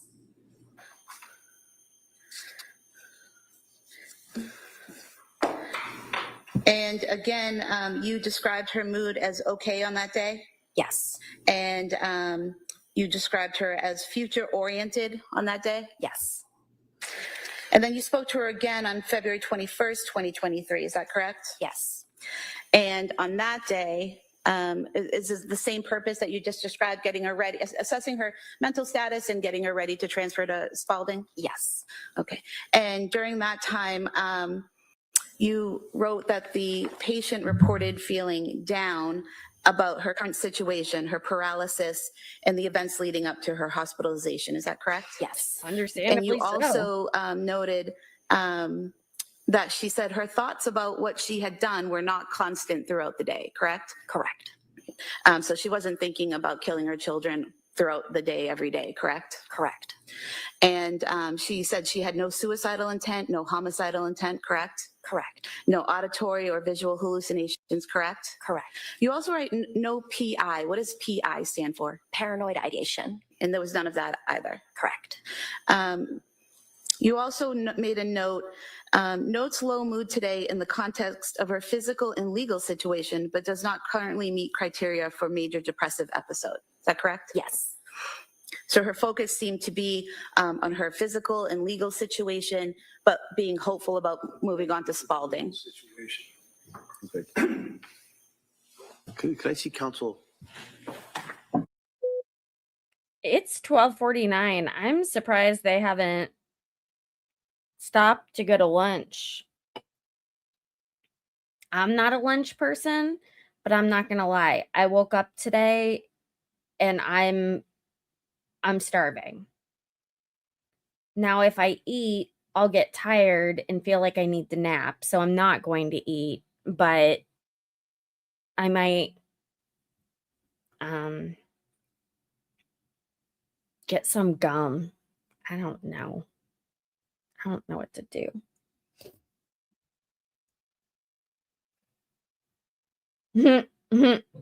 That's an interesting way to say it. I don't think Barb has the keys to my brain.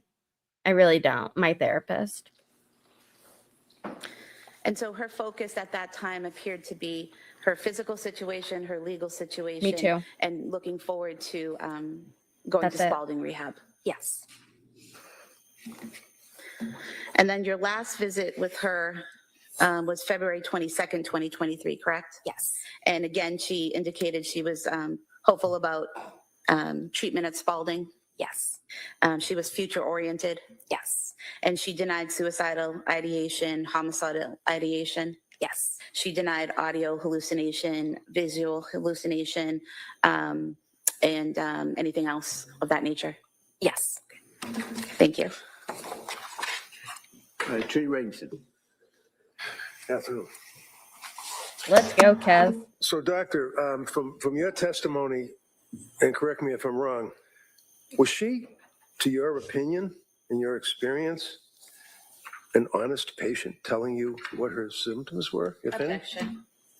That's an evaluation in the psychiatric. Why is that? I'll allow that question. Yes. In other words, she didn't go off and try to exaggerate to you and say, I'm seeing visions and I'm hearing voices and I'm suicidally ideated and I'm homicidally ideated. She didn't say any of those things to you, did she? No. She actually denied them, right? Correct. So this is not, in your opinion, someone who was trying to exaggerate her conditions for some legal reason, correct? No. And you obviously were in close contact with her for about a month, right? That's right. Just a couple of questions. Counsel asked you whether or not, and I think it may have been in the beginning in January, that you had difficulty understanding her. Obviously, after removing the tubes and everything else, you're able to talk with her, correct? Correct. And you knew that one of the concerns, if you will, was postpartum issues. You knew that, right? Yes. And in your experience as a psychiatrist, you're familiar with the concept of postpartum psychosis, correct? Yes. And you know that people can communicate and plan and act on plans, even if they're in the middle of a psychosis, right? Yes. You don't have to be drooling and stumbling and unable to walk and talk to be in a psychosis, do you? No. So in other words, a person can be in a psychosis and can communicate to friends, family, people, talk, correct? So you didn't, as counsel asked, you didn't have any difficulty understanding her. She wasn't slurring her words or anything like that when she was able to talk. Right. Okay. One of the things that when she was admitted, and then without going through, I'm not going to go through all the stuff we've already talked about with her medical condition and everything else, you indicated that she was very, very ill, correct? Correct. Did she appear to be cooperative to you when you would interact with her? Yes. As a doctor, as a psychiatrist, you're familiar with bipolar, the concept of a bipolar diagnosis, correct? Correct. Can you tell me what bipolar means? Yeah, so bipolar disorder is a mood disorder, categorized as a mood disorder, where patients have distinct depressive episodes, as well as, depending on the type of bipolar disorder, either hypomanic episodes or manic episodes, to the point where they don't sleep for days, they still have lots of energy, there's this decreased need for sleep, there can be irritability, there can be impulsiveness, racing thoughts. A lot of patients describe that they're out of control of their behavior. And then severe episodes can also include psychosis. And in reference to bipolar, as you were referring to, when somebody is hypomanic, what does hypomanic mean? Yeah, it's a lesser degree of mania. So when patients are hypomanic, they don't always experience things like psychosis, but they might experience some of the other symptoms that I described, including racing thoughts, kind of moving too quickly, talking too quickly, being irritable. And as it relates to the hypomania, would that include things such as somebody who is getting up early in the morning and exercising, or cleaning out their house, or selling their property out of a garage and having difficulty sleeping, and they're awake all night? Yes. As a psychiatrist, one of the things you were concerned about when you were first started to deal with her, as well as when you were releasing her, if you will, is the medication that she had on board, so to speak, when she came into the hospital, right?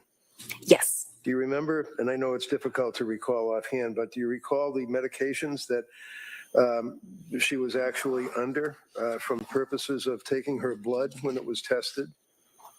When she first came to the hospital? Yeah, if you know. I believe her medication list for, previous to the incident, she was on amitriptyline, diazepam. I believe she was also on prescribed lorazepam, and there may have been one other. Okay. So looking at that, if I tell you that there was a toxicology report done on her as of January 24th by way of taking her blood. You're familiar with that, right? When they analyze for toxicology. And toxicology obviously would tell us what the medications, if any, what type of drugs she had on board, booze, cocaine, anything, right? Yes. And you're aware that the toxicology report, as well as the report from the Department of State Police, as well as the NMS laboratory, which would be in Pennsylvania. So that's an international or a national respected laboratory, isn't it? The NMS lab, if you know? I don't know. Okay. But you know that they did take her blood, they did test her blood, and it was at the state police laboratory, as well as any other labs that tested it, right? Yes, I believe I found that out later. I did not know that the first time I saw her, because those labs take a little bit of time to come Sure. in. And you treated her for about a month, so you were pretty That's close to right. her and got to know her quite well? Yes. Would you agree with me that one of the things that her blood reflected or that she was on was trazodone? Yes. And can you tell me what trazodone is? Yeah, trazodone is an antidepressant medication. It's more often utilized as a sleep aid because of one of the side effects is sedation. And so patients that are often having difficulty sleeping are placed on trazodone. And is trazodone, does that share some of the qualities of what I refer to as SSRIs, even though it's not an SSRI, it shares similar qualities? Yes. It helps Can with you tell me depression what as well. SSRI means? Yeah, so that's a selective serotonin reuptake inhibitor, and it's a class of medications that are antidepressants. And the SSRIs, that would also include Zoloft, for example? Correct. Would also include Prozac, for example? Yes. Are you, as a psychiatrist, aware that Zoloft and or SSRI Prozac should not be prescribed to a patient who has bipolar? Yeah, it can be prescribed. Oftentimes it's prescribed together with another medication that can be protective because patients with bipolar disorder may be experiencing depression. And so they may be prescribed an antidepressant, but along with another medication that what we call protective. And in reference to the SSRIs, the selective serotonin reuptake inhibitor, what does that mean? Selective serotonin reuptake inhibitor, what does that mean? Yeah, so oftentimes in depression, patients are kind of lacking serotonin in the spaces in their brain that helps. Can I interrupt you? What is serotonin? Yeah, serotonin is a neurotransmitter. So it's a hormone in the brain that works on the brain. It works in other areas in the body as well, but for these purposes, it works in the brain at nerve endings throughout the body. And that neurotransmitter helps with things like mood regulation. For patients with depression, they're often lacking kind of that ability to have enough serotonin in those spaces. And so a selective serotonin reuptake inhibitor prevents serotonin being kind of sucked back into the cell. So it allows for serotonin to be more available. And what is an SSA? What does that mean? Antagonist, selective serotonin antagonist. So those are medications that kind of do the opposite. Okay.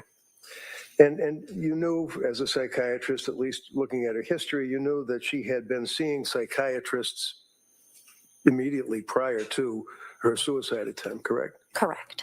And you knew that she had been prescribed a number of drugs by these various psychiatrists, correct? Correct. And to your knowledge, was she prescribed diazepam? Yes. Valium? Was she prescribed buspirone, otherwise known as Vanspar?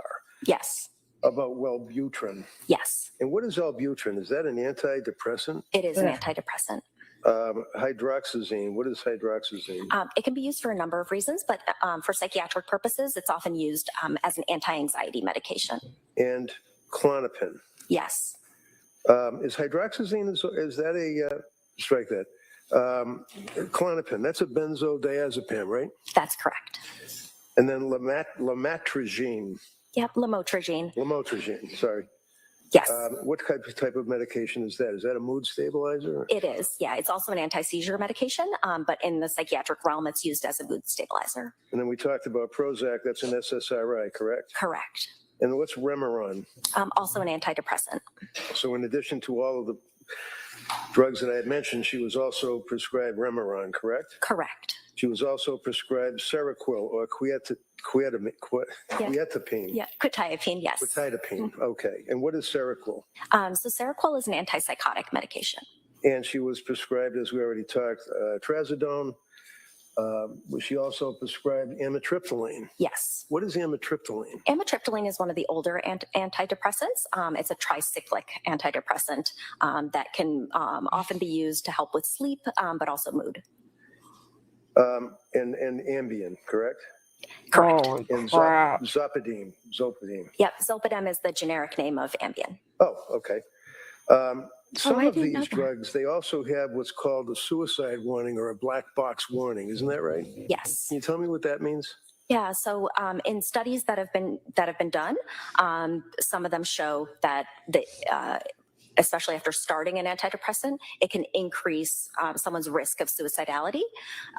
Many of those studies showed that it was mostly in adolescents and young adults, but it can happen in adults as well. And Celexa was also a drug. Is that an SSRI too? It is. And all of these drugs that we just went through were all prescribed from September, end of September till January. Yes, September 2022. 4-month period. Yes. It's an awful lot of drugs to be prescribed in 4 months, isn't it? Sustained. Thank you. It's unbelievable. Almost redirect? Yes. Of course. She wants to Doctor, fight. all those drugs that defense counsel just listed, you're aware she wasn't on all of those drugs at the same time, correct? Correct. And did you know that many of those drugs she took a very small amount of? Some she didn't take any pills at all? I was not aware of that. For Buspar, which is one of the ones he mentioned, were you aware the first prescription she only took 2 pills out of that bottle? I was not aware. Were you aware the second prescription a month or so later for Buspar, she took 0 pills out of that bottle? I was not aware.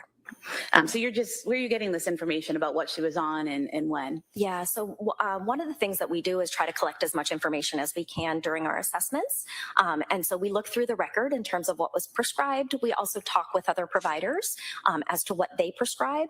But in the context of the assessments that we were doing, it did not require us to determine, what exactly she had been on before, because we were using a different set of medications to treat something, different symptoms that she was experiencing.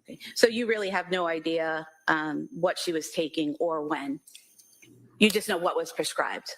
I know what was prescribed, and then we were also getting reports of what was being taken, what wasn't being taken.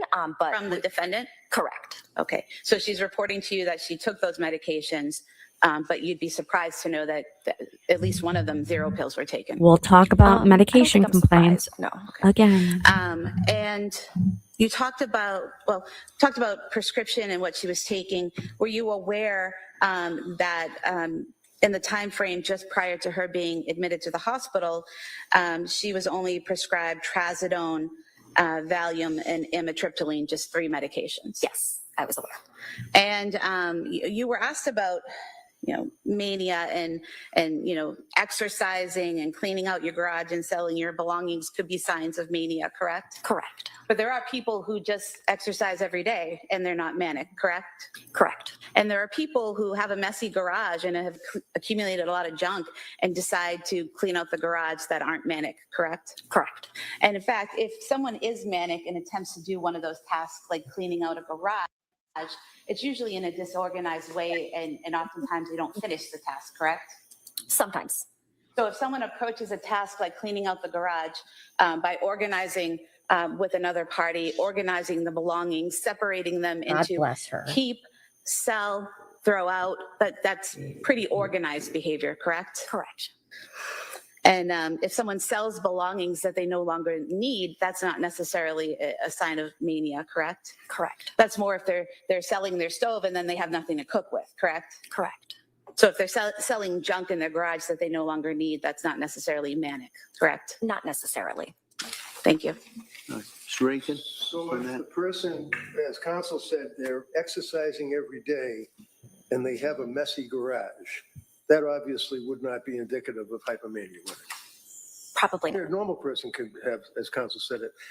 How about a person that at the same time can't sleep because the insomnia is so bad they go 48 hours without sleep? Is that something to be considered in the whole evaluation? Yes. How about the fact of a person saying that my brain is broken and that they can't concentrate, they can't think? Is that something that the person you would consider in conjunction with the messy garage and the exercise? Yes. Thoughts of hurting themselves, suicidal ideation, that's something that's important to evaluate? Yes. Homicidal ideation, telling your husband that you're having thoughts about hurting your children, that's something you consider, isn't it? Yes. In reference to counsel's comment about just 3 medications that she was on prior to trying to commit suicide, you're not aware of the doctors telling her to discontinue this medication, start a new medication, go on to a different medication, depending on the doctor. You're not aware of that, Thank you. right? No. And finally, if you know, did she sign a DNR, do not resuscitate? She asked to the day after the first evaluation that I did of her, which was the capacity assessment to change her healthcare proxy.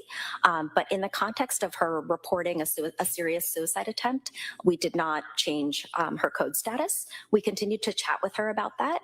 And she ultimately came to the conclusion that it made sense to make sure that her mental health was stable before she considered her code status. Okay, but her initial reaction or her conversations with you all was that she wanted to have a do not resuscitate status. Correct. Thank you. Como? Nothing further. All right, thank you, Doctor. Thank you, Your Honor.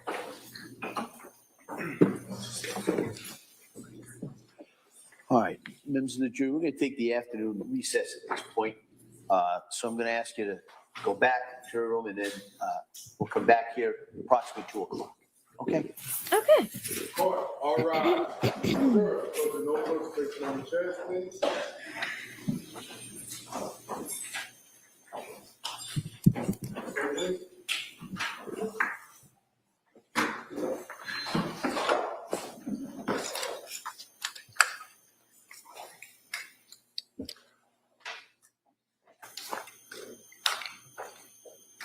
Okay.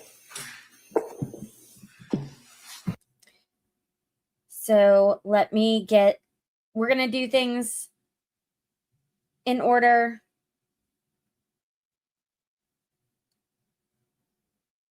Just so you guys can see. Here's the exit of the courtroom. Counsel, anything we need to address before the break? No, yeah. No. All right, so we'll be in recess till about 2 o'clock. Thank you. Thank you.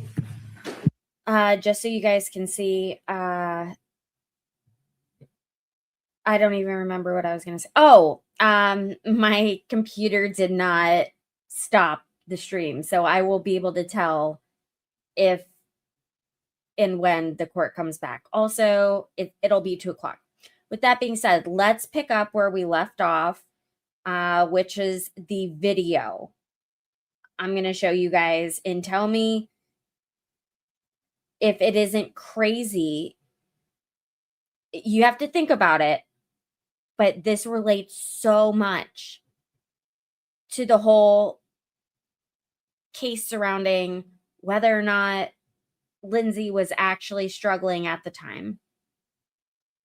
Kayla? He's putting her on my She was high on mushrooms at the time. She's bipolar and schizophrenic. The girl that I saw you coming, so I slowed down. She hit my car, the new truck. Okay. Just so you know. I heard. It's my throat's sore from screaming at people down at the red light. we're only on break for 1 hour. 50 minutes. Sorry guys, I don't know what I'm doing. What'd you say? Pills. I tried getting my pills on Tuesday. Can you take me to CVS? We're getting you somewhere. It's not going to be there right now, okay? Here, let go of this. Hey, Michaela, I gotta let go of this, wherever this is. You're under arrest. You're under arrest. Let go of what's in your hand, please, okay? We don't want to hurt you, so just let go of what you have so we don't have to hurt you. That's There you go. Thank you. I can't have it. You can't have it right now. No, we're going to give it to you. Just let go. I'm sorry. I just have to refuse. I need my meds. Do you realize what you even just did? You could have killed somebody. If all you need is meds, I would have been happy to help you with that over a phone call. But they told me to call me at 2 weeks, and they didn't call me. I just need my medicine. I'm so scared. I didn't realize it was 2 weeks. I didn't realize I was so good. I'm glad nobody Side note, she kind of looks like a younger Taylor Swift. is dead. That was my concern. So if you want to put her in 11, we can. Sure. Oh, right on the other side of the canine over there. We're going to walk, okay? Why are the dogs approaching me to do something wrong? Oh, absolutely. We can take those shoes off. You're fine. Sit down. You're okay. You almost hurt a lot of people. You're okay. You're okay. Stop touching me. I said stop touching me. Michaela! We're taking Enough! What's the plan? I recognize her too. Did we deal with her? We must have, like recently. They just dealt with their Silver Lake kid, said she was on mushrooms, thought she was at her aunt's house. She wasn't. Yeah. All the craziness, we're going to see if... Oh, it's got to be drug induced. My You would goodness. think. So you get one at Bailey. I know you got one at Bailey, and there's one at Chipotle right here. Maybe another truck was trying to avoid it and hit another one in the front. Okay. When the pursuit went that way, the white car stopped right in the road. Blue one didn't see it, stopped, ran right into it. Okay. This part's dumb. Sergeant Burgess. 5-3 just got out Just give me 1 second. I heard Carter say that she hit someone in there. So do you see like a black sedan? Yeah, they hit the black sedan, but they put the stick on her. So I'm surprised she made it this far. That part was dumb. Oh, absolutely. You broke a ton of laws. All right, let me take this off, okay? Transit right here. It's not the windows. You think I'm on drugs, so I can't look you in the I don't eye. know. Sorry. I need you to listen, McKenna. Michaela, I made a mistake. Michaela. You're Michaela, right? Just step backward, step backward. You're gonna have a seat. You're gonna have a seat on this bench. Have a seat, okay? Oh, and sit. I don't know what I just think I feel this is weird. That's me. What's your address? Yeah, I know you said it a few times. I think though. That's I'm confused. But then my head tells me, no, so you're right, officer. What is my address? I'm sorry. Yes, I do. But when I close my eyes, I think something different. I'm sorry. Let me come back to reality. It's okay. It's not. That was weird. I'm sorry. Okay. My eyes think are green. But that's what I think. Like, I've been told they're green now. I'm saying like I was in a car accident. You're more than welcome to pray. How loud? You can do it like in that voice right there. Yeah, right? You got it. You got it. Oh, Yes, the same person who's been with you for the last few hours of my life, and I will never get back to you. So please get in the car. We wear seatbelts. I love the law. Am I allowed to exit the vehicle? Cuffs are hurting me. They're getting tighter. Ow, I can't breathe. Can you roll the window down? Yes.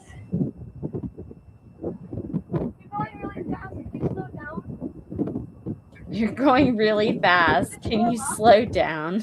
Is this door locked? Wait. I can't breathe. I'm having a panic. He's like, uh-oh. All right, so.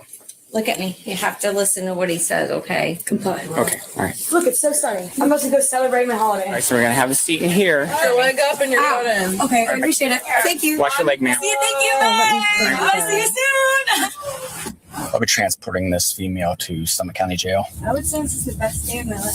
The suspect, identified as Michaela Jensen, told the court she believed she was experiencing a psychotic break at the time of the incident, describing intense paranoia and delusional beliefs during the chase. Prosecutors claimed she had roughly 19 times the legal limit of marijuana in her system. During the pursuit, she struck at least 2 vehicles, 1 civilian car and 1 police cruiser, with reports suggesting the total may have been as many as 4. She was charged with failure to comply, operating a vehicle while intoxicated, reckless operation, speeding violations, driving left of center, and improper use of signal lights. According to news reports, Michaela was sentenced to 2 years of probation and had her driver's license suspended for 3 years. She was warned that breaching probation could result in up to 3 years in prison. And there's a lady driving in the opposite direction on the wrong side. And Okay, do you see the vehicle? One of the things people never realize when they call 911 is how quickly an emergency center can get overwhelmed with calls when a major incident happens. You have reached Austin 911. Do not hang up.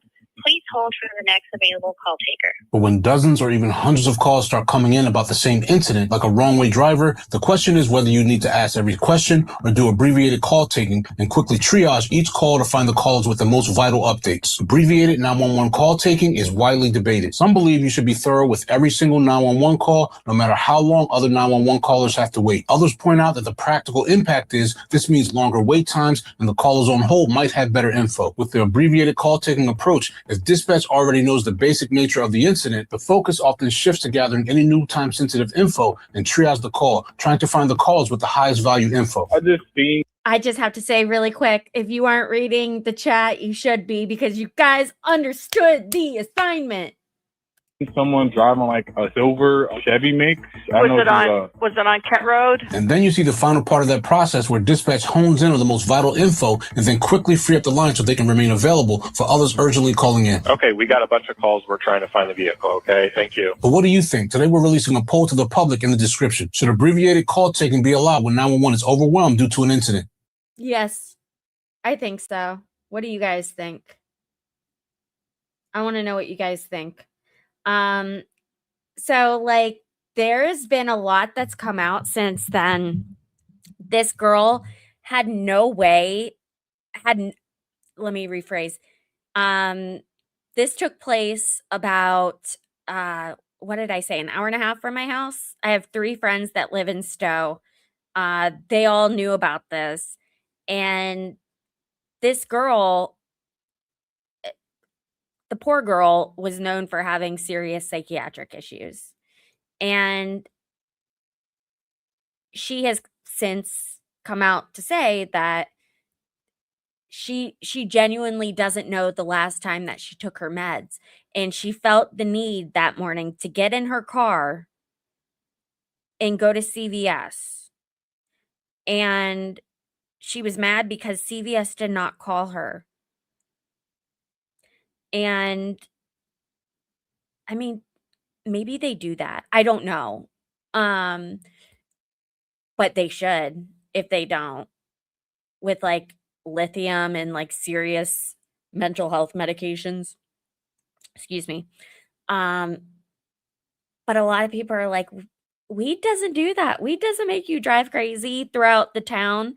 Something in her brain was telling her that she just needed to get to the CVS. Like it's a crazy example, but it's also at the same time, like, for real, people need babysat when it comes to medication. When it comes to medication compliance. I'm sorry. There is either a eagle or a hawk flying outside, and it's so big that it's creating a huge shadow on the trees. And I thought it was coming from my window, and I got really scared.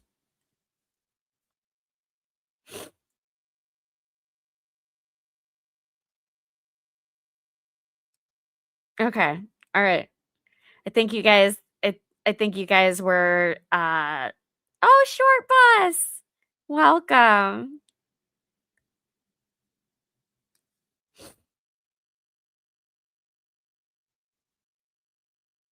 Okay. All right. Let me take you to the other video I wanted to show you guys.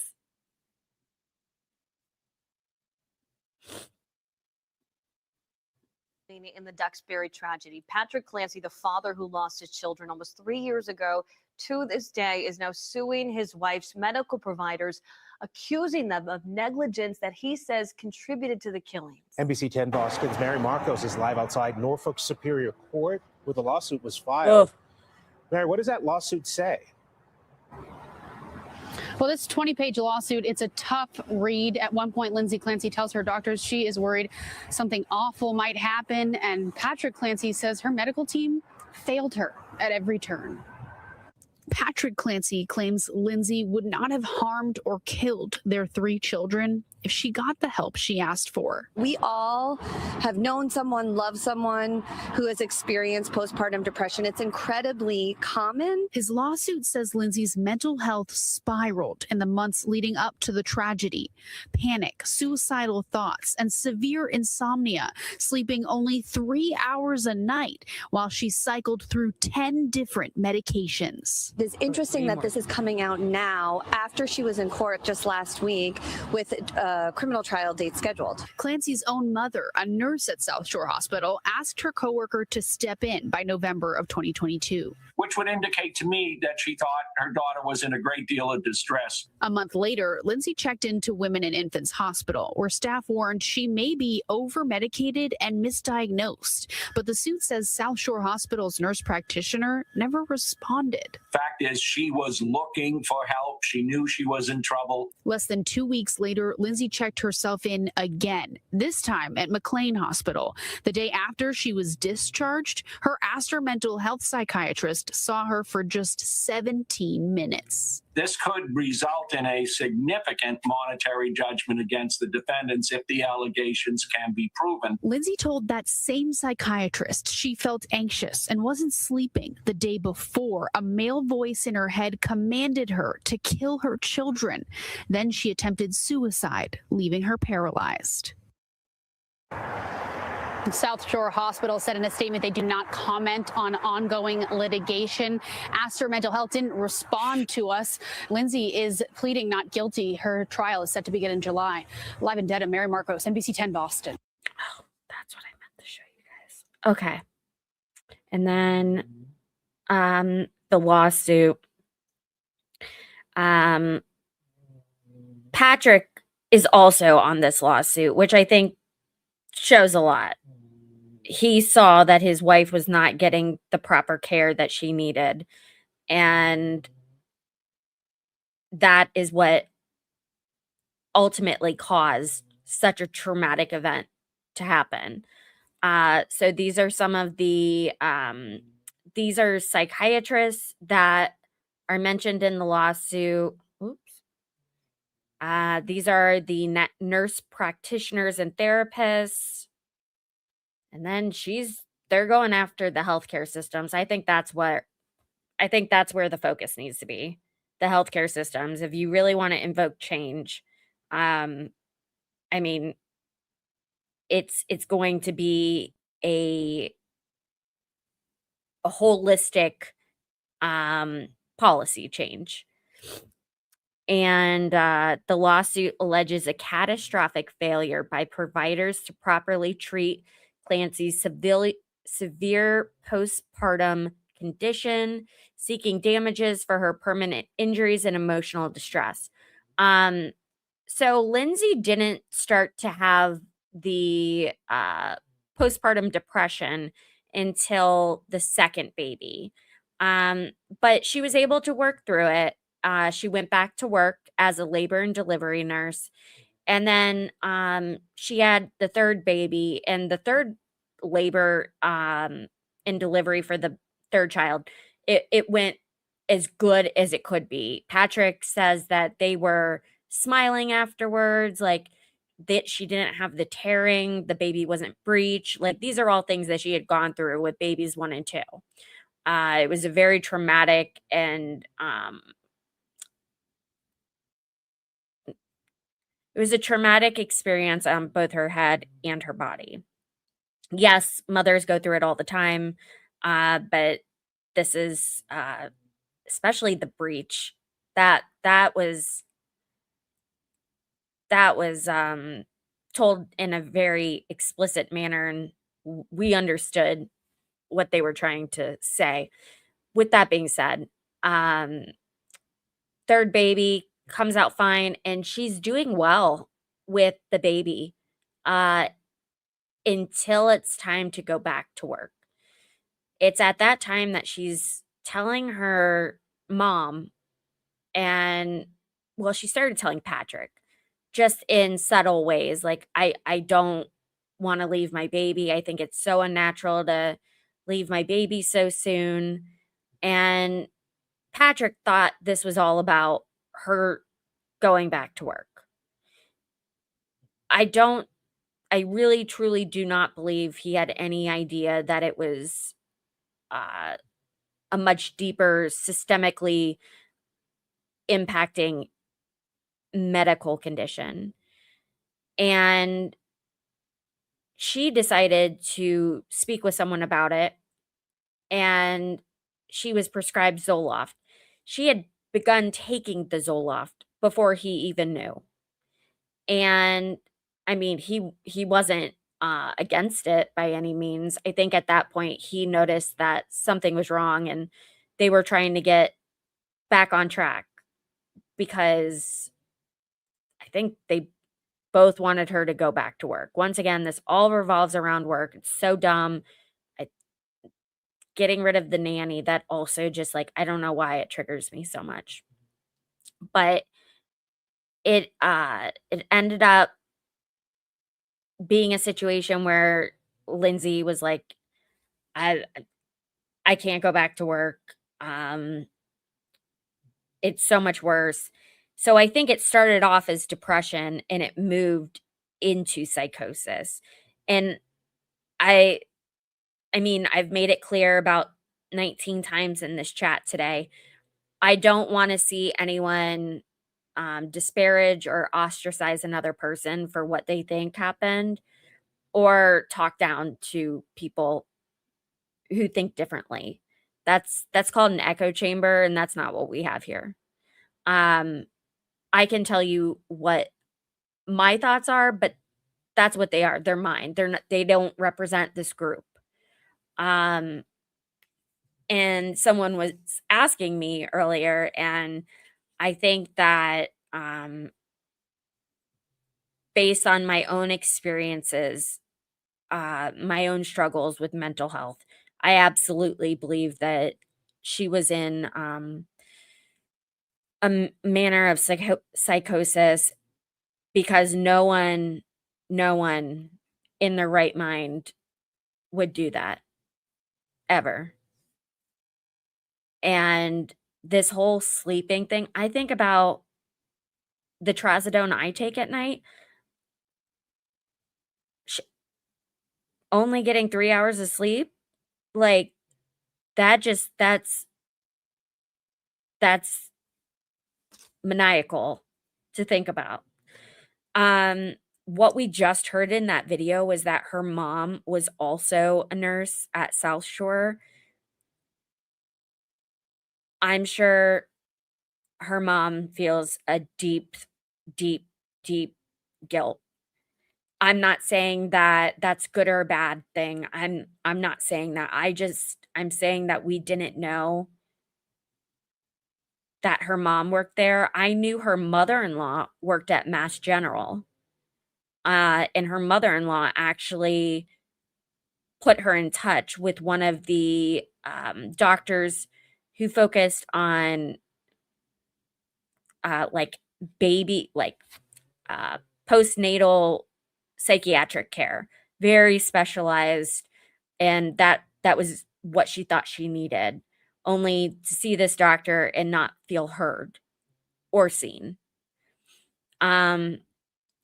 The healthcare proxy change, I don't think that is a crazy thing for her to do. She must have been in the state of mind like, Patrick doesn't care if I live or I die. Or she may have been having little signs, acute signs of paranoia, thinking that, she wouldn't be here if XYZ had happened, or this person had stuck up for her. It's hard to really get inside the mind of someone who is ill mentally. And I think Kaylee and I have done, I know we've certainly tried to do our best explaining the impact that med compliance has in mental health. You really, if you are really, really, really in a downward spiral. Kind of like I was saying with that girl driving her car, you don't realize that you've already taken 2 pills. You don't realize that you haven't taken pills in a week. Like, that is a serious concern. And for that, and for people with Alzheimer's, there's a machine that you can buy that it will literally sound an alarm if it detects that you haven't taken the pills that it dispenses for you at the assigned times of the day. I forget what it's called. I believe last time I looked at it, it was like insurance was covering like part of it, but it's astronomically expensive.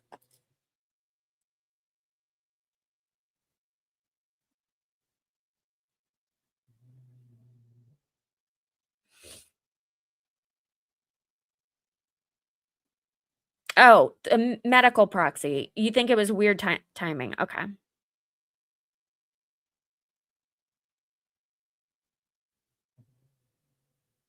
Well, I mean, we've been watching the trial, and I think the majority of us would like to see change.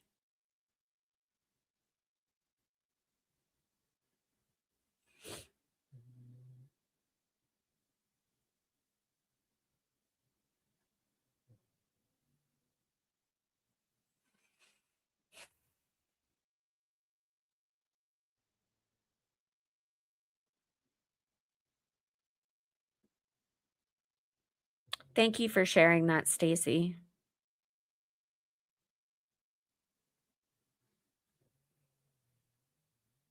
Yeah, they raised over $1 million on her GoFundMe.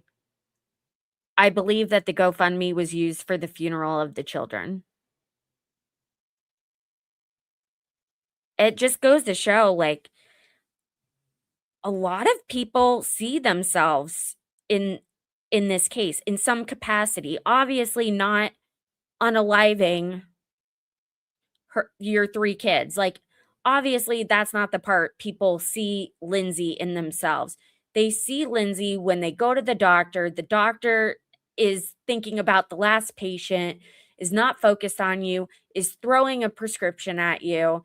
They see Lindsay in the pharmacy pickups. Oh, this medicine didn't work. Go figure. Let's go pick up another one. They see Lindsay in themselves when they experience that. They see Lindsay when they call the suicide hotline, and because Lindsay doesn't have an active plan to take out her family, they can't do anything for her. I mean, it's literally crazy. Bubbles in here. She said it today, so I have no problem saying it. She called that hotline where she lives in Scotland, and they told her to make a cup of tea and go for a walk. And I quickly said back to her, off a cliff? Because that's literally all you want to do. If you're at that point that you are calling that phone number, you need help. I get that there are people that do it for attention. Like, don't get me wrong. I do get that. But I think far more people call with the intentions or concerns that they are going to hurt themselves than people call for attention.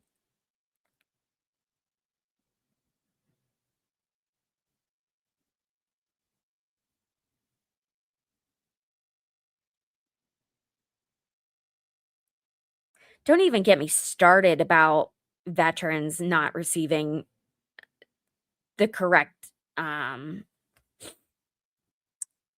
proper mental health. I mean, how many times do we see people homeless on the streets and they turn out to be veterans? How many times? You want to see me get heated up about something? That's one of them. The people that have stood up for our country when we have needed people to serve our country, the people that we should look out for the most, no doubt, 100%, we have essentially given up on. And it is disgusting. It is disgusting.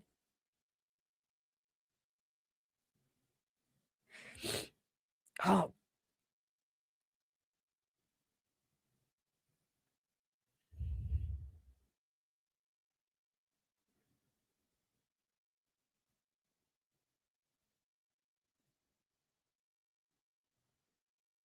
No, no. I think that there should be dedicated help for people that are going through a medical health crisis, mental health. The words are in my head. They're not coming out of my mouth. For people that are going through a mental health crisis. You know what? I need to grab caffeine. I will be right back. Hold on one second. Let me put this on screen.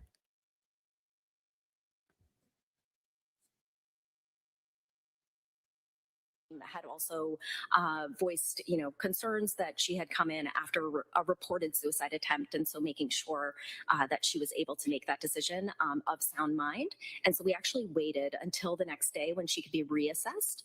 At that point, her delirium had cleared, and she was continuing. Hold on.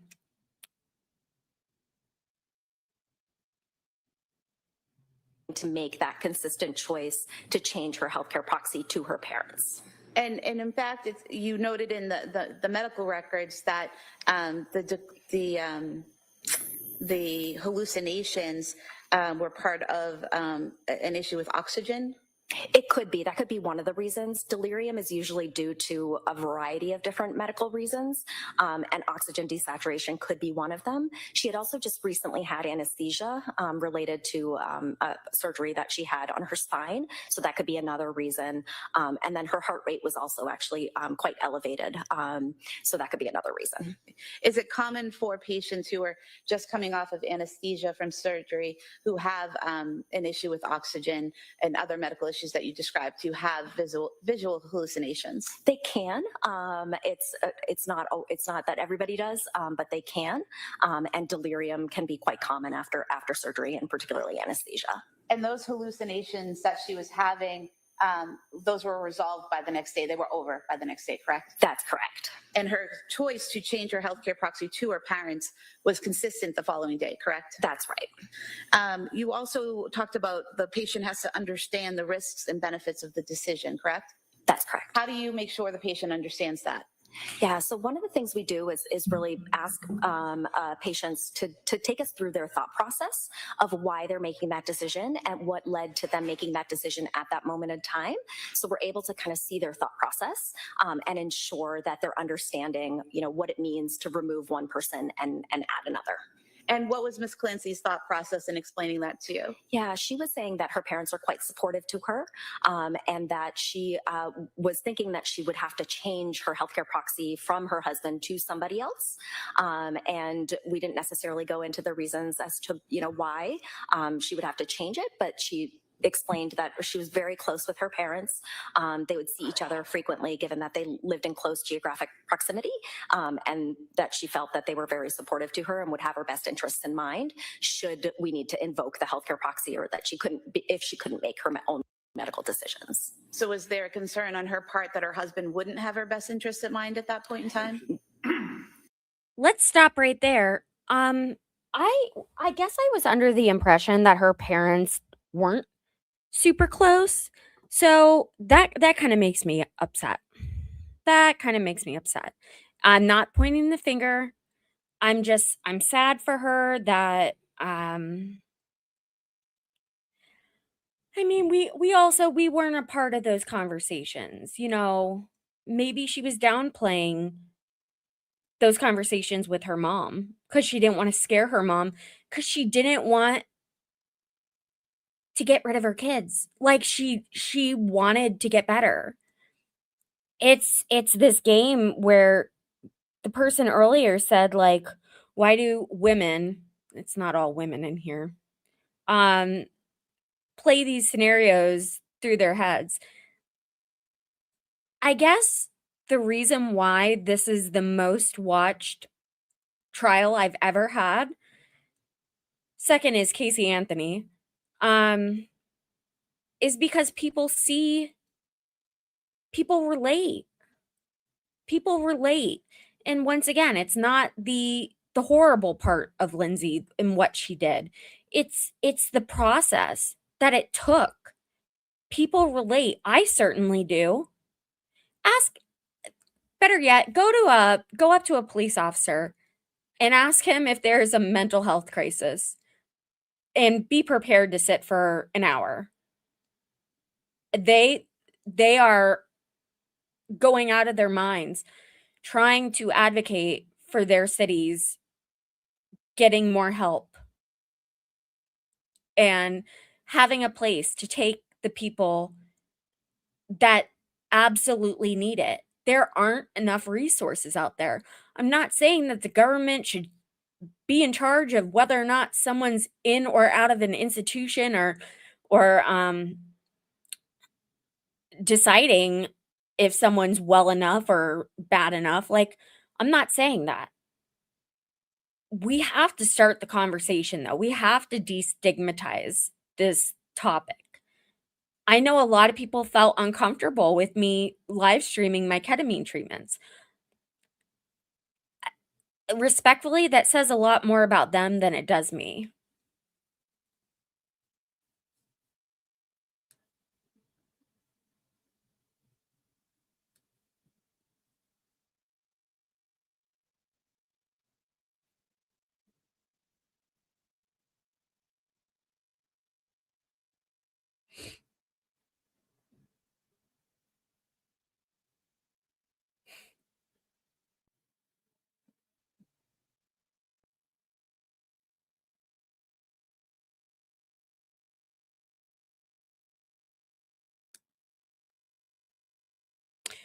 What do you mean, who called 911?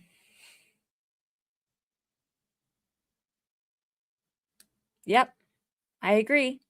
100%.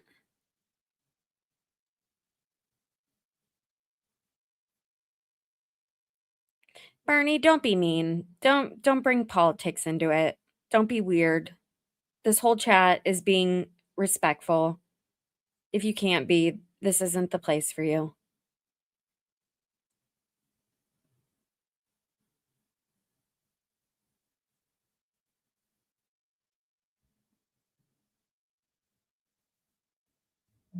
Yeah. Oh, you guys were talking about what I just had on the screen. Yeah. And apparently the 911 call was just like horrific. Absolutely horrific.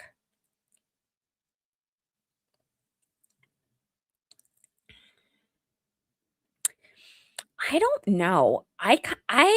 I believe what I'm hearing from people in the courthouse, that this is going to be a hung jury. And I can see why.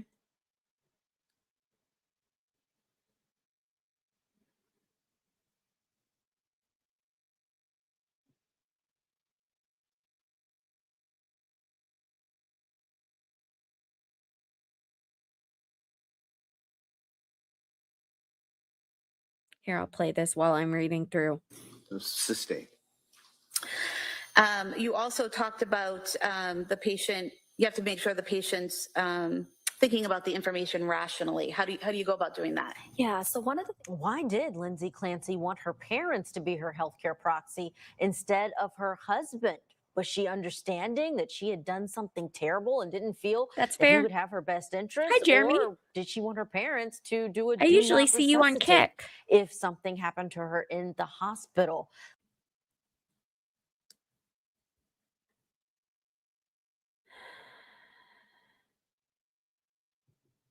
Huh? This lady speaks exactly like HR taught her to. Who's? Oh, the nurse or the psychiatrist. Yeah. No, she's not one of the ones that's being sued. Let's get to our break. And when we come back, we're going to hear more from this psychiatrist on the stand in the case of cognitive evaluation. Therefore, I did diagnose her at that time with delirium. And then she was re-evaluated the following day, and there were no issues with her understanding, and the delirium was gone, correct? That's correct. And were you aware during this evaluation that Ms. Clancy did not have a brain injury?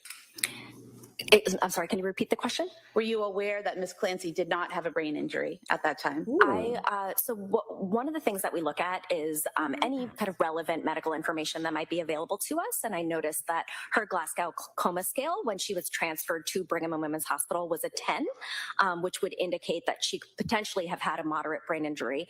But I don't recall thinking about whether, specifically whether she had a brain injury.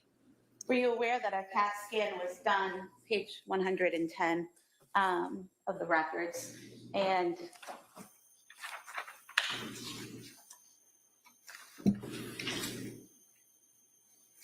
on the CAT scan, the impression was no acute intracranial findings. So no. Well, I mean, this is so you can the comment on the screen, which of course I can't see now. There were cases where someone didn't have mental issues and went into psychosis after birth. That's Lindsay. She had never had issues with mental health ever before giving birth. It happened due to birth. Awful to say. Okay, I'll play it. Someone said ready to hear the doctor. I did review the head imaging that was available at the time. You can have a normal CAT scan and still have a brain injury.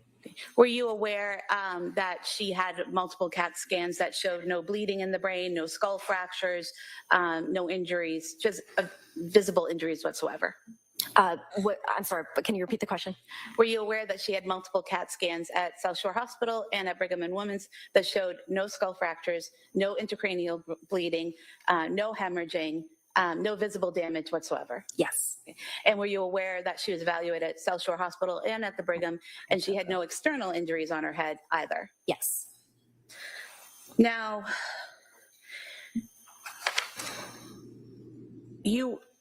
she was allowed to change her healthcare proxy to her parents, correct? That's correct. So if someone was had an injury, a brain injury, to the point where they didn't know what was going on, or they were having trouble processing or thinking, they wouldn't be allowed to change their healthcare proxy, correct? It depends to what extent. Most patients that have either a head injury or severe mental illness, let's say, just anything going on with the brain, retain the ability to make most medical decisions. And we think about changing healthcare proxies as a pretty low risk decision. As I mentioned before, something like an amputation or a major surgery, invasive procedure is something that we would hold somebody to a higher bar. But a healthcare proxy is a pretty low risk, especially if it makes sense in terms of who they want to change it to. And when was her Glasgow score a 10? I believe it was as she was being transferred from the outside hospital to Brigham you and guys hear Women's. the audio? And you're seeing her several days later, correct? Correct. And so when she was transferred from the outside hospital to Brigham, she was unconscious, correct? I believe so. Okay, so now she's conscious, correct? That's correct. And when she was transferred from the outside hospital to Brigham, she wasn't communicating or speaking or opening her eyes on her own, correct? That's what the report said. I was not there at that time, but the notes that I read, that's correct. So when you're speaking to her a couple days later, she's opening her eyes, she's communicating, she's responsive, she's interacting, correct? Yes. So it's fair to say that her Glasgow score would be higher than the 10 when you were speaking to her, correct? Yes. Okay, hitting the pause button on this testimony from the psychiatrist so we can discuss this case with our panel. Let's bring in board-certified forensic pathologist Dr. Priya Banerjee is with us, and trial attorney and former public defender there in Los Angeles County, Philip Dubay, still with us. Dr. Banerjee, love to get your medical acumen on what we're hearing from these witnesses so far. What has stood out to you about this testimony? Anything that you think is actually going to be helpful for these jurors in what they ultimately have to decide? Lay down. Well, I think they're trying to put the psychiatric flavor, in right now, because the morning was started with some intense testimony from the ER and ICU doctors. So I think these nurses and the psychiatrists following them are trying to soften the blow somewhat. I don't know how well it's working, because even as a forensic pathologist, hearing the brain injury and the details of the children were just so impactful.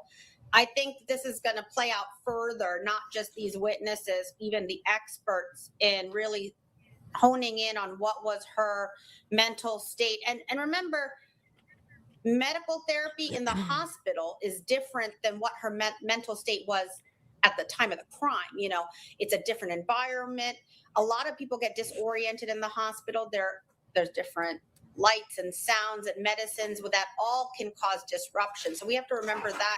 I think this is a different phase, if you will, than what, you know, her mental state was at the time of the What's crime. going on For in the sure. Really background? great to point out, and we know there's going to be experts who are going to try and dig into at the time later in this trial. Philip Dubé, this psychiatrist, is bringing up 2 points I think that are really big. The fact that there was a reported suicide attempt in the hospital while she's there, while she's restrained, but also this change of proxy from her husband to her parents. What do you make of that for this case? Great question. I actually think this benefits the defense. Mm-hmm. Remember, the heart of the medical proxy, and out here we call it an advanced medical directive, and it's basically expressing the wishes of a patient if they ever need sort of like life-sustaining measures. And what she wanted is no heroics. She wanted a do not resuscitate, meaning let me go, let me die.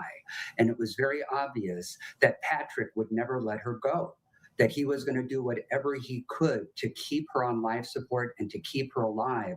And that went against her wishes. Well, how it helps her, first of all, it advances this idea of her suicidal ideation. She wants to go. And there's two types of suicidal ideations. We have what's called the active and the passive.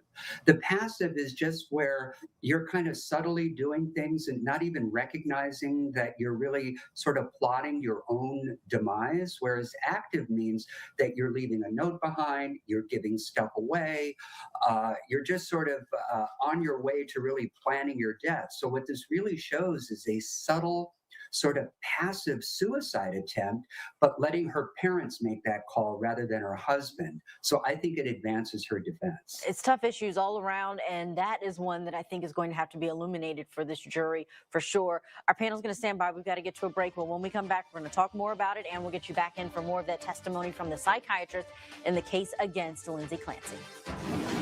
During my evaluation, yes. And she also denied suicidal intent and homicidal intent, correct? Yes.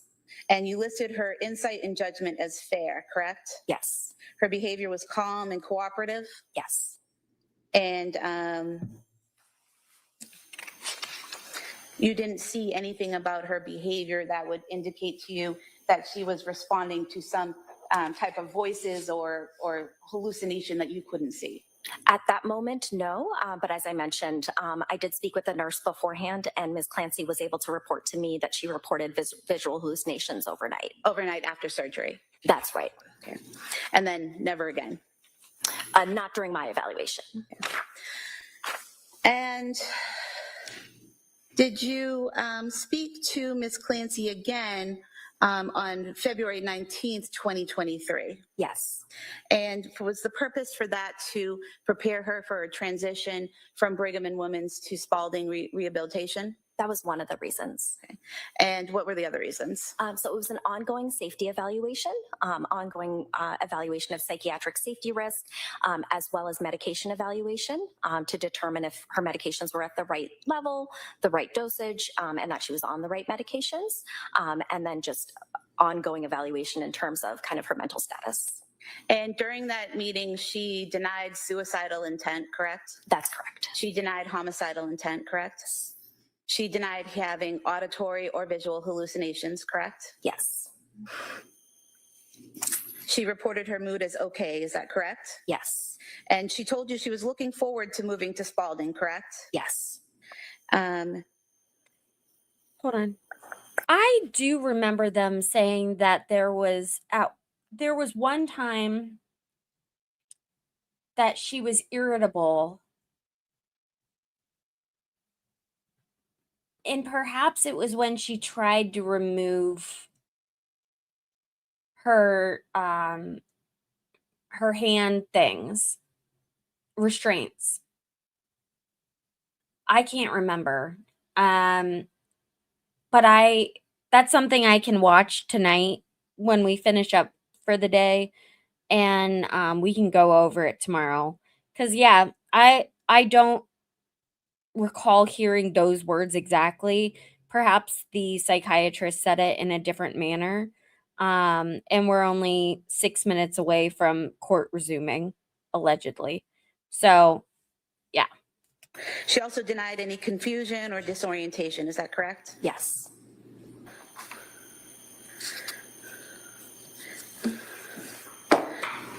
And again, you described her mood as okay on that day? Yes. And you described her as future oriented on that day? Yes. And then you spoke to her again on February 21st, 2023. Is that correct? Yes. And on that day, is this the same purpose that you just described, getting her ready, assessing her mental status and getting her ready to transfer to Spalding? Yes. Okay. And during that time, you wrote that the patient reported feeling down about her current situation, her paralysis, and the events leading up to her hospitalization. Is that correct? Yes. And you also noted that she said her thoughts about what she had done were not constant throughout the day, correct? Correct. So she wasn't thinking about killing her children throughout the day, every day, correct? Correct. And she said she had no suicidal intent, no homicidal intent, correct? Correct. No auditory or visual hallucinations, correct? Correct. You also write no PI. What does PI stand for? Paranoid ideation. And there was none of that either. Correct. You also made a note, notes low mood today in the context of her physical and legal situation, but does not currently meet criteria for major depressive episode. So we had a question in the chat asking, like, how can all these people in the jury be in charge of, like, making decisions on what should happen to this woman when the people in the jury have never experienced this? Very good question. This person's out of the United States. So the way that it works here is that you'll, like, send 500 people a summons that you have to come to court. And when you get to court, you fill out a piece of paper. And then that, like, helps weed or eliminate some of the people. And then if you get to, like, a certain place, you will begin to be examined by the attorneys. They will ask you specific questions about, have you ever struggled with mental health? Are you a parent? Do you know someone who's died of X, Y, and Z? I can't say the word because YouTube will nick me, and it is the stupidest thing ever. And they'll ask questions that would give them a better idea of how that juror would vote at the end of the day. So it's a very interesting process. And my goal, like my dream job, would be to sit as a jury expert, because I think I'm very good at reading people, but it's a thing.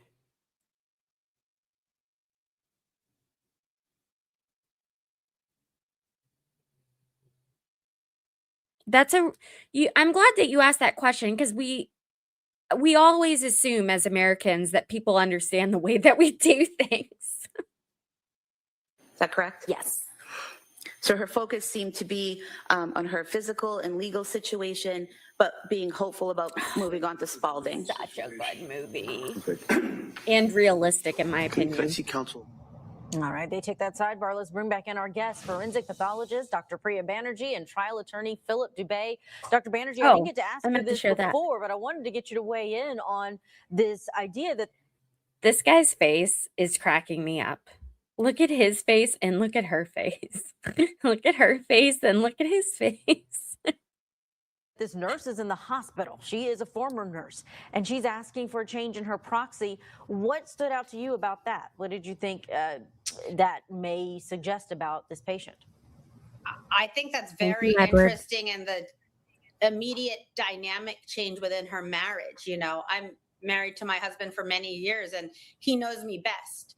I think it would be very difficult for my parents to pull me off life support. I would think my husband would have more insight, as difficult as Ooh, well, there that but what she's saying is quite true. At that point, I think my husband would have no problem pulling me off life support. Um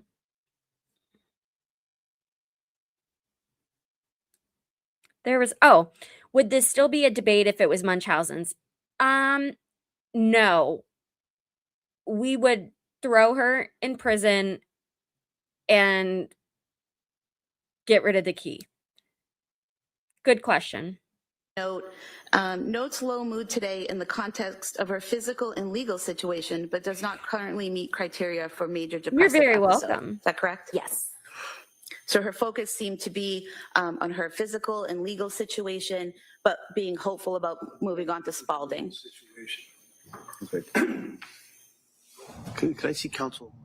All right, they take that sidebar. Let's bring back in our guest, forensic pathologist, Dr. Priya Banerjee, and trial This attorney. guy's Philip Dubay. smile. Dr. Banerjee, I didn't get to ask you this before, but I wanted to get you to weigh in on this idea that this nurse is in the hospital. She is a former nurse, and she's asking for a change in her proxy. What stood out to you about that? What did you think that may suggest about this patient?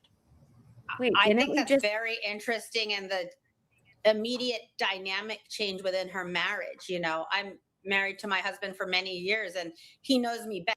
And is We had criminally already heard that. responsible Sorry. for killing her children. Her defense says she's not criminally responsible, that she can't be, because she was in a psychotic state at the time and didn't fully appreciate what she was doing. Today, we've been hearing from treating physicians, ER doctors, and nurses, all talking about the treatment of not only the 3 children, but of Lindsay Clancy. They're not experts, but we are getting insight into her mental state, especially through this witness, a psychiatrist. It Her is. cross-examination is next. It's very real, but Absolutely. there's less sympathy for Munchausen's, So, like, Doctor, without a doubt. from your testimony, and correct me if I'm wrong, was she, to your opinion and your experience, an honest patient telling you what her symptoms were, if any? Objection. That's an evaluation in the psychiatric. I'll allow that question.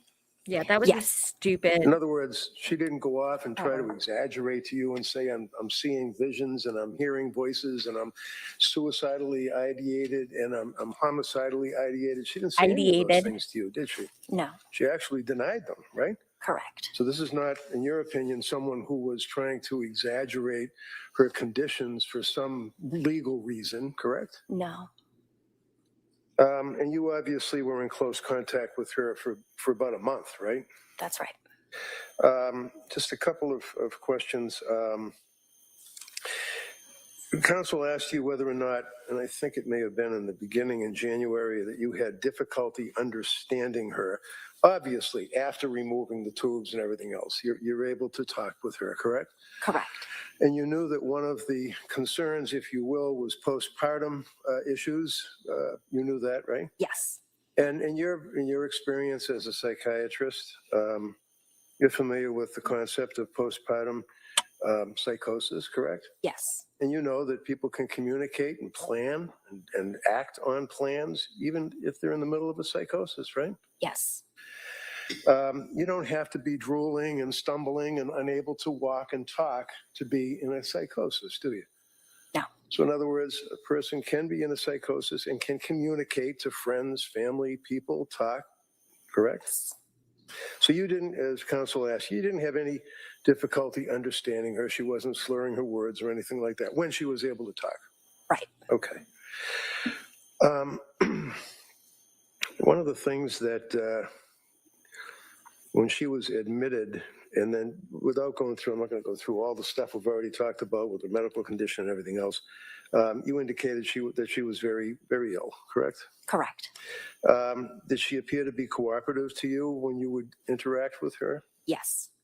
As a doctor, as a psychiatrist, you're familiar with bipolar the concept of a bipolar diagnosis, correct? Correct. Can you tell me what bipolar means? Yeah, so bipolar disorder is a mood disorder, categorized as a mood disorder, where patients have distinct depressive episodes, as well as, depending on the type of bipolar disorder, either hypomanic episodes or manic episodes, to the point where they don't sleep for days, they still have lots of energy, there's this decreased need for sleep, there could be irritability, there can be impulsiveness, racing thoughts. A lot of patients describe that they're out of control of their behavior, and then severe episodes can also include psychosis. And in reference Bingo. to bipolar, as you were referring to, when somebody is hypomanic, what does hypomanic mean? Yeah, it's a lesser degree of mania. So when patients are hypomanic, they don't always experience things like psychosis, but they might experience some of the other symptoms that I described, including racing thoughts, kind of moving too quickly, talking too quickly, being irritable. And as it relates to the hypomania, would that include things such as somebody who is getting up early in the morning and exercising, or cleaning out their house, or selling their property out of a garage and having difficulty sleeping, and they're awake all night? Yes. As a psychiatrist, one of the things you were concerned about when you were first started to deal with her, as well as when you were releasing her, if you will, is the medication that she had on board, so to speak, when she came into the hospital, right? Yes. Do you remember, and I know it's difficult to recall offhand, but do you recall the medications that she was actually under from purposes of taking her blood when it was tested? When she first came to the hospital? Yeah, if you know. I believe her medication list for, previous to the incident, she was on amitriptyline, diazepam. I believe she was also on prescribed lorazepam, and there may have been one other. Okay.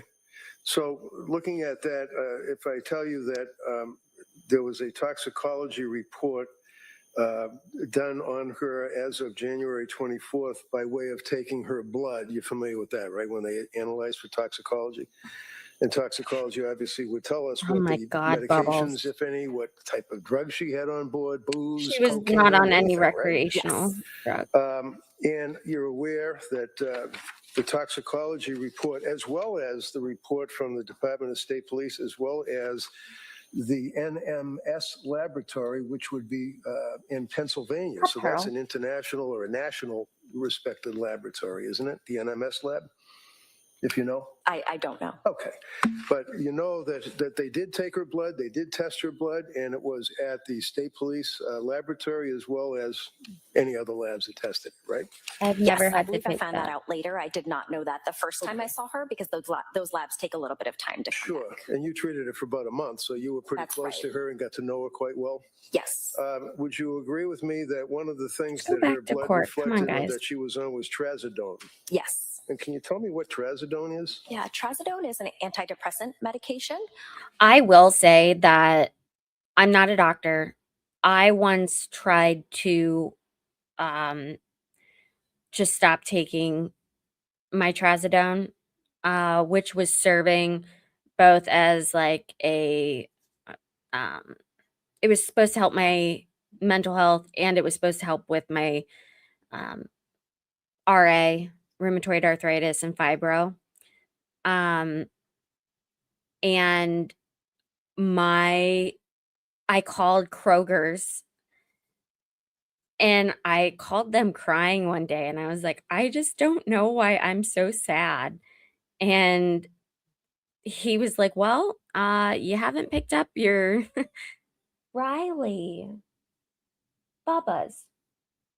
I was like, he said, you haven't picked up your trazodone in a while. And I had forgotten that I had wanted to stop taking it. That was a really bad idea. Don't ever do that. Learn from my lesson. Yes. What type of medication is that? Is that a mood stabilizer? It is. Yeah, it's also an anti-seizure medication, but in the psychiatric realm, it's used as a mood stabilizer. And then we talked about Prozac. That's an SSRI, correct? Correct. And what's Remeron? Also an antidepressant. So in addition to all of the drugs that I had mentioned, she was also prescribed Remeron, correct? Correct. She was also prescribed Seroquel or quetiapine. Yeah, quetiapine, yes. Quetiapine, okay. And what is Seroquel? So Seroquel is an antipsychotic medication. And she was prescribed, as we already talked, trazodone. Was she also prescribed amitriptyline? Yes. What is amitriptyline? Amitriptyline is one of the older antidepressants. It's a tricyclic antidepressant that can often be used to help with sleep, but also mood. And Ambien, correct? Correct. And Zolpidem. Yep, Zolpidem is the generic name of Ambien. Oh, okay. Some of these drugs, they also have what's called a suicide warning or a black box warning. Isn't that right? Yes. Can you tell me what that means? Yeah. So in studies that have been done, some of them show that especially after starting an antidepressant, it can increase someone's risk of suicidality. Many of those studies showed that it was mostly in adolescents and young adults, but it can happen in adults as well. And Celexa was also a drug. Is that an SSRI too? It is. And all of these drugs that we just went through were all prescribed from September, end of September till January. Yeah. Yes, September 2022. If you guys want to be like Dina and have your chats always put up on the screen, if not always, it's the majority of the time, please consider becoming a member. It helps support me being able to leave and do this in person. I have a hearing on August 24th here in Columbus, Ohio for a very big unaliving trial. I just can't with YouTube. But you also get your own emojis and a whole bunch of other things. So it means a lot to have your guys' support. If you can't do that, just make sure to double tap your screen to give this a like. Make sure that you are subscribed. And if you can hype this video up, I rarely ask for people to hype because I always forget, but that helps. Back from lunch. Sure, yeah. Of course they're doing this. Yeah. The emojis that I have are too small. And I need to have someone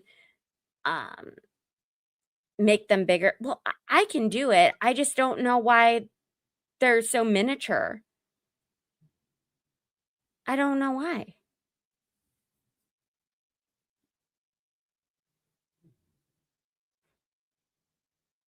And you get members only streams, which I was supposed to do this weekend. And then my stepmom got sick and I thought I was going to Florida and had to prepare for that. Okay. I'm glad that this person said something. So in my chat, we don't ostracize, we don't demean or disparage other people for their opinions or thoughts. In my opinion, everyone is allowed to have a voice here. So if you come into my chat and you're calling people stupid for thinking a certain way, this probably isn't the chat for you. And I'm being so nice. I appreciate your consideration.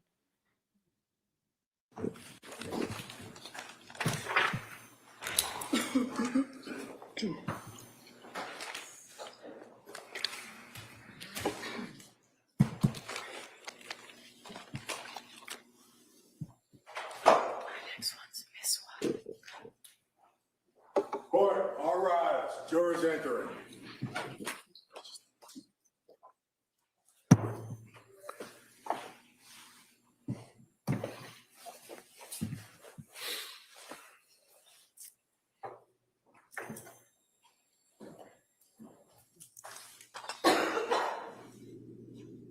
That's her mom. That's her dad.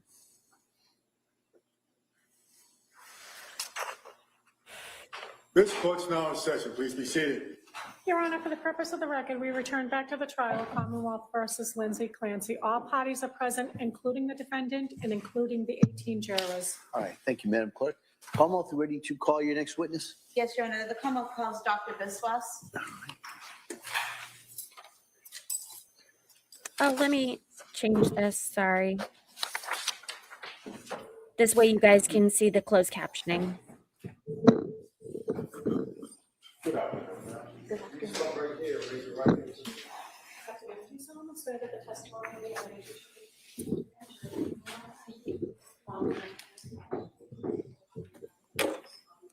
I did. Thank you. You may have a seat, ma'am. Thank you. Watch your step, please. All right, good afternoon, doctor. Good afternoon. All right, Commonwealth, please. Thank you, Your Honor. Good afternoon. Can you please state and spell your first and last name? Yes, my name is Jillam Biswas. My first name is spelled Jhilam, last name spelled Biswas. We can go over this during break. Date of birth is 9/12/1982. What do you do for a living?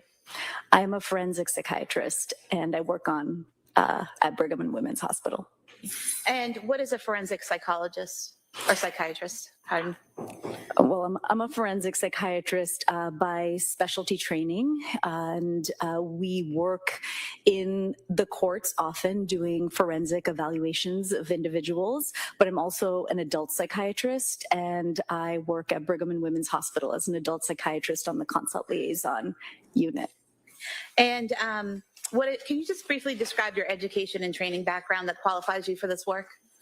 Sure. I grew up in the South Shore. I went to Dartmouth College, and then I went to medical school at UMass Chan Medical School. I then did my psychiatry residency at Harvard Longwood, which consists of Brigham and Women's, Beth Israel, Boston Children's at the time. Why is it being so weird? And after that, I did subspecialty There is bad weather in Boston today. training after my psychiatry residency in forensic psychiatry, again at UMass Chan Medical School. And focusing in on January of 2023, were you working at the Brigham and Women's Hospital? I was. And specifically on January On 25th, 2023, did you interact with a patient there named Lindsay Clancy? I did on January 26th. 26th, okay. And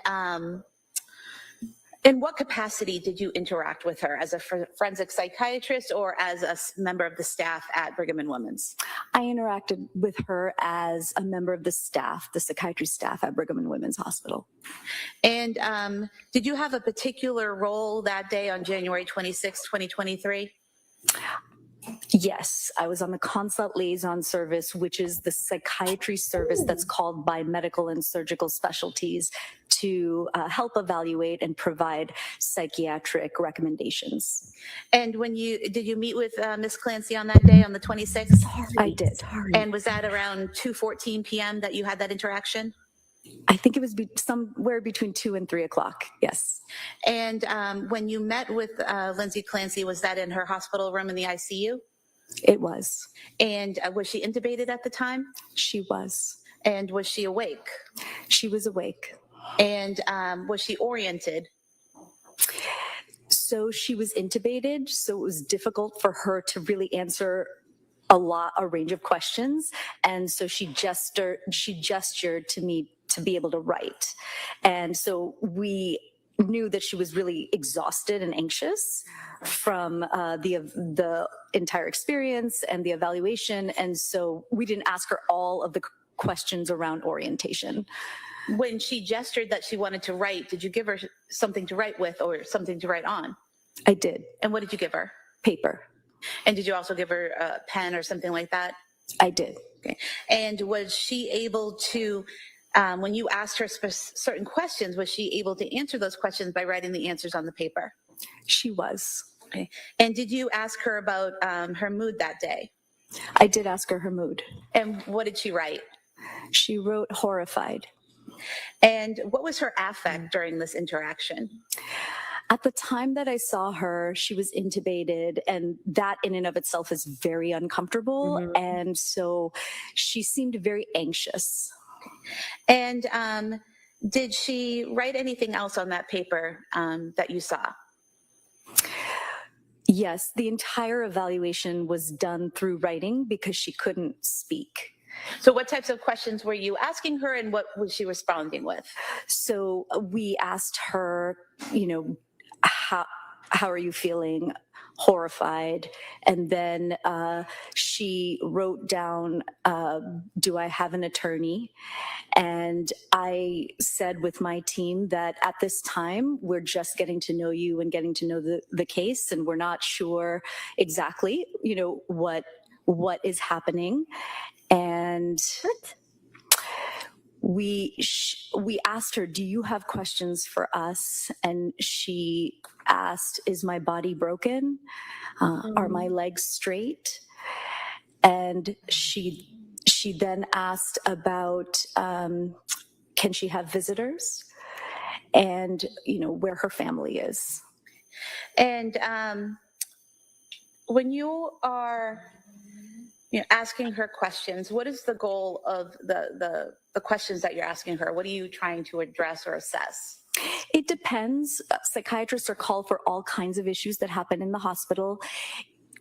In this situation, we were asked around, diagnostic clarity, that there was a likely suicide event that occurred. Can you evaluate her for safety at this time before she goes into surgery?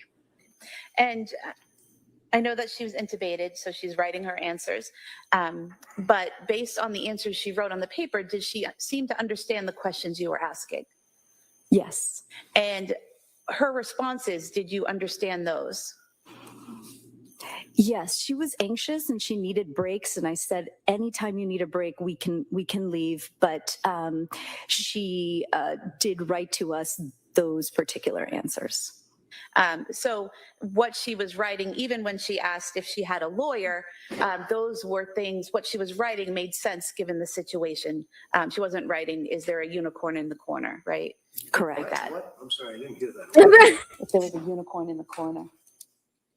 So what she's asking, That's do I have an so attorney? insulting. Are my legs straight? Is my body broken? Those all made sense given the situation she was in, correct? They were relevant answers and questions she was asking. Okay. And are you familiar with the characteristics of psychosis? Yes. Okay. And what are the typical signs or symptoms of someone who is in psychosis? It really depends, and it ranges across a spectrum of symptoms. So we have a whole category of different types of symptoms that we look at for psychosis, and they are different for everyone. But, they can be what we call negative symptoms, which are more internal, isolating, not responding, not reacting very much. And then we have symptoms like positive symptoms, that's what we call them in psychiatry, but they're a little bit more outward focused, where objectively you can see what those symptoms are, like being paranoid, darting your eyes around, responding to internal stimuli, which means you're responding to voices, and, being within a delusion. So there's all kinds of symptoms, and they look different for each and every person. In your conversation with Ms. Clancy, did you notice any internal or external signs of psychosis? At the time, I documented that I did not note those. Okay. And did you also note that, she was, her thinking was linear, goal-oriented, thoughtful, and she didn't appear to be responding to internal stimuli? Yes, that is typical language in psychiatric mental statuses, and I did document that. What is internal stimuli? Oftentimes, it's very difficult for our patients to be able to articulate what they're hearing. They may have perceptual disturbances like hallucinations or auditory hallucinations, and maybe hearing voices. When it's really active, we often see those individuals interacting with those voices. I didn't see that in that particular moment. So, for example, you could see someone engaging in a looks like they're engaging in a conversation with someone, or looks like they're looking over at something, thinking something or someone is there when they're not. Is that correct? That's what responding to internal stimuli is. Yes. And you didn't see any of that present with Miss Clancy? Oh, yeah. Correct. It was very shortly after. Would it be fair that some of the obvious signs of psychosis would be someone whose thoughts are disorganized, that their thinking isn't linear, that they're not making sense, things like word salad where they're just throwing in words, making sentences that don't make sense? So you describe symptoms that we can see in people with serious mental illness who have a psychotic disorder with active symptoms. And you didn't see any of that with Miss Clancy, is that correct? Not in that snapshot moment of time. Right. And to be clear, you only saw her for a limited amount of time on that one day, correct? That is correct. Well, thank And you, this is prosecutor. January 26th, 2023, about a day and a half or so after she's admitted to Brigham and Women's. That is correct, yes. And she's still intubated. Yes. And one of the first questions she asked is, do I have a lawyer? Yes. And did you have any, I'll be right back. based on your training experience, did you have any thoughts about her awareness or thoughtfulness about the questions she asked or the answers she gave? I don't know what that means, objection. Okay, if you could rephrase that. Did you have any assessment professionally of the responses and awareness that she had? Yes, at that time, I was trying to assess, is she confused or oriented? Is she completely disorganized? Is she so anxious that she won't be able to sleep? I was assessing suicidality mostly. I was being called into the room for that. And so there were a lot of things that I was assessing all at the same time before the surgical intervention that was going to happen. And did I answer your question? Yes. Okay. All right. And so in doing that, in evaluating all of those things, did you have any concerns at that point in time that she couldn't make a decision to have the surgery, or that there was some cause for concern there in her behavior? I felt she had the capability to make the decision for surgery at that time.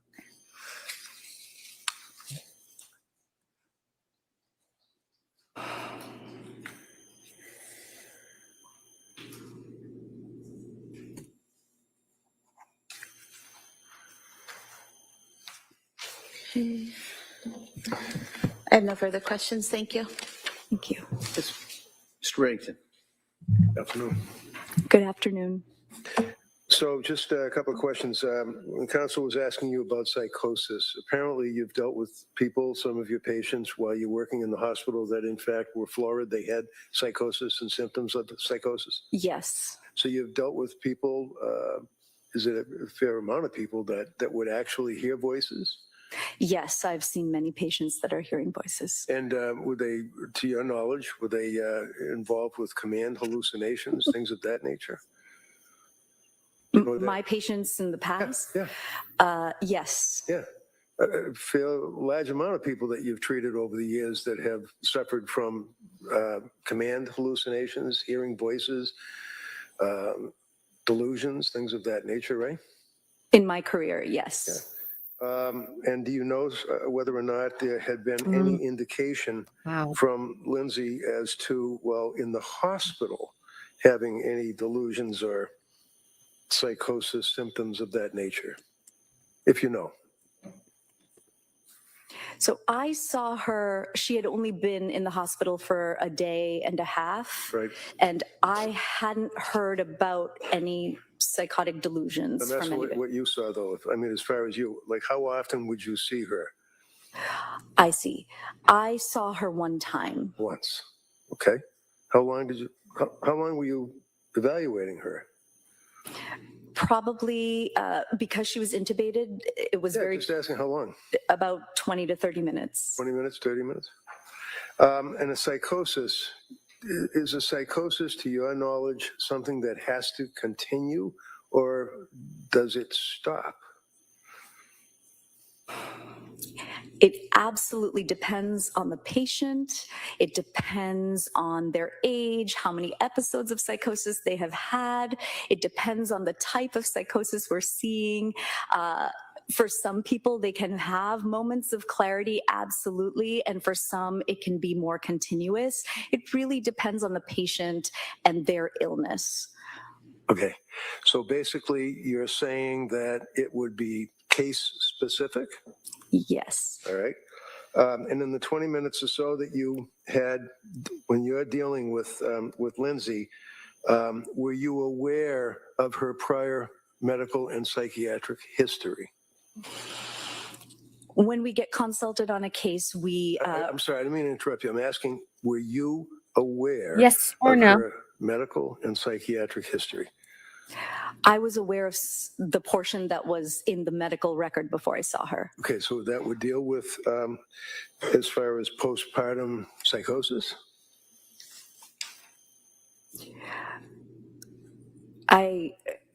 Could you ask that question again? When you looked at the medical record and when you were involved evaluating her on behalf of the hospital, because you weren't a psychiatrist that her mother or father had retained and asked to go see her, right? Correct. You were working for the hospital. I was working for Brigham and Women's Hospital. And you had spoken to a number of people before you interacted with her for the 20 minutes that you saw her while she was there for a month, right? No. Okay. Now, were you aware of her history of documented postpartum depression? I was aware of mostly the postpartum anxiety that was in the record, yes. And postpartum anxiety, the symptomology would be insomnia? Yes, and can be. Did she have insomnia prior to seeing you for 20 minutes? Yes. And do you recall the length of time that she would be suffering from insomnia? Was it like a week, a day, a month, or what? I don't recall the timing exactly. Do you recall that at one point that she was on medication and actually went for 48 hours without sleep? I don't recall that exactly from the record, that number. Do you recall, in addition to the insomnia, that she was concerned as asking you if, in fact, her brain was broken? She asked me, is my body broken? Okay. Did you see in the records that she was concerned about the effect of the drugs and whether or not her brain was broken, quote unquote? I did not see that language in the records. How about acting on command hallucinations, conversations or statements to the effect that she was having thoughts of suicidal ideation? You knew that, right?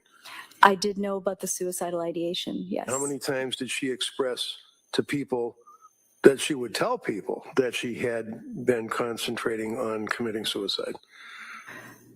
If you know. I don't recall the number of times. So in any event, you know that she was insomnia. You know that there was a significant period of time that she was suffering from insomnia. You knew that she was expressing suicidal ideation. How about homicidal ideation? Did she express that? Not from my review of the records. Okay. Would that be indicative of a person that could be in psychosis expressing concerns about homicidal ideation? Objection. No. Overall, allow it. Sorry, I don't know that question. Could you repeat that question? Sure. Is that one of the factors that one would be concerned about as a psychiatrist if a person was expressing homicidal ideation? I would be concerned about that as a psychiatrist. And in fact, in this case, you knew at least about the suicidal ideation that she had been expressing, right? Yes. But you didn't know about any homicidal ideation she was expressing, right? From the records or prior to coming to see you for 20 minutes? I knew that there was an event that had occurred and that 3 children died. That's the event you're referring to, right? Yes. Okay. Right. Next question. Now, as far as the period of time that she was involved with, by the way, what's hypomania? Hypomania is sort of the gradual increase towards mania, the symptoms that we see in somebody who might have bipolar disorder. And with bipolar disorder, we see mixed depression and we see mania and we see symptoms that kind of gradually increase to mania. And we call that period hypomania. Did she exhibit, to your knowledge from the medical records, any periods of hypomania? Excessive cleaning, exercise, or activities, being awake at night, things of that nature? At that moment, on January 26th, I don't remember reading about that. Okay. Do you have any memory of reading about it at all? Other than that moment? As a treating physician, a doctor, psychiatrist? I don't remember. So what is your purpose at the hospital? I mean, you're not treating the person for any illness that they have the Reddington. as far as their mental condition, right? You're not treating them. We are. Oh, you are? Yes. So you're concerned about, obviously, their symptomology, if any, that they present at the time that you're looking at them and talking to them, or in this case, she couldn't talk, but She couldn't talk and she was going into surgery, and we had recommended suicidal precautions. We had recommended trauma-informed care so that she was getting the care that she needed. She was going to go into surgery. And then after that, we were going to continue to follow her and assess her and make sure that we were evaluating her appropriately and making recommendations to the surgical team for the care that she needed. All set? Objection. Next. So when you're dealing with this person that's going into surgery, did you know what type of surgery she was going in for? At the time, we knew that she was going into surgery for her spine. Did you know what happened to her spine?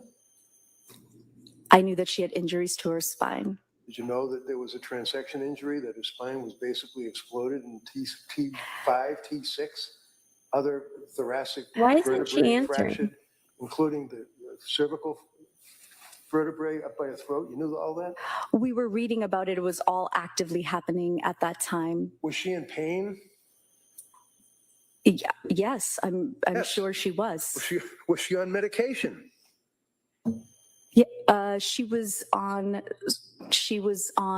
a few medications related to pain and blood pressure. So she's brought into the hospital. You knew from reviewing her records as a psychiatrist that in fact she coded the day before, right? I don't recall her coding the day before I saw her. I do recall from the records that she had a coding event after, I think on the 27th or 28th. The state did a So crap you job were with not these involved with her witnesses. when she coded. Did you know that she had any events of that nature right after she was brought from the South Shore Hospital? I don't know what you're referring to. You know what a code is, right? Yes. Did she almost die before you saw her? I think it was after. Okay. How about perfusion, blood in the body and tubes being inserted into her chest? Did you know that from looking at the records? I think that happened after, but I was don't after. recall because I don't have the records on me. Okay. So did you know that she had massive transfusions? Not at the On this jury that it was after she saw you that she coded, had transfusions, had double tubes put into her. This is what I'm Both saying. sides of her lungs. It's your testimony that it was after she saw you?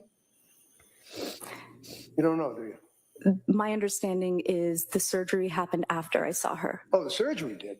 I'm asking you about the massive transfusions. I'm asking you about the tubes being inserted so that the 300 milligrams or whatever it is of blood can be perfused or taken out of her chest cavity. I wonder how much I'm I asking had. about whether or not you knew that she had coded. I'm not asking about the surgery. Obviously, that took place after you saw her, right? Objection asked and answered. No, overruled. Because that's why you were talking to her, right? To see if she could make an informed consent to a surgery, I guess.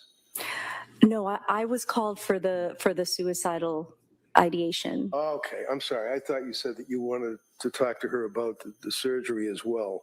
No. The suicidal ideation continues to this day, does it not? Objection. Sustained. Did the suicidal ideation that you were concerned about continue the time that she was in Brigham and Women's Hospital for a month?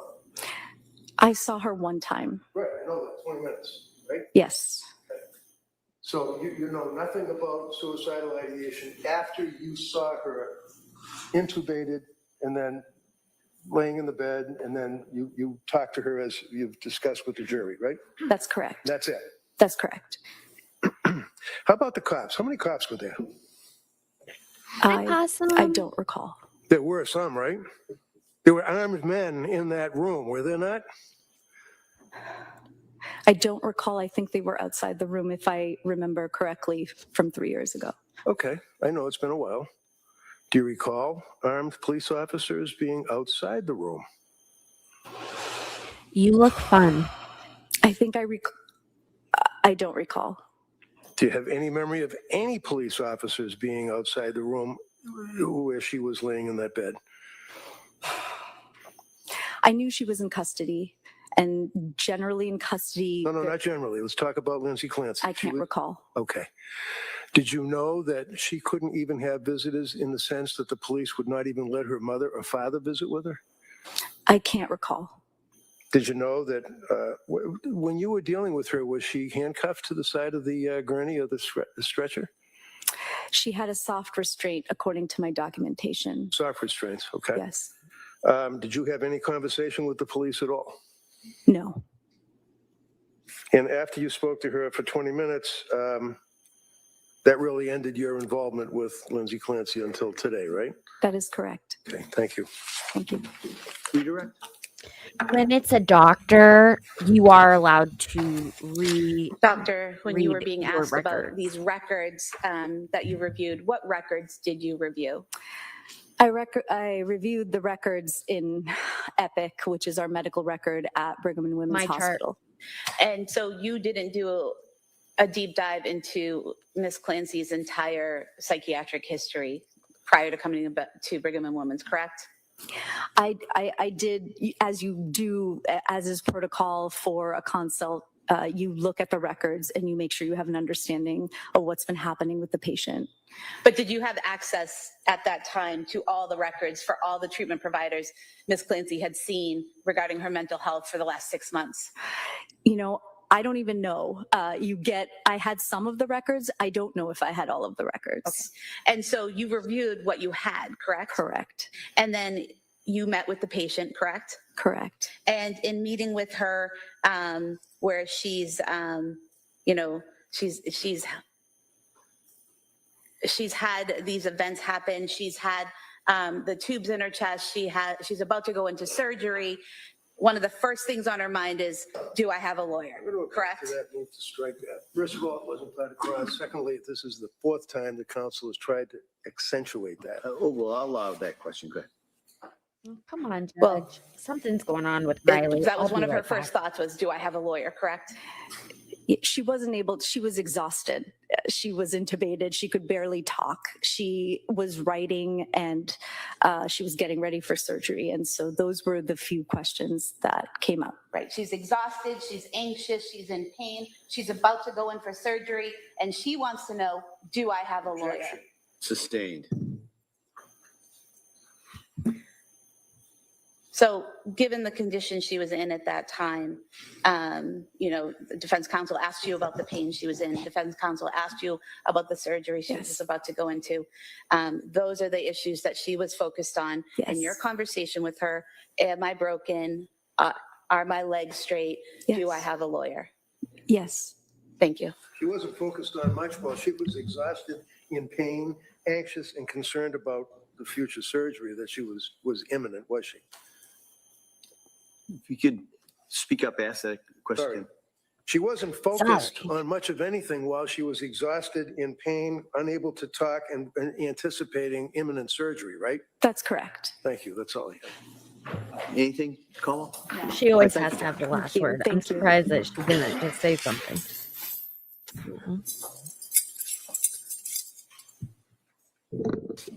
My dog's eating cat food, and there's nothing I can do. The Commonwealth would call Robert Flynn as its next witness, please. Right? for her to say that, I just like, that was just so disrespectful to anyone and everyone who's ever dealt with mental health. You didn't see a unicorn in the room? What? You're the problem. You are the problem.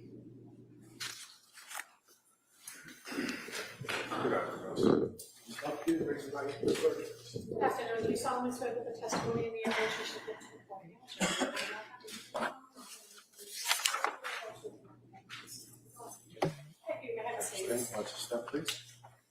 All right, good afternoon, sir. Good afternoon, Your Honor. Yeah, Attorney Buckingham, please. Thank you. Good afternoon. Could you please tell the jurors your first and last prosecution. name Robert Flynn, Flynn, and how are you employed, sir? from the Duxbury Police Department. What is your current rank or assignment there? I'm currently a patrol sergeant, How long have you been with the Duxbury Police? about 7.5 years. Going back to January of 2023, what was your assignment then? I was assigned to the Detective Bureau. So if I draw your attention to January 24th of 2023, were you working that day or were you called in? Both. I worked the 8 a.m. to 4 p.m. shift, and I was called in later after my shift. Okay, so you became aware of an incident that occurred in the town of Duxbury approximately 6 p.m. that evening? Yes, ma'am. And so when you come back in after working that day shift, where do you go or where are you directed to go? I was contacted by Sergeant Detective Jamali, who informed me to respond to 47 Summer Street.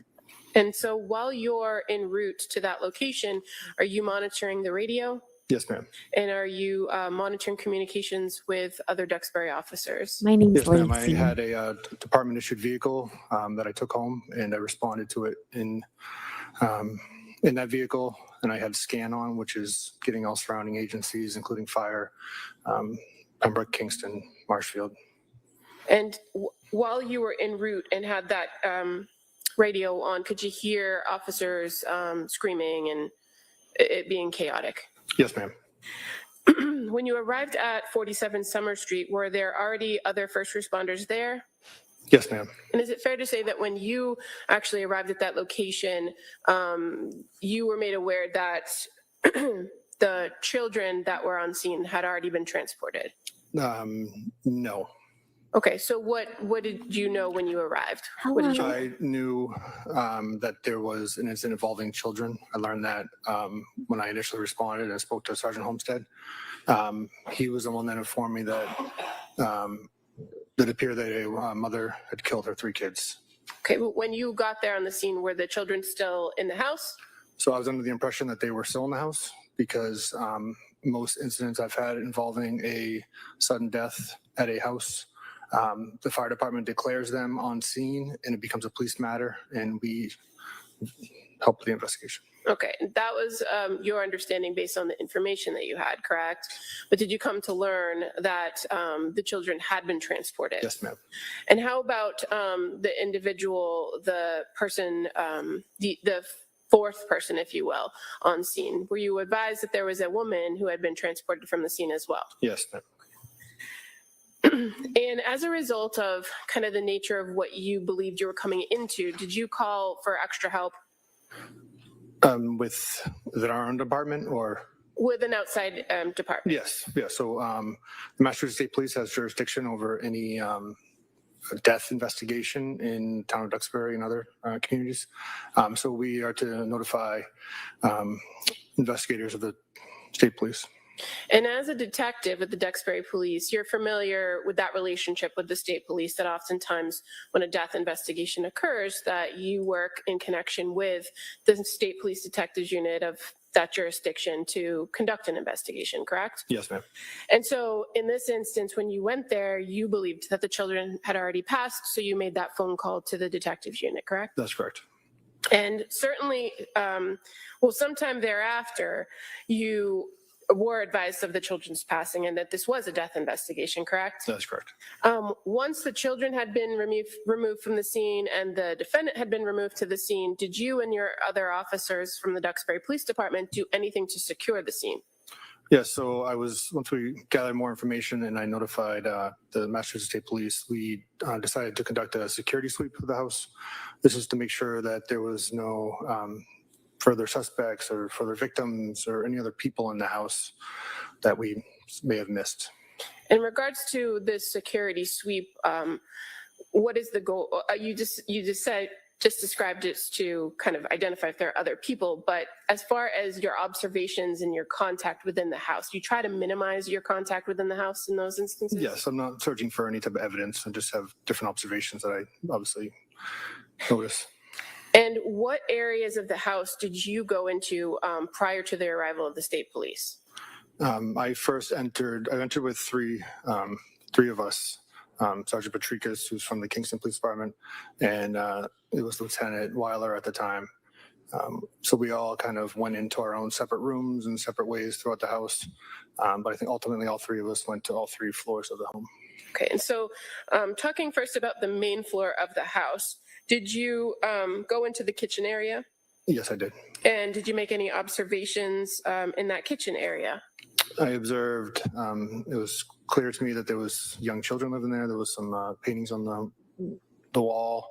I noticed a takeout food bag. The only word I remember from that is it being Mediterranean, written on the receipt. Okay. And if I may approach for the picture.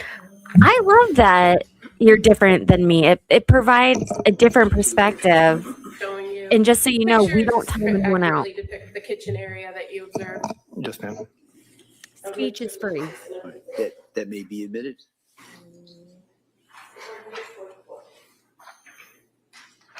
Unless they are Kind of showing you on the screen with your judgment. 44.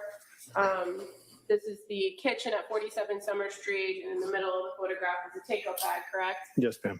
And you're aware that in the background here of the photograph where there's a kitchen table, there's kind of a door next to it. Yes, ma'am. And then there's, on the other opposite side, there's a slider door, correct? Correct. And in addition to making those general observations about the kitchen area, did you go in other areas of the main floor of the house? Yes, I did.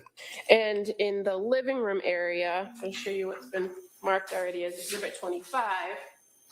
Is that familiar to you as well? Yes, ma'am. And again, upon your kind of sweep of this house, what stood out to you about the living room area? There appeared a young child lived there, and there was food on the couch, their snack. And in this photograph, can you see a couple bowls, a bowl here on the bottom of the photo and a bowl further up on the couch?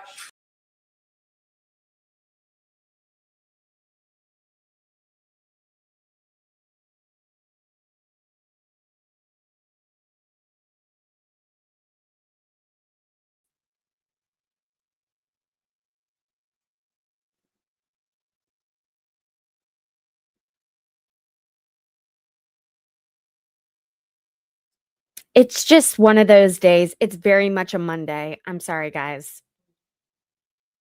Transported from the area. Patrick Clancy was on scene when I was there. Okay. At some point, did he go in an ambulance? Yes.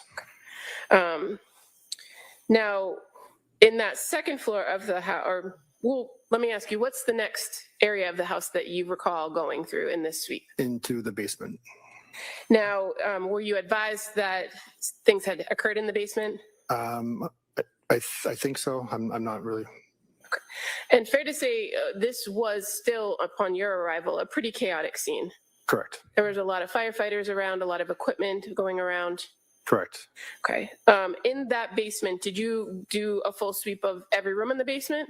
Like I said, 3 of us combined and made sure that we at least hit every part that a human or something could be in. So, yes.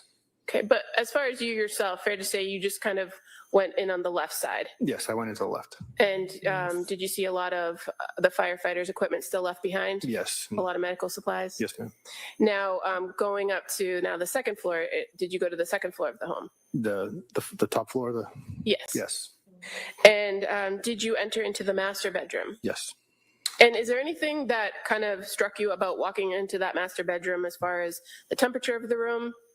It was colder than the rest of the house. And did you notice that there was, in fact, a window open? Yes, ma'am. So I'm just going to show you what's been marked as Exhibit 43. Is that familiar to you as the window that you observed open? Yes, ma'am. And As far as the furniture in that bedroom, did you make any observations of a bed in the room? Yes, ma'am. Was there anything that stood out to you on the bedding or in the area of the bed? The bedding itself? If it stood out to you? Not necessarily, no. How about Where did I put my the items on the bed? Yeah, so Sergeant Rodriguez pointed out that there was a cell phone on the bed. Okay, I'm just going to show you. It's already been marked as Exhibit 42. And C is an object. Is that how it appeared when you first entered into the bedroom? Yes, ma'am. The phone.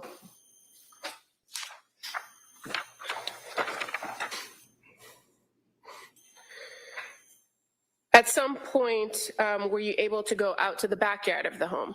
Yes, ma'am. So after leaving the upstairs, we went back through the kitchen, and that's what we talked about earlier, and went up to the back slider. And were you able to make observations of the backyard area? Yes, we came out to a porch and took a left, which would have been the back right side of the house. And there was some matted down snow and some other medical equipment, which we believed was the window that Lindsay Clancy came out of. And from that area or that vantage point in the backyard where you were, could you see into other areas of the house? Yes.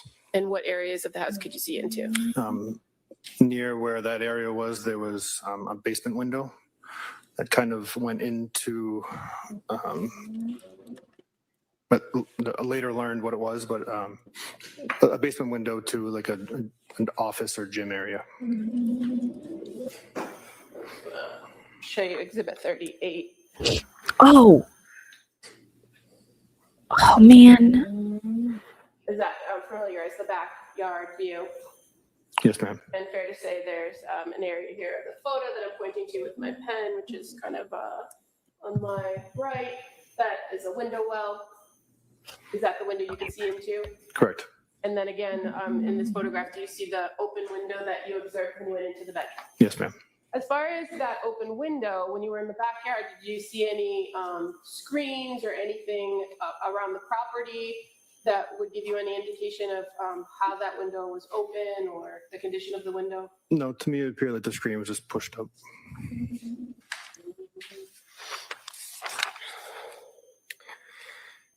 Now again, as you and the three other investigators did that sweep of the house, you didn't touch or move anything, correct? Negative. And once you did that security sweep, is there Makes a protocol perfect in place sense. to make sure that the scene remains as it is until the state police arrive? Yeah, so there was one of the officers was logging individuals that were in and out of the house. Crime scene tape was put up around the property. The doors were secured, and around this time is when I received a phone call from Trooper McKellican. Okay. And did you remain on scene? We remained on scene until some troopers showed up to the area. Okay. And while you were on scene, did you attempt to help coordinate other members of the Duxbury Police Department to take care of other things like going to the hospitals and securing coverage? The decision for who was going to the hospital was made by our command staff, but I met some of the troopers at the back of the station to coordinate further.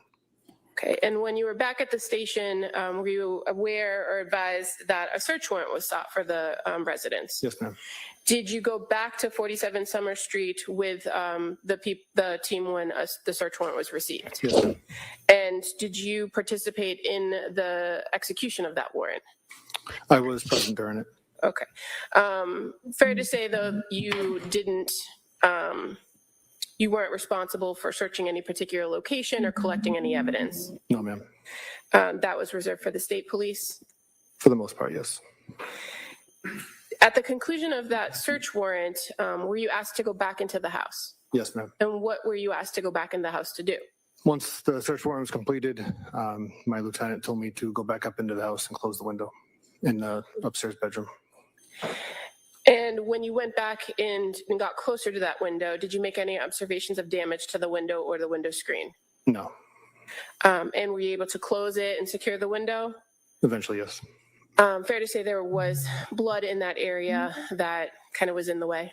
Yes, and the bed was kind of pushed in front of it. So did you have to move the bed in order to get to the window? Yes, ma'am. As far as anything removed from the home, did you go back into the basement at somebody's direction? No, ma'am.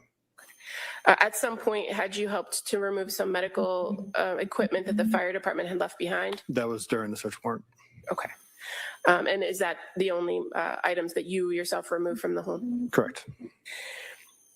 As part of the follow-up investigation, did you work with Trooper McGilligan and some of the other troopers from the State Police Detectives Unit to conduct follow-up interviews and gather more information? Yes, ma'am. Is it fair to say that the state police were the primary investigators and they took over pretty much everything from that point on? That's correct.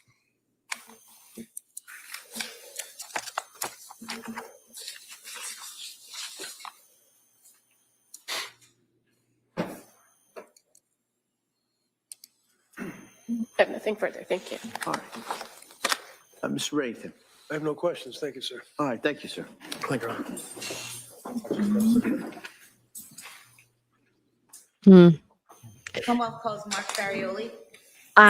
You guys don't leave during the next break because I have such a good video to show you guys. It came out over the weekend. It's wild.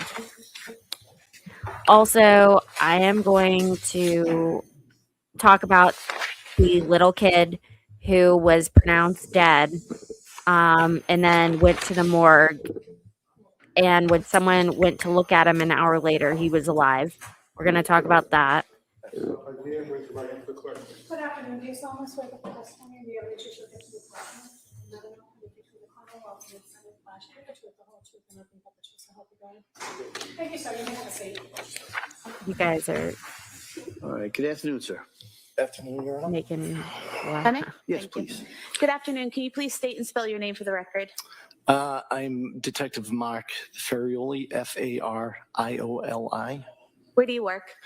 The Massachusetts State Police How long have you been a state trooper? since 2005. And back in January of 2023, where were you assigned within the state police? I was assigned to the Plymouth County State Police Detective Unit.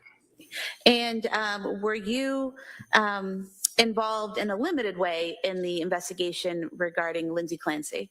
Yes, I was. very And unhappy. specifically directing your attention to January 27th, 2023, were you aware that a search warrant was obtained on that date to collect the blood and urine of Lindsay Clancy from South Shore Hospital? Yes, I was.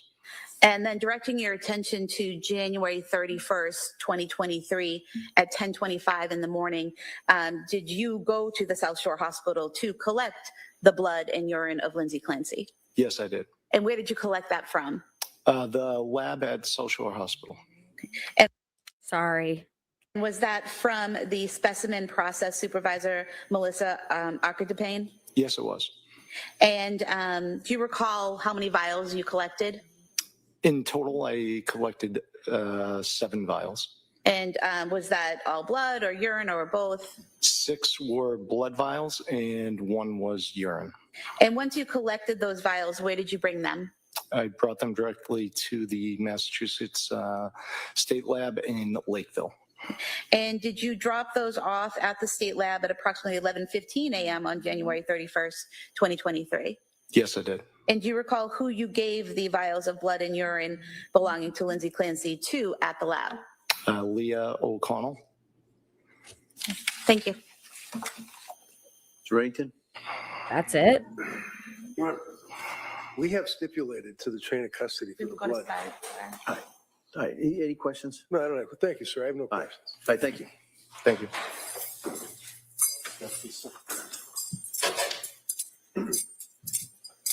Leah O'Connell.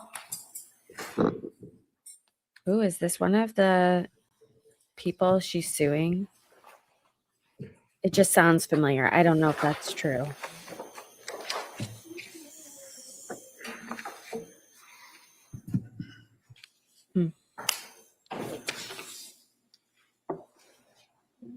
Hey guys, if you haven't done so already, please make sure that you've liked this video. If you are on your phone, that simply means double tapping your screen usually.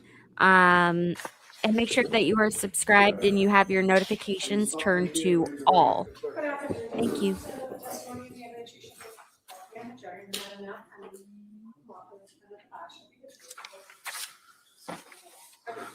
you. You may take Have a seat, miss. Watch your step, please. You know what? Hey, good Maybe that's a afternoon. valid Good afternoon, question. sir. All right. Counsel? Thank you. Good afternoon. Can you please state and spell your name for the record? My name is Leah O'Connell, Leahoconnell. Where do you work? Currently, I'm employed with the Massachusetts State Police as a trooper.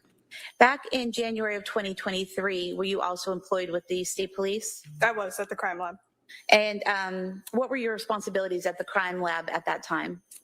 So I was a forensic evidence technician, so we would receive evidence submitted to the lab for testing. And once you received that evidence at the lab, well, first of all, who would you receive that from? Would that be chemists? Would that be troopers? Who would it be from? It was local, state, sometimes federal agencies, but there was also scene evidence gathered by chemists that we would have to log into the system. And so would it be your responsibility to take that evidence, log it into the system, and move it along for a process through the lab? Yes. And were there tracking numbers or lab numbers that you would assign to evidence in order to keep track of it as it progressed through the lab? Yes, every case gets its own number. And directing your attention to January 31st, 2023 at 11:15 a.m., do you recall receiving 6 vials of blood and 1 vial of urine belonging to Lindsay Clancy from Trooper Mark Farioli? I did. And when you received those items, did you log them appropriately into the system with her case number? I did. And Okay. how were they stored after that point? So they go into a heat sealed pack. So Okay, before we move forward, for my regular trial viewers, the people that are here, no matter what trial it is, like Steve, there was something mentioned by the defense before the last witness got off the stand about chain of custody. You guys know how I feel about chain of custody. So it'll be really interesting to try to piece together if she's a part of that or who exactly is a part of that, because chain of custody is a major issue in cases, especially capital M word cases. Sorry, YouTube doesn't like words. it's like a plastic bag that gets heat sealed, initial and dated, and then it goes right into a fridge. Thank you. Attorney Reddington? There's no questions. We stipulate to the blood, so. Okay. All right, well, thank you. They stepped down. Thank you.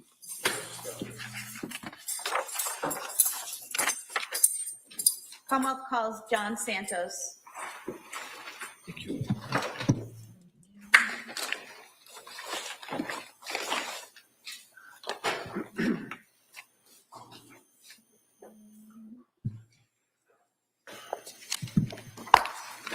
Yeah, strangely enough, mine was after a colonoscopy, which is not normal. Please don't use that as an excuse to not go get one. You should. I'm a very big believer in it. I had a really stupid doctor. She is alive.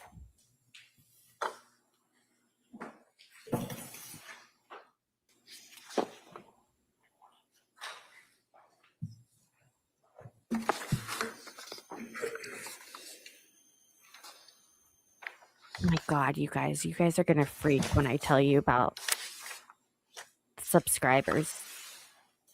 We started off with 2,569 subs. We are at 2,640 subs. So what, 29 people away from 100? Is that correct? Yeah, 2,565. Yeah. You guys killing it today. Oh, what? A bad word on YouTube. Good afternoon. Do you solemnly swear that the testimony in the evidence you shall give to the court and the jury in the matter not having between the Commonwealth and the defendant class? Schedule it. Thank you, sir. You may have a seat. Watch your step, please. I talk Good afternoon, openly sir. about Good afternoon, Your Honor. colonoscopies. Go Attorney get one. Sprague, please. Thank you. Good afternoon. Can you please state and spell your name for the record? Good afternoon. My name is John Santos, JOHNSANTOS. Where do you work? The Massachusetts State Police. And what department are you currently in? I'm assigned to the Division of Investigative Services. And back in January of 2023, what was your assignment? I was assigned to the State Police Detective Unit in Plymouth County. And were you, specifically on January 24th, 2023, were you part of a search warrant team at 47 Summer Street in Duxbury? Yes, I was. And what was your role in terms of where you were assigned to search within the home? I searched multiple locations to include the basement, the kitchen area, and then the master bedroom on the second floor. Okay. And specifically directing your attention to the kitchen area, did you search a cabinet in the kitchen above and to the right of the stove? Yes, I did.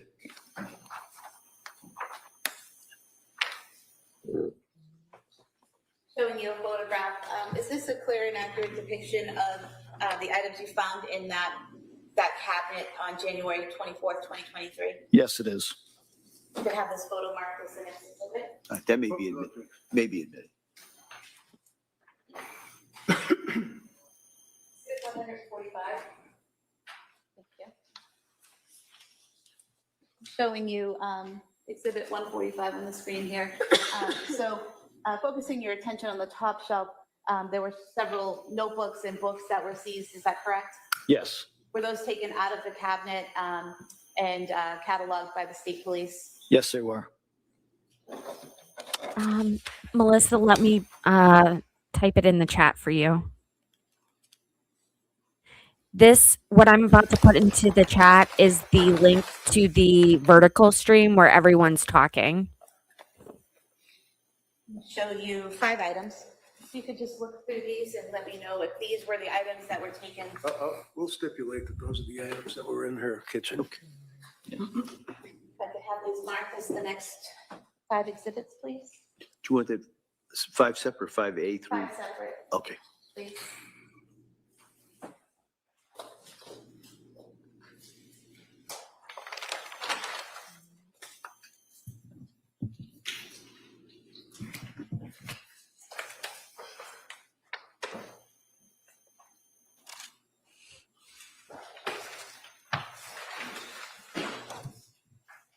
This is the Lindsay Clancy trial.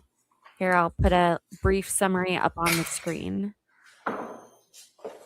Welcome, you guys.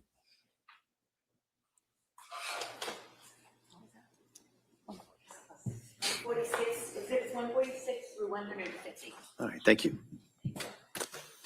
And sir, You're very welcome. showing you what's been marked 146. So does it appear to be discharge paperwork from McLean Hospital for Lindsay Clancy? Yes. Ooh.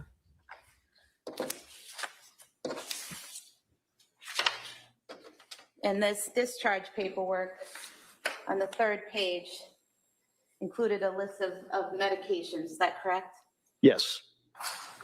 So we have lorazepam 1 milligram, melatonin 5 milligrams, and trazodone 50 milligrams, correct? Correct. That's what I did. Along with description of when she needs to take those medications, correct? Correct.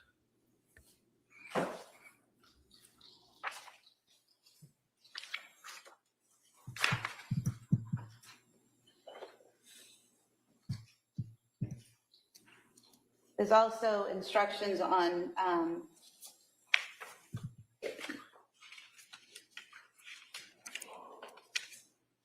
the 6th page in about resources for therapy and community services, correct? Correct. And then exhibit 147 is a notebook.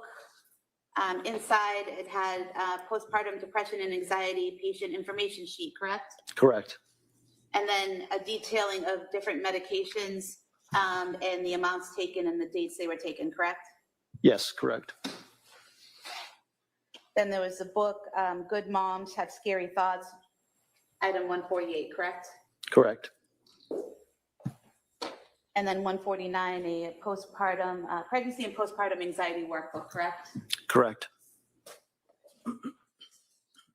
And nothing is filled out in this workbook, correct? Correct. And then finally, exhibit 150 a notebook labeled Helen Patrick Clancy, correct? Correct.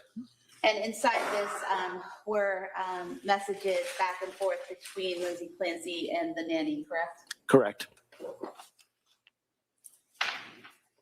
The nanny. Now, you mentioned that you searched several rooms in the home, correct? Yes, correct.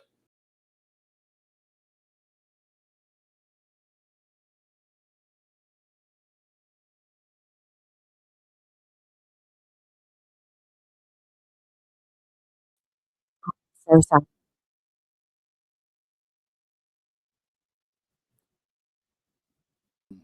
Usually it's kind of as we go along because we don't have an idea of what the layout of the house is before we get there, so it's difficult to plan that. So the supervisors who are overseeing the search will direct different troopers or investigators to search different rooms. And so you said you searched the kitchen area, correct? Yes. Were you present when prescription medication was found in the kitchen, or had you already moved on? I don't recall the medication being found while I was there. And when you search a room, are you the only one searching, or are there other team members searching different parts of the room, kind of a divide and conquer? Exactly, that's how it is. We divide and search different sections of the room. Okay. And you said you went to the basement area. Do you remember what side of the basement you searched? I was in the office portion of the basement. Okay. And had anyone already been in that room, or were you the first to go in, or did you know? I believe somebody had already been in that room when I made my way down there. I don't recall who was in there, but I don't think I was the first person to make my way in that room. And you didn't collect anything in that room, correct? I did collect some did? items Okay. in the office, yes. What items did you collect in the office? There was, I believe, 2 laptop computers and a external hard drive. And so you collected those items from the office. And when you do a search warrant, is there one trooper assigned to keep track of everything that's found, where it's found, who found it? Yes, there is. Okay. And so do you recall who that person was in this case? I don't recall, no. But when you do find something, is it you bring it to that person and they kind of log it and then you move on and keep looking for other things?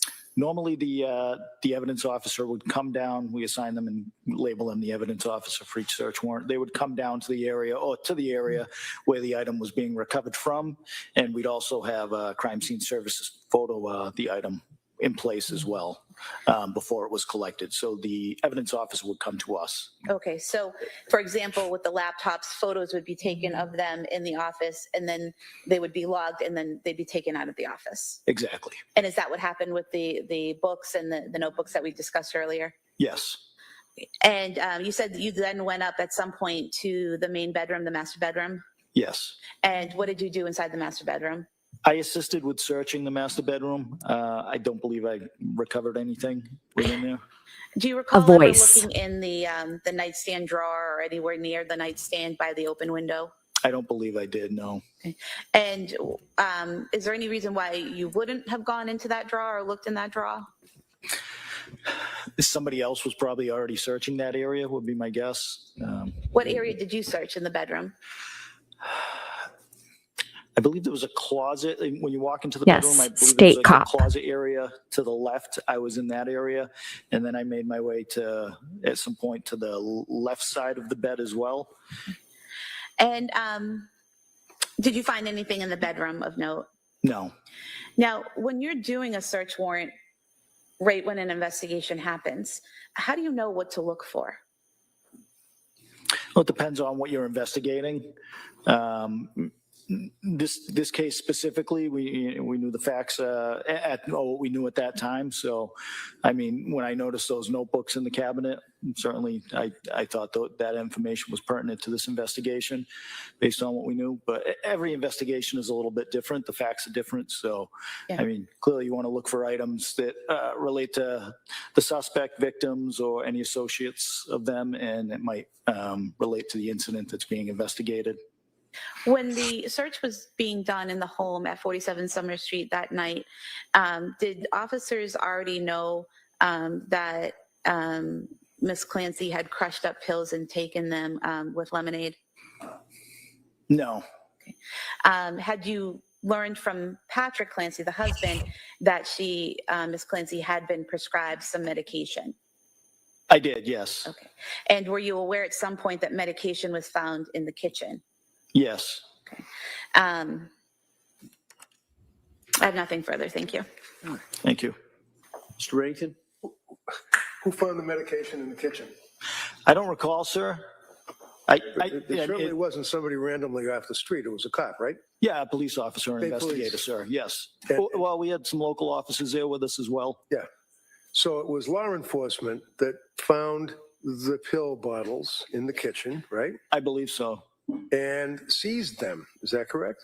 Correct. And documented that they had seized them in the kitchen, feeling someone, whoever it was, that it was relevant material to this investigation, right? Correct. And the books that we've just gone through, someone felt that a notebook captioned Kellen Patrick Clancy would be relevant material to this investigation, right? Correct. Right? Yes. Along with the pregnancy and postpartum anxiety workbook, right? Correct. Along with the good moms and scary thoughts, right? Yes. Along with the documents pertinent to the McLean Hospital where she had been discharged from, right? Yes. Along with another notebook that had postpartum depression and anxiety, correct? Yes. There were also other documents that were items, I should say, that were seized in the house that have already been introduced for the record. Exhibit 81. And looks like a diary. Exhibit 83. I slept well last night. Things of that nature. That was seized as well, right? I believe so, yes. Okay. You know why all these were seized? Why the books that I seized were seized? No. Your investigation. Are you a lieutenant, a sergeant? I'm a captain, sir. Yes, sir. And back then, what was you a captain? I was a lieutenant at that time. You were the ranking officer in the search? No, there was also a detective lieutenant assigned unit commander at that time. So, but you're up there enough and you knew from the investigation what was relevant and material in the investigation, right? Yes. For And then herself. obviously, you or somebody else working with you determined that all of these items, the pills that were seized, the books that were seized from the kitchen, et cetera, were relevant and material, correct? Yes. Do you know who searched the bedroom? I know you said you were in there. Did you search the bedroom? I was part of the team that searched the bedroom. There were a number of other officers that searched the bedroom as well. I believe in the She's report admitted that to it. documents who seized what from the bedroom. Okay. So I don't know off the top of my head who that was, sir, but I know it's clearly labeled in the report. Okay. Do you have the report? I do not know. Do you recall how many law officers were actually involved in that little bedroom search? Flower. I would have to guess approximately 5. 5? And as counsel asked, when somebody discovered something that appeared to be relevant to material, they would log it in. Somebody that would kind of be the record keeper would log it in, correct? Yes. Is there any, one of the things that you would also, you yourself, I believe, seize would be the laptop computers that were downstairs in the office, right? Yes. And you seized also, collectively you, I mean, you or the other 5 people, seized the cell phone that was on the bed. Yes, I believe there was a cell phone seized from the bedroom. So it made sense as an investigator that electronic media and things of that nature would be important, correct? Yes. Was there an Apple Watch involved in this investigation, if you know? I believe there was an Apple Watch recovered after the fact. We didn't recover at the search warrant, if I recall correctly. Do you know when it was recovered? I don't know exactly off the top of my head, no, The sir. Apple Watch that I recovered with Pat Clancy? I believe so, sir. Yeah, I believe there was a watch that was turned into us after the fact. It wasn't recovered during the search warrant. So looking at this drawer, do you recall that next to the bed or in the bedroom, there was a nightstand and there was a drawer? And inside the drawer were a bunch of pill bottles, an Apple Watch, sleeping aids, things of that nature? I didn't search that drawer, sir. Okay, I don't mean to embarrass you, I'm just asking. Yeah. Do you know why Nobody bothered to search that door?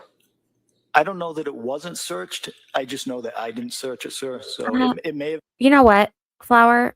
Let's if someone wants to share what they have taken or are taking, let's let them come forward with it. I don't want anyone to feel like they are being forced to share. You know what I'm saying? I see he just said something, but which is actually the second one of those is what I take as well in that situation. So it always works. Been searched, and maybe whoever searched it didn't feel that Not a doctor. that information was pertinent to seize. I can't speak No for problem. them, but I can tell you that I didn't search that drawer.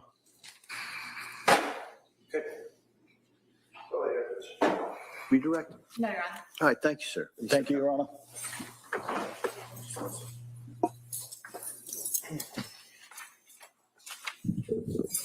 The Commonwealth would call Corey Mello as its next witness.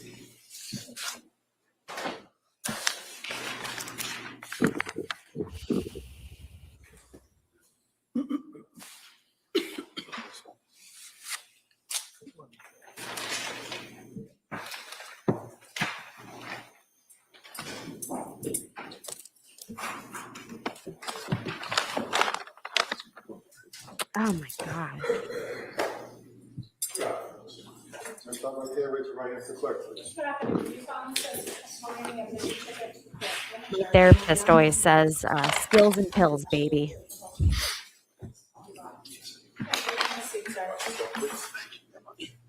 Good afternoon, sir. Good afternoon, Your Honor. Bring Buckingham, please. Thank you. I think it was 4. Good afternoon. Could you please tell the jurors your first and last name? Corey Mello, And can you spell your first name for the record? CORY And your last name? MELO. And how are you employed? I work for the state police. In what unit or what's your current assignment with the state police? Currently, I work for the commercial vehicle enforcement section. Going back to January of 2023, what was your assignment then? I work for the Plymouth County District Attorney's Office at that time. With the state police detective unit? Correct, yes. And I'm going to draw your attention to January 24th, 2023. Were you involved in the investigation into the incident that occurred at 47 Summer Street in Duxbury on January 24th? Yes, I was. And fair to say that when state police got involved in that investigation, a large group of the state police detective unit went out to Duxbury to work that investigation. Correct. Were you the case officer in that case? I was not the case officer. Your role in that case, was that to assist in things like search warrants, neighborhood canvasses, interviewing of witnesses? Correct, yes. And in this particular investigation, you're aware that there was a search warrant executed at 47 Summer Street after the incident had occurred, correct? Correct.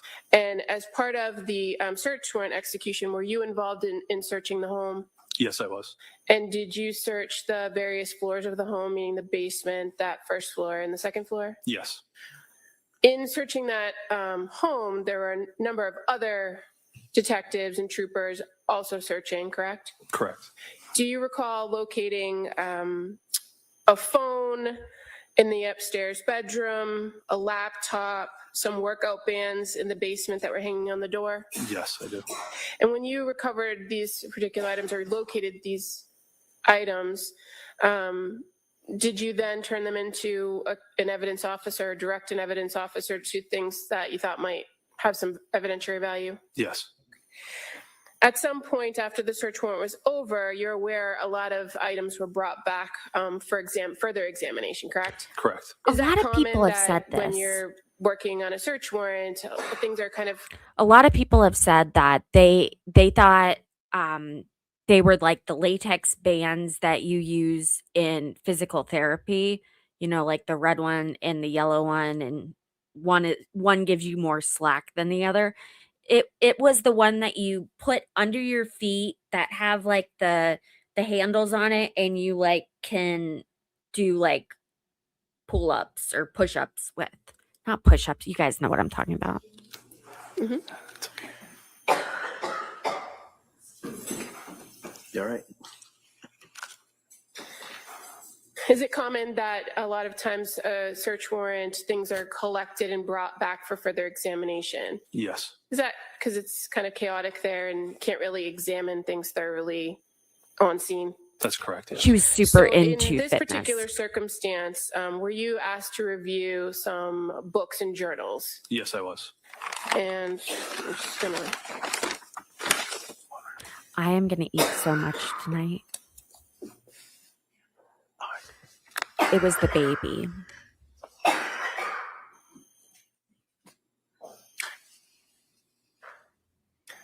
If I may approach the witness. Sure. Today's been a long stream. Showing you an item. Is that familiar to you? Yes, it is. You didn't locate this that night, did you? No, I did not. But you had the opportunity to review the contents of it at a later date? Correct. I would move to admit this brown journal. All right, that may be admitted.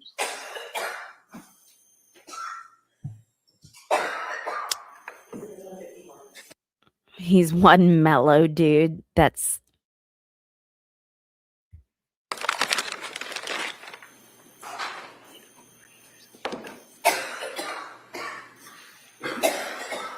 Kelsey, can I see you sidebar just for a second? oh, do they want to take a break?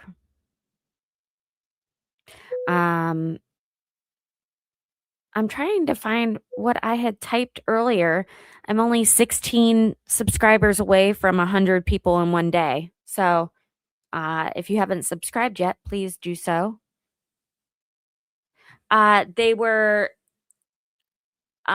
latex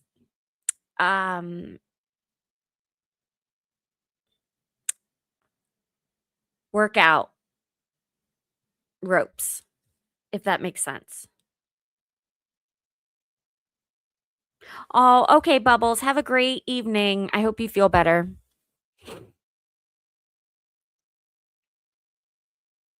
Oh, ordering a pizza.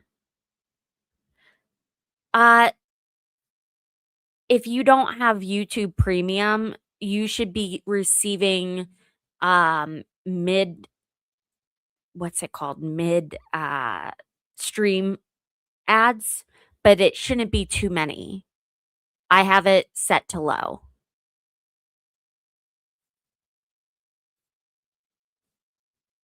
Eventually, once we get enough members, we won't have to have ads.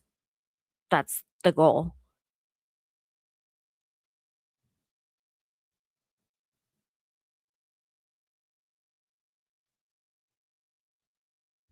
Well, I'll show you guys what they look like.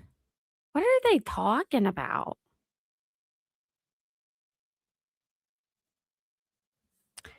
All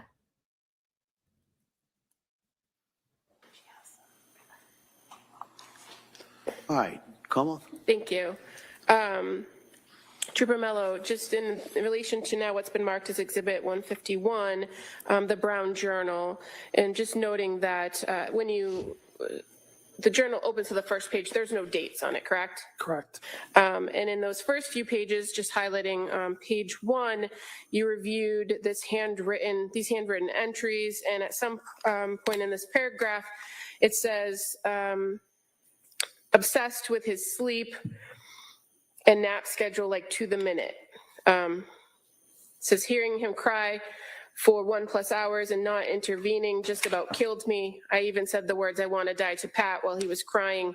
After that, I became obsessed with his sleep and nap schedule like to the minute. That's one of the entries you reviewed and noted. Yes. Page 2 says, I also feel like I did it wrong because I did it when he was overtired, so it made it harder. Now I have horrible insomnia and anxiety. You recall reviewing that in the journal. Correct, yes. Page 4 of the journal says, why else I feel guilty? He's not really hitting his milestones. Again, that's a page that's not dated in this journal, correct? Correct. Page 8.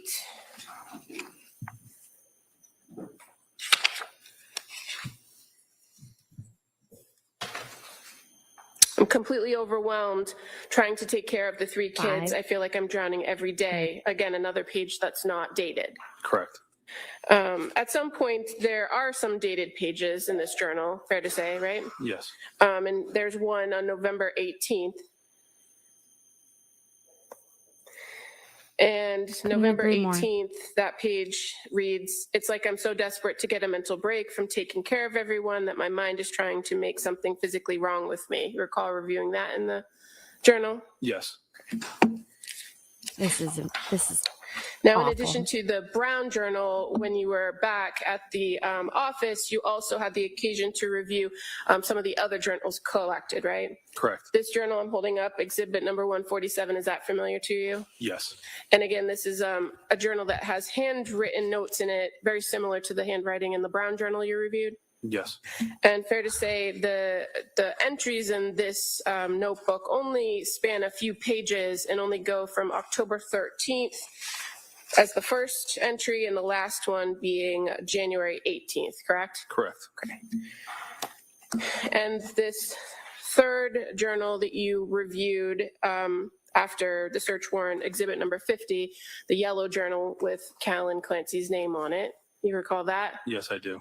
And you are aware Callan Clancy was one of the children. Yes. Okay. And in this instance, did you see similar handwriting from the other two journals that you reviewed? Yes, I believe there was two separate. Okay. At some point in this, these entries, you began to notice there were other handwriting. Correct. At the time you were looking at this, did you know who the other handwriting was? At the time, Or no. who it belonged to? And fair to say, reviewing the contents of it, it's a pretty detailed list of a schedule for the baby. Correct.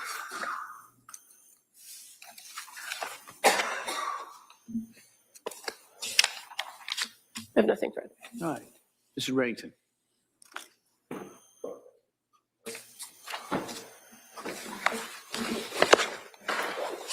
So one of the things that the district attorney did was read to you certain entries from what is referred to in your report as the Tree of Life Artisan Journal, correct? Correct. And when you refer in the report to the Tree of Life Artisan Journal, is that this here? What do you call the Tree of Life? Is there a diagram or a picture of the tree on it? Should have a tree on it, yes. But in any event, you would recall that that particular diary or notebook set forth on a number of pages her feelings dealing with her children. Is that fair? It's fair to say, yes, sir. And you wrote in your report on page 19 of 63, counsel asked you first about her stating that she had horrible PTSD from sleep training Callan, hearing him cry for 1 hour plus and not intervening just about killed me. I even said the words, "I want to die" to Pat while he was crying. He would be the baby, right? Correct. And this is her saying that not being able to go to her child because they were trying to do sleep training, she indicated that it was just about killing her, correct? That's what was stated, yes. And after that, I, meaning Lindsay, became obsessed with his sleep and nap schedule. Like to the minute, I would tell Laney, and you know who Laney is, right? Yes. Who's Laney? The other child. The what? I'm sorry again. What's this? Laney. Laney. Laney. Laney. Laney. Don't recall this time. Do you recall that she had a young lady, or they had a young lady that was in their home helping with the baby while she was I supposed don't to? recall this time. Okay. That she would tell Laney to put him down at 10:36. I would also drive him around for car naps for hours every day, feeling guilty for doing this to my baby. Do you recall making that notation? Yes. I also feel guilty we did it too young, parenthesis, 1 week shy of 4 months, end parenthesis, right? Correct. You also noted in your report that I also, quote, "I also feel like I did it wrong because I did it when he was overtired, so I made it harder. I now have horrible insomnia and anxiety, which is causing depression. I have no appetite. I don't know what's wrong with me. I want help. This poor woman. I want to be well." This poor woman. You saw that in there, didn't you? Yes. And then she went on and said, "I think the anxiety started after sleep training. Doctor said it was okay to let him cry. I need to get a good night's sleep and take care of him, rocking him to sleep every nap in bed in the middle of the night." She noted that, right? Yes. Noting further in separate occasion, he's still a very happy baby despite his sleep training. Why I feel guilty is not really hitting his milestones, not rolling over, although he almost is, exclamation point. And he's babbling, which is a new milestone. She wrote that, right? Correct. She wrote, I have crazy brain fog. I feel like I can't make a plan. I can't carry it out. Like I just live moment to moment, waiting for the next nap time. I'm terrified of Cal getting overtired now because I feel I can't help him. She wrote that, right? Correct. She then wrote, I'm really worried about going back to work and not being able to function with the brain fog. I feel like I should start with a 4-hour shift and see how I do. I can't tell if I am withdrawing from Ativan and Benadryl, or is this my new baseline? I feel completely disconnected with my baby. I feel like I'm going through the motions every day. She wrote that, right? Correct. And there were a number of other entries that you put in your police report about that. One of which was that I feel horribly guilty about my marriage. I want to connect with Pat again. I know he needs it. I need it. I'm terrified because I'm terrified of the relationship. She needs to. I want everyone to be able to be on the same page. If you are not seeing each other's comments, it's because you are probably in the horizontal stream. The chat takes place in the vertical stream. I don't know why. It's just the way that it's worked out. I will drop the link below and you can join that, Dina. Get birth control first. She made reference to her inability to have conjugal relations with her husband, right? I believe so. She indicated further on into her travels, I am completely overwhelmed trying to take care of the kids. I'm drowning every day. I feel guilty that I'm spending my family's money and not making any. I feel like I spend way too much. She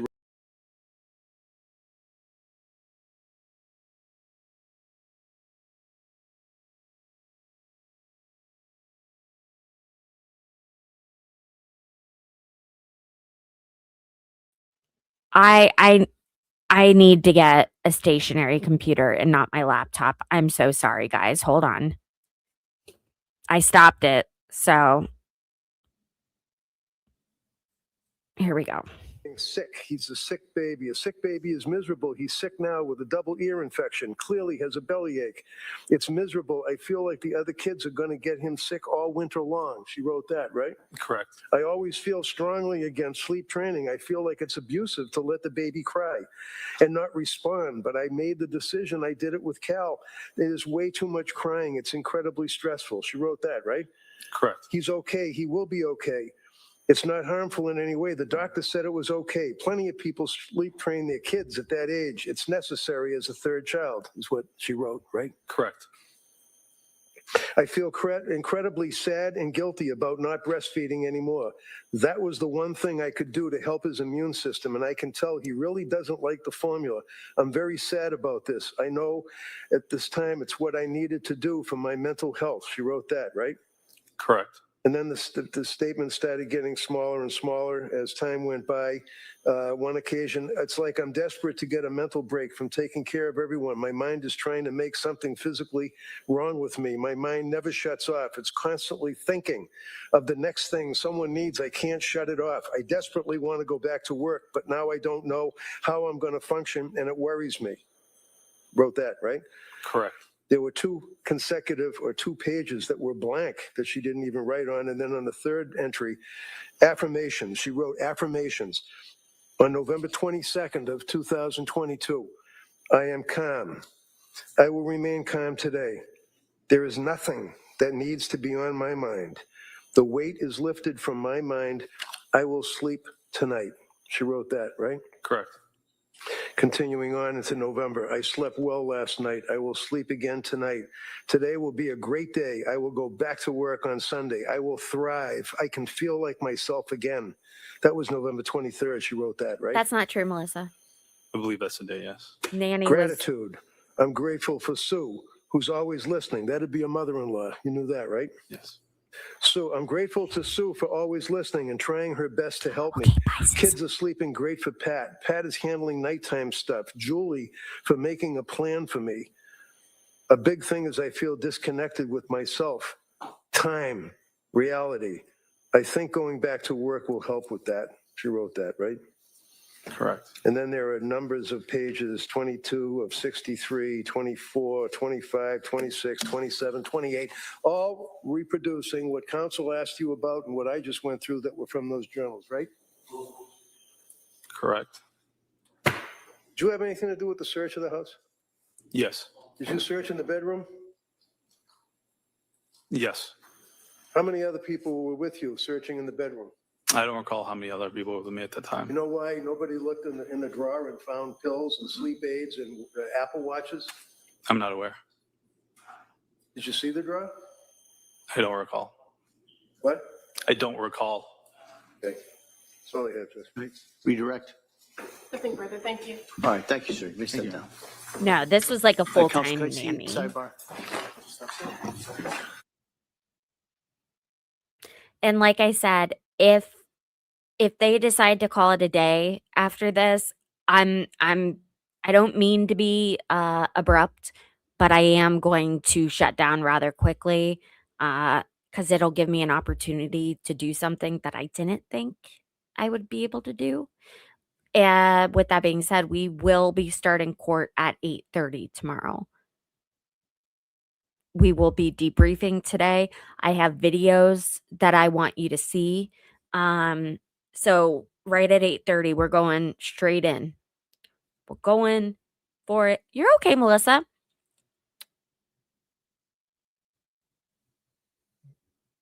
We are going to help one another.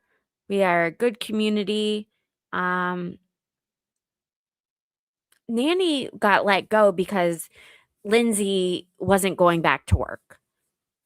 It wasn't like Pat had the hots for the nanny. It wasn't because the nanny wasn't doing her job. The kids didn't like her. It was because Pat thought he could save money. And like I said in the chat, I could totally see my husband making me give up the nanny if I wasn't going back to work. All right.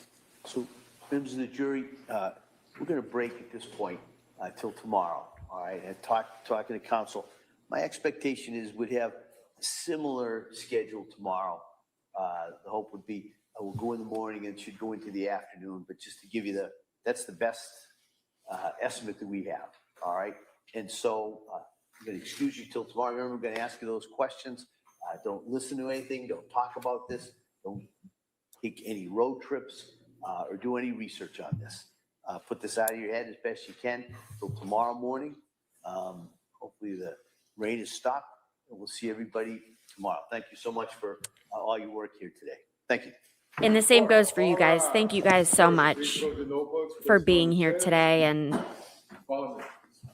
creating this wonderful community in the chat that I see you guys doing it. You guys are incredible. You're so kind and empathetic. And I don't know if you noticed, but whenever someone mean comes in, no one really feels the need to jump at them because they know that that person will go. And it's been really great having you guys in here.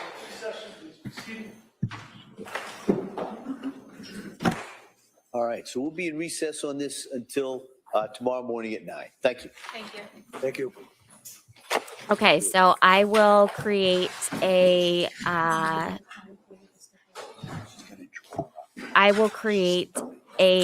event for this later tonight, but we are starting at 8:30.